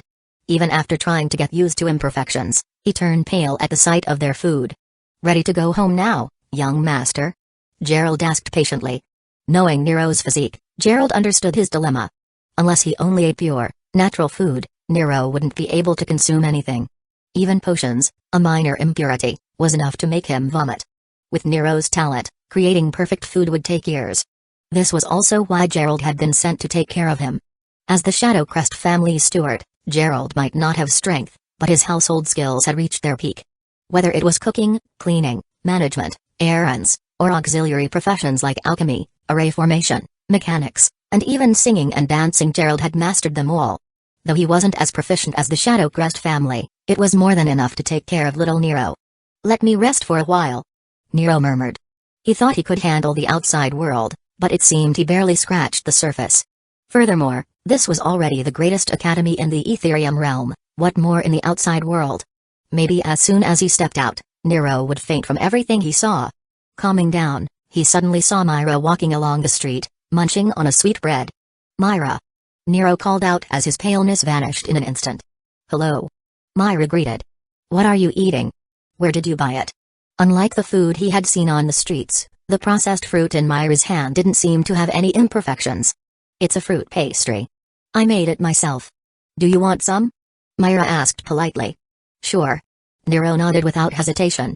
"Here." Seeing his enthusiasm, Myra didn't hold back and took out a spare from her storage ring. Biting into the fruit pastry, Nero nodded in satisfaction. Although it wasn't as delicious as the food his mother, Erica, made, it was good enough. "Delicious. Thanks. Can you tell me how you made it?" Nero asked, feeling embarrassed. Thinking about how he couldn't even cook a decent meal, he felt ashamed. "I don't know much." "Are you sure? Since you can make such a delicious pastry, your cooking skills must be good. Then I'll do my best. Your next read awaits at novelbin.com, it's a promise." Nero smiled, asking Myra when she would be free to teach him. After making an agreement, the two continued in their separate ways. Walking back to his residence, Nero felt unusually light. The imperfections of the world seemed to fade as everything looked brighter. "Young master seems happy." Gerald teased. "No, aren't I always happy?" Nero pouted. He didn't think of Myra in a romantic way. Being cooped up in the castle, Nero had only his brother and sister to keep him company. Meeting someone as interesting as Myra, he simply thought of her as a friend. "Then why don't I just teach you how to cook? I'm sure I'm more capable." No. This is children's business. How could an adult like you interfere?" Nero quickly shook his head. Thinking about the day Myra would teach him, he couldn't help but smile. Young master has really grown up. Gerald smiled at his reaction. "Anyway, let's go home. I'm still hungry." "Coming right up. What would you like to eat?" Something that goes well with pastry," Nero said, holding the bundle of pastries Myra had left him. "Sure." Meanwhile, in the dimensional-sized multiplatform, a powerhouse from the abyss arrived. "So, this is the Ethereum realm." Scarlet smiled, gazing at the blue marble floating in the void. Unable to wait any longer, she headed toward the Ethereum realm to meet her beloved. Seeing her arrival, the powerhouses working nearby didn't react. Here, no matter one's status or strength, as long as they worked and followed the rules, everyone was welcome. Curious, Scarlet made her way to the newly built headquarters of the Order of Maxim. "Hello, welcome to Void Shadowland. What would you like to do?" the staff asked politely. "How can I meet Maximus?" Scarlet asked directly. Initially, she had wanted to head straight to the Ethereum realm. However, facing the barrier, she had no choice but to stop here. "The leader?" "I'm sorry, but the Ethereum realm is currently closed. Do you know the leader? Should I send a message?" The staff became more polite. A woman related to the master of the Order of Maxim, she couldn't afford to be negligent. "He doesn't know me." Scarlet frowned. "Do you know why the Ethereum realm is closed? And when will it open?" "I don't know. We were only instructed to manage the current projects. The leader's schedule is not disclosed to us." The Ethereum realm had been closed for years. Although they could still communicate with those inside, no one was allowed to enter. "Fine. Then introduce me to the projects here." Since she couldn't meet Maximus, Scarlet decided to distract herself with work. Wanting to prove herself before their official meeting, she turned her attention to the various tasks ahead. Chapter 713, Home Visit Soon. While Nero was at Ethereum Academy, time passed quickly. Not wasting a moment, he only attended his mandatory classes while focusing on perfecting the Tier 1 basic water element. Instead of spreading himself thin, he chose to master what he had already started. Looking at the millions of books he had to copy into the heavenly system, Nero sighed. This is going to take forever. As days passed, Myra finally found time to visit Nero's residence to teach him how to cook. "Welcome." Nero greeted her. "You have quite the grand place," Myra said, smiling as she took in the sight of his home. Most student residences were just single rooms expanded by space arrays. But Nero's was a full-fledged mansion, occupying a massive plot of land. "It's not bad," Nero nodded. Though incomparable to his family's castle, his residence was at least livable. Cutting through the chatter, Myra quickly asked for the kitchen. Feeling a sense of familiarity in Nero, she didn't mind their close interactions. As she started teaching him the basics of cooking, Myra soon fell silent in disbelief. "You don't even know the names of the ingredients?" "Should I?" Nero muttered in puzzlement. He was only 3 years old. With his time consumed by compiling perfect knowledge, he had never bothered with trivial matters like cooking. If not for wanting to be independent and spend more time with Myra, he wouldn't have bothered learning at all. Whatever. Rolling her eyes, Myra began teaching him the very basics of cooking. Living on her own, Myra mastered the basic use of ingredients. Teaching Nero a thing or two shouldn't be a problem. Soon, after an entire day of lessons, Nero managed to prepare a few basic dishes. Yet, noticing countless imperfections, he still couldn't bring himself to eat his own food. Days passed, and Nero settled into a regular routine. Attending his mandatory classes, perfecting the Tier 1 compendium of the water element, and continuing learning to cook from Myra. Life felt fulfilling. The teachers at Etherium Academy weren't bad either. Listening to their lectures, although he noticed a few minor discrepancies, it was nothing significant. Satisfied with his progress, Nero made sure to visit his family, seeing he finally had some time. Discover stories at my virtual library empire. "You're back, Nero. I thought you'd forgotten about us," Sky teased. "How could I forget my most beautiful mother?" Nero coaxed. "What about us? I missed you too." Nero smiled, looking at his brothers and sisters. "Are you going to introduce us to this beautiful lady?" Sky asked, glancing at Myra. "This is my friend, Myra," Nero said happily. Wanting to introduce her to his family, he had invited Myra to come home with him. "Nice to meet you, aunties." Myra greeted with a polite smile. Curious about Nero's background, she had agreed to visit, thinking he was simply the son of a wealthy powerhouse. But when they arrived at the majestic castle, she was momentarily stunned. This ignorant little boy was actually part of the most powerful family in the Etherium realm, the Shadowcrest family. Owning nearly everything in the Etherium realm, it was no wonder Nero lived in such a lavish manner. While she was still processing the revelation, Nero's sisters dragged her away, eager to discuss interesting things at the academy. Meanwhile, after coaxing his mother and sharing his experiences at the academy, Nero was pulled aside by his brothers. "How's your progress with Myra? Did you hold hands?" Max asked excitedly. "Progress? We're already friends. Besides, she's teaching me how to cook, so of course, she has to hold my hands." Nero replied in confusion. "What about?" "Max, stop it. Nero's still a little kid." "Don't talk like that," Nathan scolded. "Nero just made his first friend." "Don't ruin it," Liam also added. Although they were extremely satisfied with Myra, they didn't want to push Nero into anything. He was too young to be concerned with love affairs. Considering it had taken them thousands of years to find a significant other, they weren't in any hurry for Nero to do so, either. Yet, looking at their young brother, who was already securing his future wife, they couldn't help but admire him. What a beast. Among them, Nero was probably the most talented when it came to relationships. "What do you think about Myra, brother?" "Not carrying," Max asks Nero teasingly. Seeing them banter, Maximus could only shake his head. He didn't believe Nero would succeed so easily. Over the years, Maximus and his wives watched Nero grow. Not wanting to miss a moment of their child's growth, they stopped going into long-term seclusion and started major projects. Even then, while on vacation, Maximus didn't stop investigating both the heavenly system and Myra. Using the power of the plane origin, he even attempted to pry the heavenly system away from Nero. Though it was a useful tool, having an unknown variable attached to his son was a risk he couldn't ignore. Unfortunately, the existence of the heavenly system was on a whole other level.